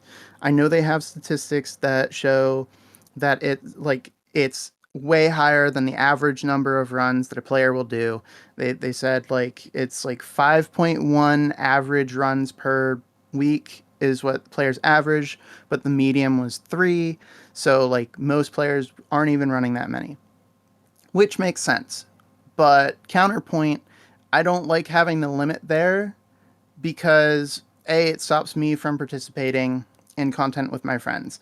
If I run my 10 for the week, I can't enter again, which means I can't help other people that might want to run it. Even if I don't get a reward, you could limit rewards and not limit entry, and that would be fine. But like when you're saying, all right, I've done my 10, I can't help anybody else with it. So now these players might not get to run any, depending on their power level, or if they're strong enough, now like we just can't run together. So depending on like how our times line up, maybe I was available earlier in the week, so I got my runs out of the way, and now that you're available to do your runs, we can't run together. That feels bad. So just like the hard limit of not being able to enter again, that's where I take the most issue with that sort of an update. But just the general concept of a limit, like overall, feels bad. It now creates this fear of missing out where there shouldn't be. It's like, oh, I didn't get all 10 of my runs in. I'm missing out on things I should be getting because like they said 10's the limit, which means I have to run 10. The same thing happens with Glenn where it's like, all right, you've put a limit on it as 3. So now people will run it 3 times, but like they feel bad if they can't. I felt the same way about Crom Boss when it first released and it had the limit of, was it 7? Now it's 10. But like I've never run Crom 10 times a week or 7 times a week. I've never maxed out my runs on Crom, and I know players that have, and they get way far ahead of me because they do. Wait, I'm actually But surprised about that. like it feels bad that I didn't meet the limit, right? And I shouldn't feel bad about that. It's just like my schedule didn't line up. I didn't have the time to do it. Oh well, right? Yeah. But there's still that lingering feels bad because I know I didn't reach the limit. And then when you're adding that to text too, now you're introducing that feels bad to tech missions where if somebody doesn't run it 10 times, they're going to feel bad potentially, you know, like How do there's like, you feel about because then some people, if they have reached the limit, then they're kind of limited to doing other content. How do you feel about that? I think there's enough other content to run. There's enough variety, but it's all mid game content. None of it's end game content. All of the end game Yeah. content is limited per run. Because if they limit purification runs, which was on the schedule of updates for us to get, I think. So if they Wow. limit purifications, they limit text, they limit Crom, they limit Glenn, I'm just not going to play, right? That's what you're telling me is like, here's what you do every week, and then you just stop playing for the week, right? Yeah. Because I don't run purifications in the first place. I don't find them entertaining. I don't do Phantasm. That doesn't really scratch the itch for me. I like doing Glenn. I like doing Crom. And I sometimes I like doing like Kraken and some of the tech missions. 7N kind of makes me angry that the boss has like iframes and I'm also an elf. Why don't I get those iframes, right? That one mission kind of I try to avoid, but the other ones, you know, like I'll sit and like binge of like a Feth run session like 12, 13 runs in a row, you know. But if you take that away, now it's like, all right, well, I guess I'm just done playing for the week because I don't need to do veteran dungeons. I don't need to do Magmel. I like there's nothing in it for me, right? The only things for me to do right now is hunt Pallid, which only drops in Glen and Crom, so I'm limited there already, or hunt materials for potential like Perseus or Nightbringer weapons, which again is going to be limited. So it's like I just won't play, right? I find limits too also. So like with other MMOs, new content that drop, like raids, like especially endgame stuff, people get so hyped for it and like Mm-hmm. it becomes like a week long thing where like people are just absolutely spamming it and it's just fun. But with limits, you kind of kill that because like even with Glenn, you run your 3 and then you're done. Like people aren't excited about it. Like there's the initial like oh wow, this is new content. Then after that, like you don't hear anyone really talking about it. I don't really mind as much the limit on Glen. I wish it was high. I wish it was like 5, right? Mhm. But most weeks where I'm running Glen, I'll stick around for a party if somebody in the party hasn't cleared all 3 of their runs yet. So on average, I've probably run like 4 or 5 a week, even though the limit's 3.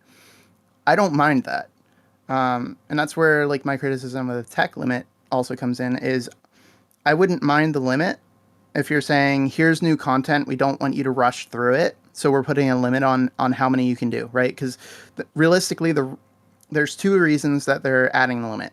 The first one is for healthy game habits, right? They have a problem with game addiction in Korea, and so they're doing their best to limit that as like a moral responsibility sort of thing. I get that, right? We don't really have the same issues in our region, or if we do, it's not looked at in the same way. Um, so it may not be as necessary in our region to take the same measures. Um, but at the same time, the second reason is they're adding Perseus weapons and they're adding materials for them, and they don't want players to get the Perseus weapons and then stop playing. So to artificially increase the amount of time that this update will be relevant, they're limiting how many times players can run, and they're adjusting the drop rates so that this will take them roughly 6 months. So the next time they get new content, there's something ready for them, right? Because we only get new content for the game every 6 months or so, whereas we get monthly updates to content we already have. So to keep the new Perseus weapons relevant, they're just they're basically adjusting the numbers so that it takes roughly 6 months for them to get the new Perseus weapons, right? But that's not going to work. We know that guilds work together to rush through and get the items that they need. A lot of the main materials for them are already in content, so it's only the new materials that people would be hunting. Um, and it still doesn't feel good that you're locked out I once agree. you do your 10. See, he's a lot better at explaining everything than we were. Oh yeah, 100%. We kind of just scratched the surface and that was it. Yeah, we're It's like like cap bad, Maple Story dead, Maple Story weekly limits. Yeah, we were kind of I that's guess also true. we were relating the limits to, like, let's say a phone game with energy. Yeah. Games games in our region do very poorly with limited with time gated content. The less time gates you have, the more players will respect and enjoy the game.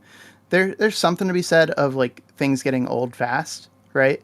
Because you will have those players. There is a section of the player base that will nonstop just run that content into the ground until they've gotten everything out of it and then just stop, right? Yeah. And there is an effort from the devs to balance that so that those players don't stop playing the game, right?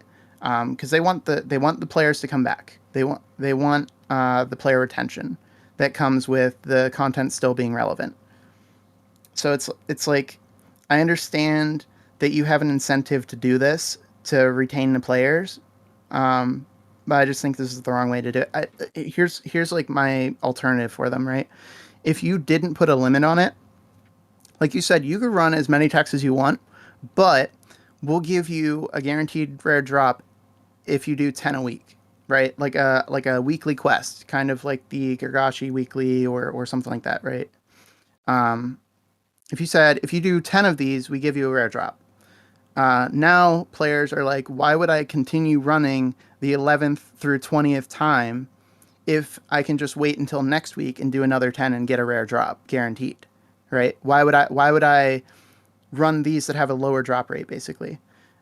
You could even say like after you've reached your 10, now the drop rate on your stuff is decreased back to what it was before the drop rate increase, right? So now you're not hard limiting. You're just kind of like, here's how many we want you to run. Um, and like if you run more, you'll get less, but we're encouraging you to do this many if you want to. I feel like that feels better to me than what they've I implemented. think so too, and it would be a great way to like just fixed drop rates on things too. You know what I mean? Like, even if like the thing Mhm. you got was like essentially like a gacha, right, where you had a chance to pull something rare Yeah, that you that'd be normally fine wouldn't too. get. Um, yeah, I think it'd be a great way to make content not feel so shitty. Yeah, I like the positive reinforcement model rather than the harsh limits and strict, um, just like endpoints like that. Basically, the long and short of it is, I want to be able to go and get invited by somebody and not have to say no, I can't because I'm already maxed out. I just don't want to be in a situation where that happens. Like, a lot of the reason that I got my character as strong as it is right now is because I had guildmates that were not strong enough to run the content. So I want to be strong enough to make sure there's no content they can't run. Like, I want to be able to facilitate that for anybody that wants to, sort of thing. And if that doesn't work anymore, you've taken something like my goal in getting stronger, you've taken that out from under me because now I can't do the thing that I wanted to do with all of the power that I've obtained, you know? That is fair. Damn, it's just. I wish NA had more power. Like just to kind of piggyback all like off of this. Like it's crazy that it's taking a Discord channel and like this much blowback for them to be like, "Hey, this isn't good for our community." You think they'd be able to say like, "All right, as the NA team, we know our players won't like this, but it takes this much Mm-hmm. complaining for us to not get something that is going to harm the community." Crazy. True. Like But maybe that's changing though. Maybe. I hope maybe. so. I hope this kind of brings to light one of the downfalls of the current system and how they bring content to NA. I've suggested this to them, but like, low key, I think it'd be really fire if like just once or twice a year, you know, we get an NA first drop where like we get an update we weren't expecting. Like, we just get the update first and then it goes to KR. It'd be Like, cool if we get. how insane would that be if we get like some random like abyss dungeon just out of nowhere before KR sees it or Mm, something like That that? would be nuts. it'd be cool if we Because get like, to like play the content like way before it gets dropped, so that way we can provide our feedback on it. Like mhm. kind of like this change. It'd be cool for them to pass it around to us first before like I don't know. Like I feel like feedback from us would be helpful.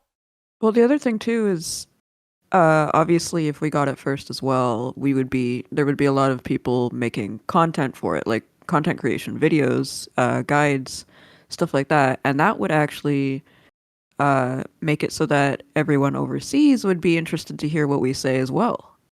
Mhm. Cuz like, That would give think us about it. traction. We've got like Fiod has Magmel. We have Pika that has Phantasm. We have uh or sorry, that's Rabby that has Phantasm, right? Pika has the Abyss Dungeon, and Coil has an Abyss Dungeon, but we don't have that tier of dungeon for Albi, for Sire, for what's the other one? Bari. Like, there's a lot of dungeons that we still have, not to mention the area dungeons, right? There's a lot of dungeons where you can just add a difficulty and just kind of like have a team design a difficulty for it and put it together, and it would be minor enough. Like, it doesn't have to have like new weapons or anything like that. Just something like, hey, here, NA, have this first. That doesn't really impact endgame, but like is new mid game content for people, and it would be really, really exciting for our community to see something first. Um, before before it's released in other regions. Because I know like Fawn's Ruin, when it released in Japan, was really cool to see pop up over there. We had like Subject Theta popped up in uh, the Taiwan server. And like KR is usually where all the updates come from, but We kind of like the most we've gotten is like the Hillwind Engineering Gachapon was NA first. On that topic, It's like, oh sorry. Wait, I'll wait. can we get a dungeon too? That's We're all I all wanted to say. too polite. I was gonna say that did you ever notice that each region kind of has its own like server specific thing too? On top of that, like let's use Japan as an example. Their servers around cherry blossom season in Japan, they get cherry blossoms in the game. Like Wait, what do we it'd be kind get? of cool if we got our own like server gimmick. Okay, technically we get July 4th, right? Is it July 4th? Yeah. Yeah, okay. July 4th. Sorry, I'm Canadian. But at the same time, okay, I actually have an issue with it because we're next on North America, not just the US. And they don't do anything for Canada, they don't do anything for Mexico, they don't like What do you and mean? all they do is they give a There's like. What do you mean? What do you mean? You can get a cup of coffee in the game. Okay, I and have it. everybody can get it, but it's not like it's not something that they've done for like Canadians and whatever else. Well, it's called the Cup of Joe, so I think so. Oh my god. Also, it's also interesting, like our perspective as the global server as well, because I know quite a few Australian and European players. Yeah, no, that are exactly. We have Europe down here. too that had to come merge with us like Mhm. a long time ago. Like Yeah, that do was a something huge for deal. us, please. Please, You because know, like we have July 4th, but that's just for the United States and that's kind of it. It kind of leaves a lot of people out. there's a lot of room for a lot of interesting celebrations that they could do on the server in that regard, like Canada Day, Oh yeah. alongside July 4th. Yeah, so I was There's actually really recently upset. Mexican Heritage Month. I was really upset a couple of years ago. Like I can't remember. I think it was like last year, not this year, but last year, July 4th event. They gave out a bunch of like flags, like the United States flag on Canada Day. Yeah, and there was no like apology, nothing like that. And it was just it was a little offensive. Your Sorry to say, it apology was a was a little. middle finger in the shape of a. It was like, what? Okay. Thank you, I guess, for the United States flag. It's Canada Day. Thank you very much. Yeah, it was kind of I don't think they intended to do that. I'm gonna be honest, but it was still ill-timed. It's baffling to me because it's based in California, and the one thing I'll say about California is it's a very culturally diverse place. Mhm. Like I feel like that I think that somebody there would be hella down to try to include more celebrations for an A in that regard. It's probably another a case of like how much power do you have and you know.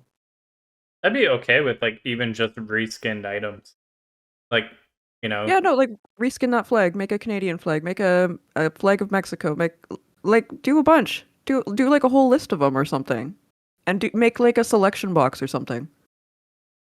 I'd be So down you for a can choose which Mabinogi flag. Content celebration. That'd be dope. That'd be cool.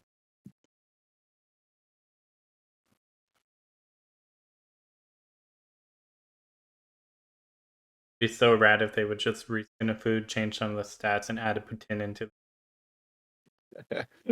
It's not already in the game. Even what is it, Bethesda? They have poutines in their game. I have to say, I hate how you say that. I hate how you say that. What do you mean? What's the right way to say it? It's Because I poutine. heard two It's different ways. not poutine. It's poutine. Okay, are you French? No. Exactly. So it's poutine.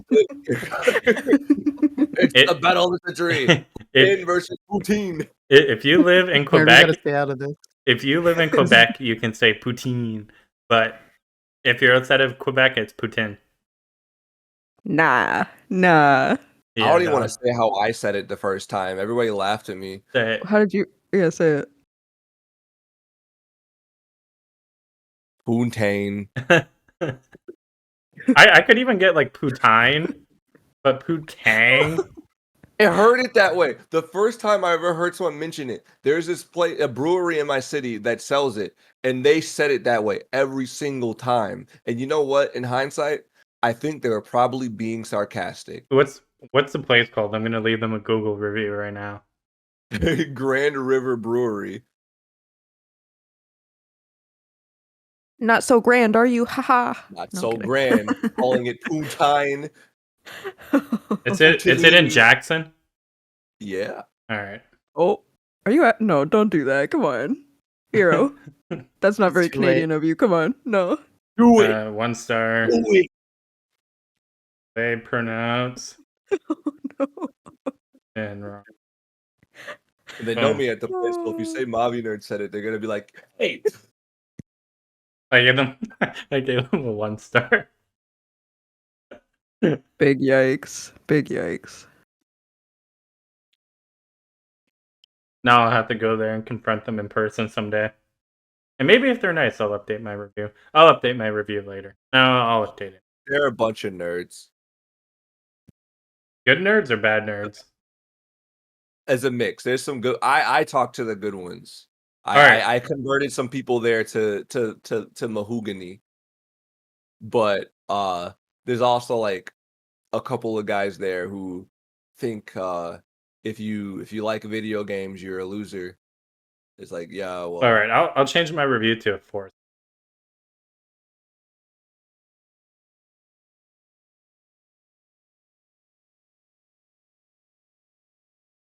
Done and done.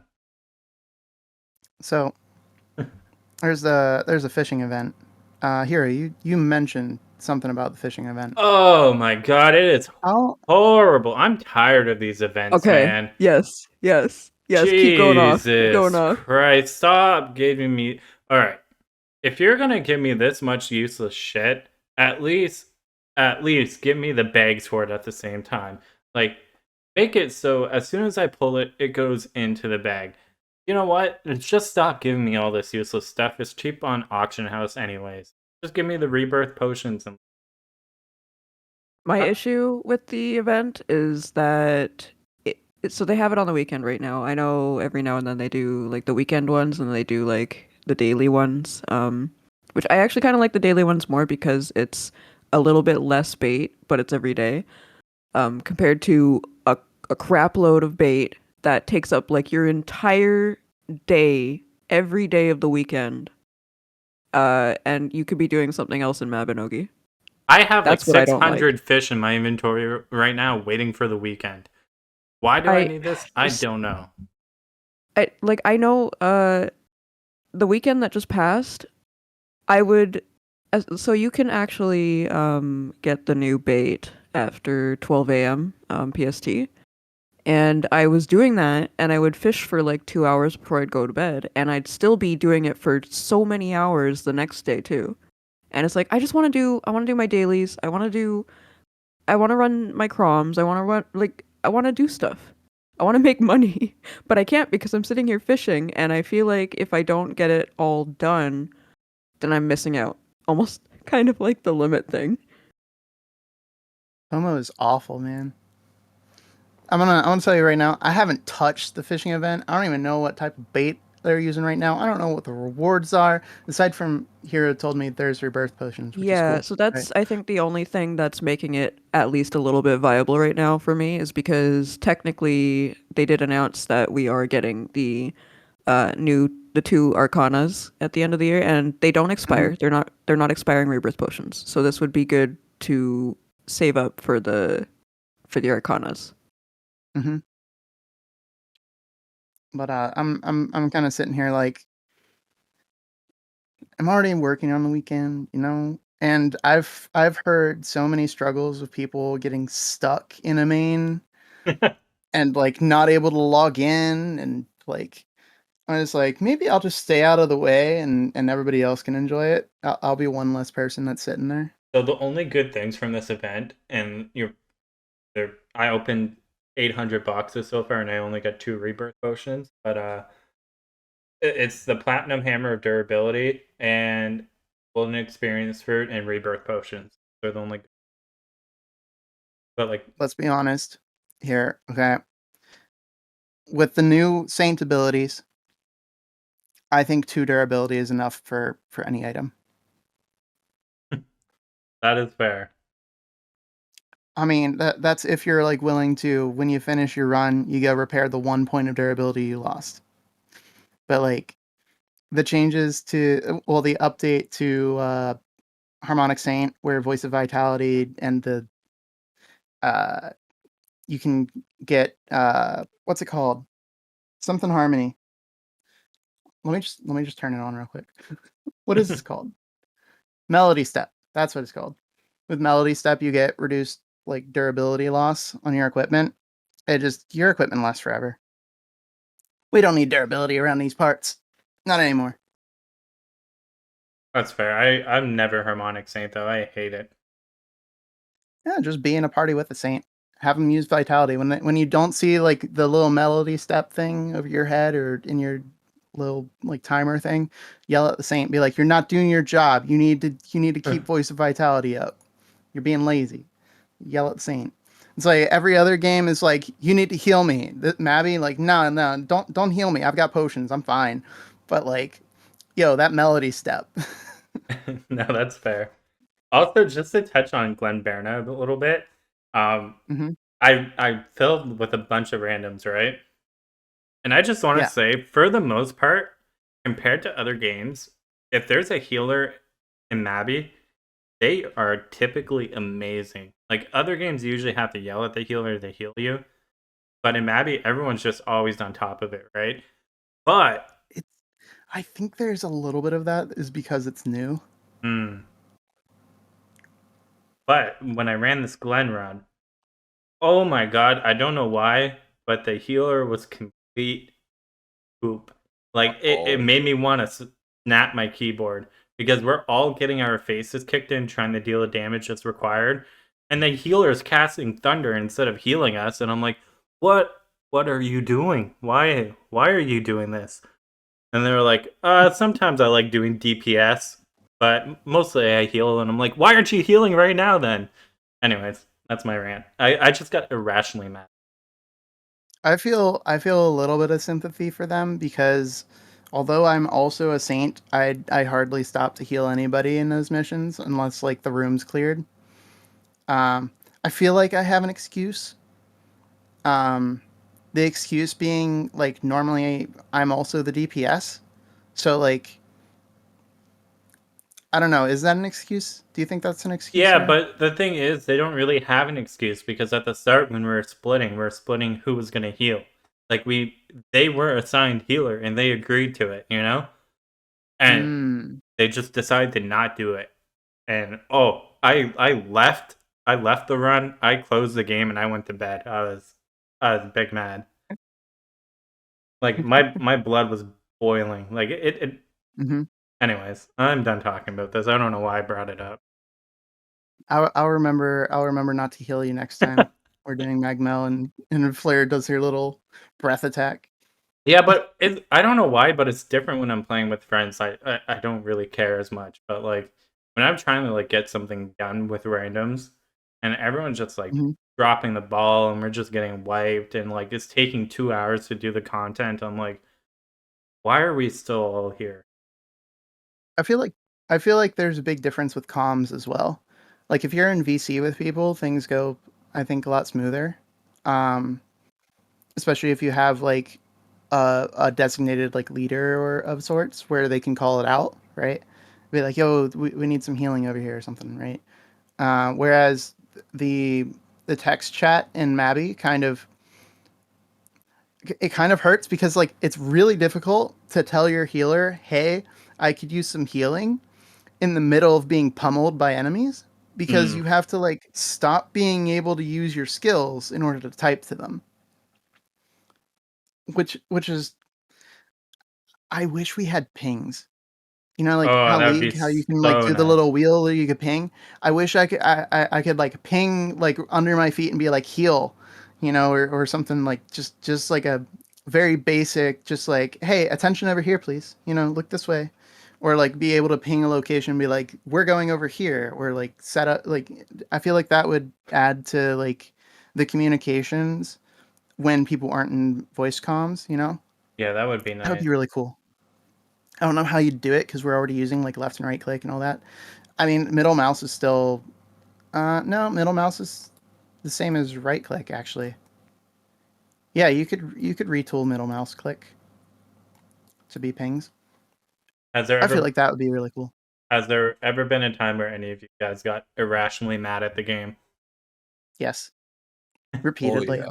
Yeah, I can't think of it off the top of my head, but definitely there've been multiple times. I can name the exact things that make me very angry at Mabi. Cephalin, um, how he can use Ice Spear and you can't break out of it, and he can use his little Reaper thingy underneath that so that you just like instantly get killed by the Reaper after you break out of Ice Spear.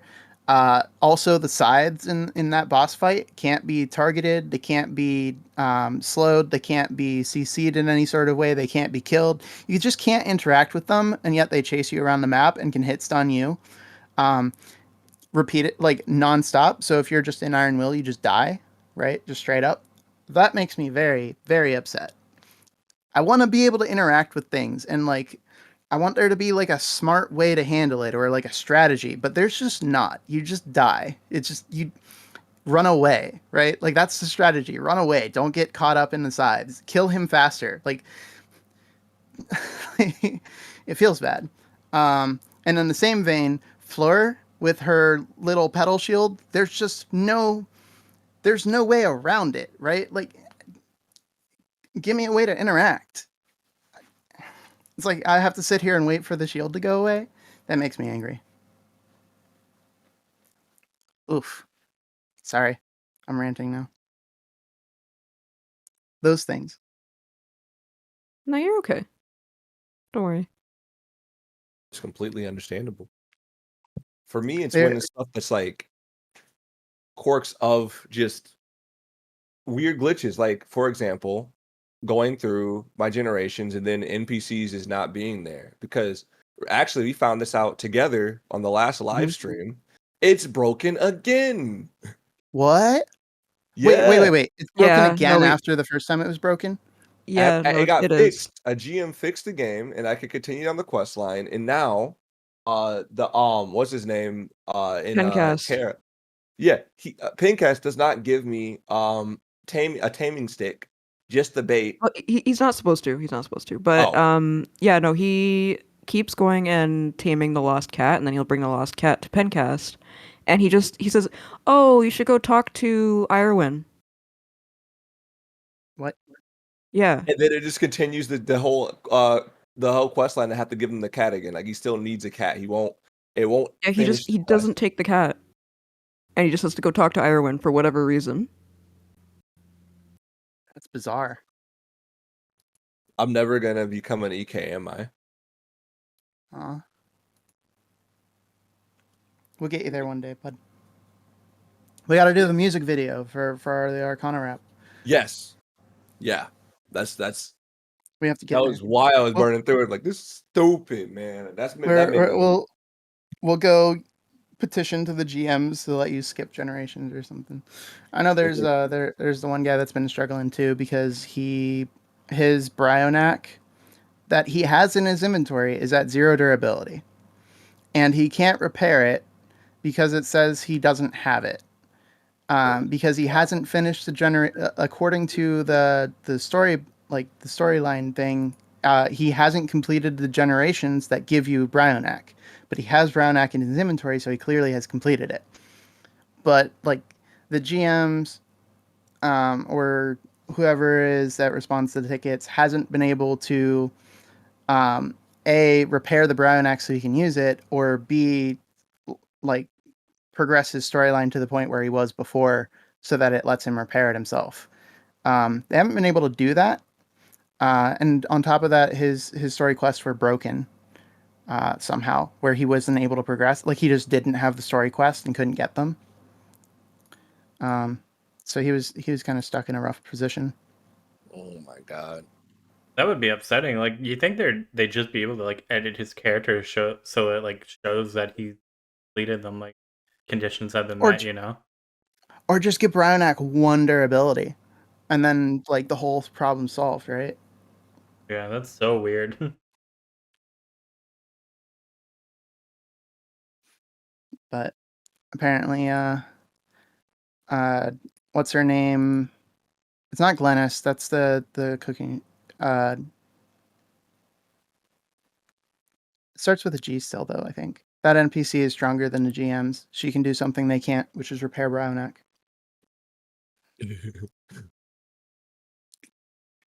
It's like we've now established the power system in Mabi. There are NPCs that are stronger than the game masters. Sounds like terrible scaling. Almost as bad as Dragon Ball. And also, we know that also due to power scaling, we know that the players are stronger than the NPCs because we could fight them in the martial arts tourney. So the GMs are weaker than the NPCs, which are weaker than the players. So the players are stronger than the GMs. Oh man, if I was a GM, that would be so wrong. Oh, You're gonna be minding your own business, just AFK somewhere in the game, and you're gonna have a large number of those killer donuts spawned around you. Bring it. They're gonna put a hit I'll out take them on all on. I'll take them all on. that would make for such a funny video, even if it was staged. I kind of wish there was more stuff like that that just would randomly happen. You know, like just like random GM like events or something like that. Like I know we do the meet and greets, which are cool. But something where like they provide something for the players to do. I don't know if like they can do like the rock paper scissors games or like the what's it called, the thing with throwing the paper and flipping, Oh yeah, whatever that is. Um, but like if they could spawn in games like that or something like that, it'd be kind of interesting to see like just hey, this GM's hosting this event and here's like the thing that they're providing that you can do and participate in just for fun. We're spawning 600 Feth donuts. Yeah, Good luck. I'd love to see the GMs do more shenanigans. Like just Yeah. spawn a bunch of like bosses in the world and like you can bugle out where they are. Yeah. Real question though. How much damage would 600 theft donuts do to the server? I do not want to log onto that channel when the beams start flying. You'd have to pick like the most remote map, like the one like place in Solia or something like that, and it's just filled to the brim with donuts. Just nobody goes there. So if you go there, you're going there because you want to fight the donut, right? I wonder how many days it would take to kill 600 of them. Um, it'd be a matter of minutes, I imagine. Well, okay, it really depends because you could chain meteors with Iron Will on and just pray you survive long enough, probably Vital Surge to survive, and you'd clear out section by section. So it'd be how many players you have that can kill donuts with Time Shift Meteor. I would spawn all 600 on top of each other, make it hard to target, have fun, good luck. If they're right on top of each other, that actually makes it easier. I can hit all of them at once. Meteor doesn't care how many targets there are. Yeah, no, it's just you hit that spot, there you go, boom, everything in that spot is dead. Mm-hmm. It's real dangerous if they're all spread out all throughout the map. And then you got lasers coming from the left, from the right, from behind, maybe even from above. Have flying donuts too, because that'd be hilarious.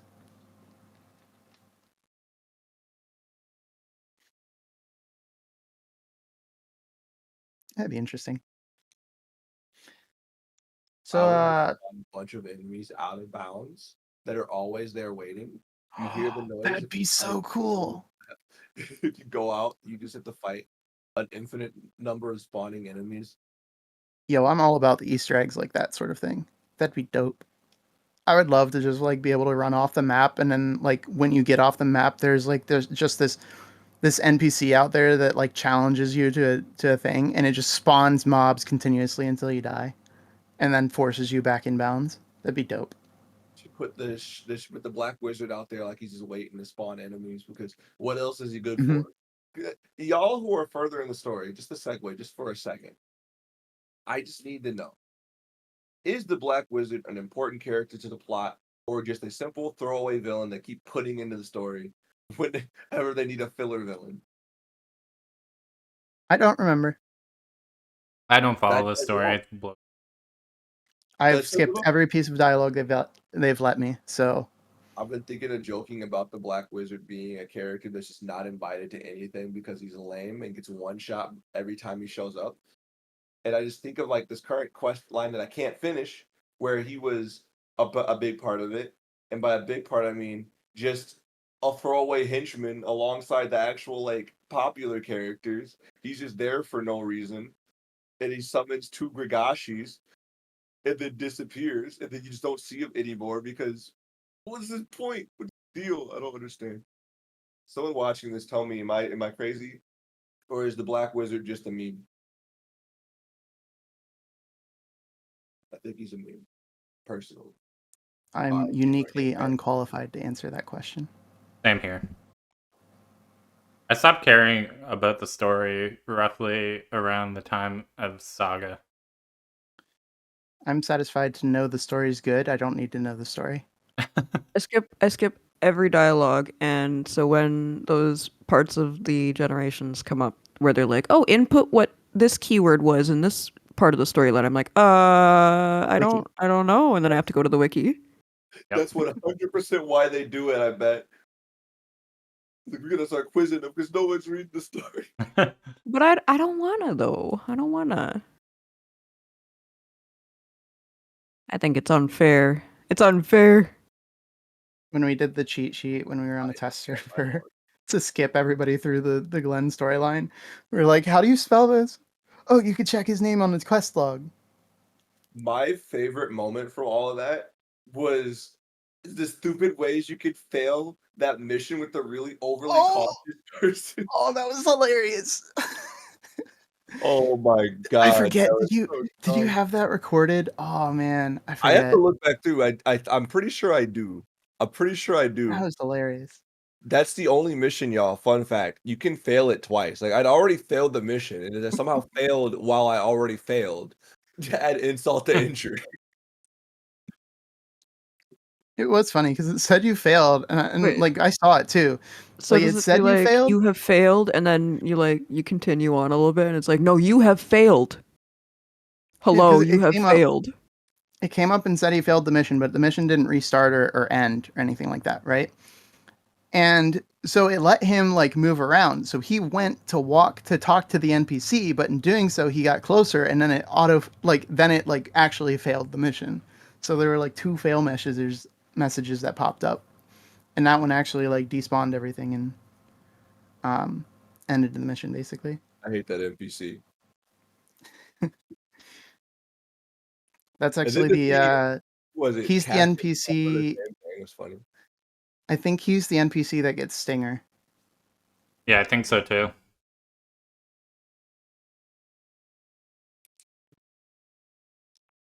Which, by the way, I'm still on the fence on whether I'm gonna go Stinger or stay Saint. You're not even gonna do Dark Mage? No, I'm not even considering Dark Mage. Dark Mage, I think I'm not even gonna level up Dark Mage because you only get bonuses up to 150. So if I get Stinger to 50, then I have 150. Which 'Cause I one already does have- the guns? Hmm? Which one does the guns? Which one's the gun saying? There isn't one yet.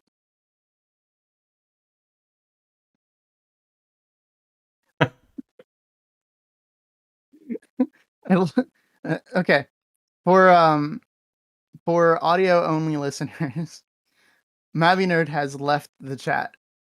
And now he's back. There will be at one point. Okay, I'm sure. I'm happy now. But I won't leave. it is. It's not one. It's not one of the ones that's coming soon. We'll have to do that. Like post on Reddit every single day. Like day one posting Mabby means until Dual Gun Arcana is released. Give Just me until Dual it Gun doesn't- Arcana. yeah. Or alternatively, Rock Toss Arcana. I'm gonna veto that one. Well, Same. hold on though. Like that one would be really cool if you think about the utility of rock throw and play dead as arcanas. I feel like they could be very useful, personally.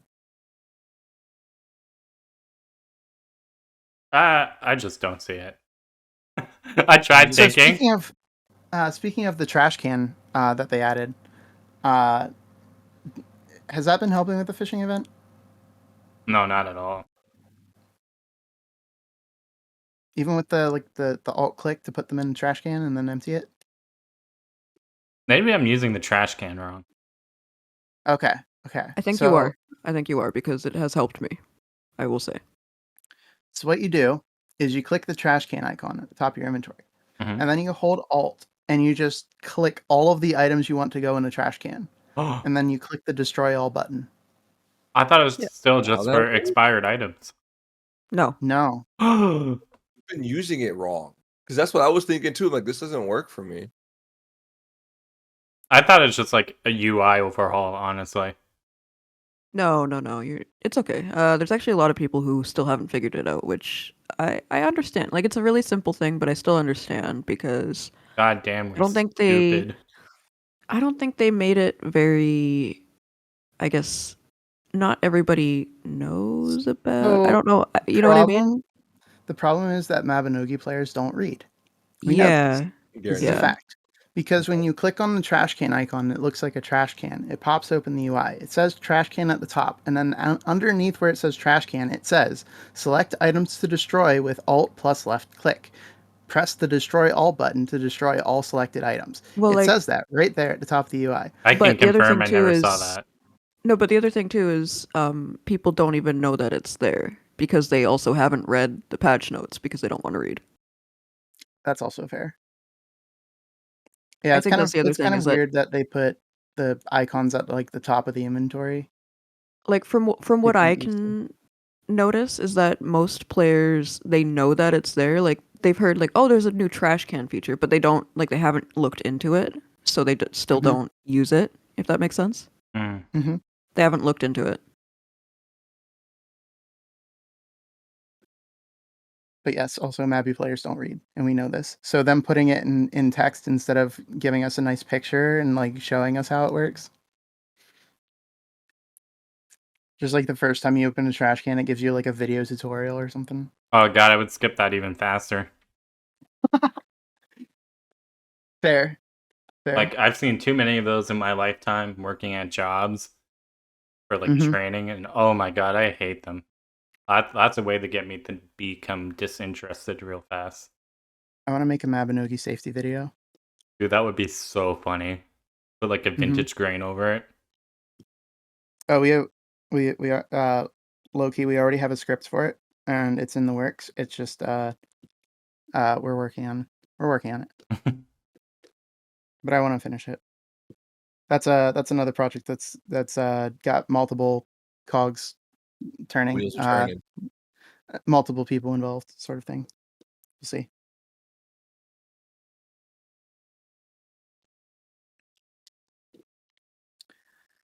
Yeah, I think we covered most of the topics.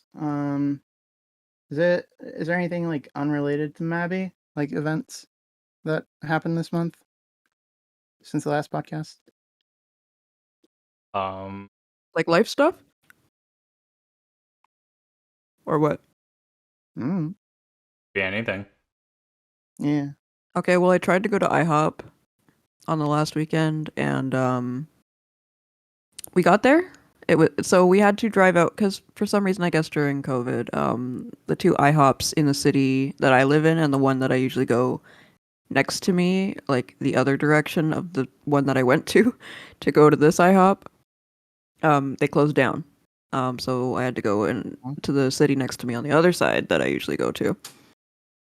And we went all the way out, got there, and we were waiting in line for like 5 minutes, and then suddenly all of the credit and debit card machines stopped working. And so they had to tell everybody, if you don't, Oh we can only no. take cash right now. And we were like, oh, okay, you know what? That's so unfair. You That's so telling me unfair. you telling me that because your credit and debit card machine doesn't work, I can't use Apple Pay either? I don't even Man. know what that is, okay? I don't know Yeah. what that No. is. But yeah, no, we didn't have cash with us either. So yeah, we had to leave. Uh, And then we went and did like a couple of things that we had to do on that day anyway, like some shopping and stuff for food. And then after that we were like, okay, so let's try another place then and see if it's just like IHOP, right? And we got to that place, and on the sign on their door, taking cash only. So it was a whole province-wide thing. oof. That's And it a just that's and a tough so one. then we got home. We got home and I looked online, and like right as soon as we got home, they had fixed the issue. So, yeah, that was my weekend. I just wanted to try IHOP, okay? Like I've never done it. I wanted some pancakes. I like There you go. French toast. I What's know they so have French like about toast? the egg, I guess. I don't know. Are eggs French? I'm sorry, I'm making a dumb joke. Dumb joke. Maybe though. That's actually a good question. I guess we should wrap it up here. Kind of like a burrito. Haha. No, I'm kidding. uh oh. Mobby Mogi Nerd Nerd has has left the left chat again. again. Yeah. Uh Sorry, I disconnected. uh-huh. Sure. I'm sorry, I don't know what's going on with my internet right now. It's Uh-huh. really funny. Uh-huh. All right, but yeah, we should wrap it up. Thank you guys for coming to this podcast, listening, or watching the screen, like watching us like light up. If you don't subscribe right now, I'm not gonna do anything, but I will be disappointed in you just a little bit. Yeah, Oof. we're just gonna stare at you, disappointedly. Just like Yeah. why? And I You'll have guess 4 looks of disapproval. I Think was about the guest. I was the guest. So good job, Taminogi, for coming to this podcast. Wow. Woo. Yes. Thank you for coming out Yeah, it was twice. fun. It was fun. It was fun. Yeah, our boy Hero here deserves the subscriptions just because I've made him work so hard Yes, with all please this. subscribe to Hero, please. If you don't do it, Yeah. I'll make a diss track about you, Oh. but Ooh. I'll only post it on like an obscure social website, so you won't know what it is. You'll never know. Like people will talk about it, but like you'll never hear it, so you won't know what was said, and that will occupy your thoughts for a long time, and it's just not good. So just don't do it. Just subscribe. Um, have you had a chance? I don't know, like how you ended it last time. Uh, have you had a chance to shout out any of your socials? For me? As the Oh, guest. okay, yeah, I guess I should do that, huh? Okay. So, my main thing that I put content out on is YouTube, and that is Taminogi. Taminogi. And I do, well, okay, so I have these off seasons, but then I randomly decide to stream again on Twitch. And I go by the same name on Twitch, same name on Twitter, or I guess X. Instagram, if you are into Fashionogi content, I do a kind of like fashion magazine-ish sort of thing that is called Mabilog. But the Instagram is at Mabilog Fashion. So yeah, I guess go follow me on there as well. I think that's it. Join my Discord. You can probably find the link in any of my videos descriptions on YouTube. But yeah, that's pretty much it, I guess. Oh, and I do interviews mainly on YouTube. So yeah, Yes, I think most of us has Hero been in it. Hero has not yet. No, Hero has not yet. Eventually, I'll get to all of the Soul streamers, I think. but I don't Oh. want to I don't want to do like soul streamer after soul streamer after soul streamer. I kind of want to like spread people apart. Mm-hmm. So yeah, Hero has yet to be interviewed, but eventually. Speaking of Hero, is he here? Is he lurking? No, he was telling us to wrap it up. I see. Yes. So if we just like let this go on and continue to carry on. I want to sleep. Hey, I just realized. Wait, do you guys know? Do we know? In the little chat, do you guys see that? What? What are you talking about? In the MabiCast chat, you see that? What?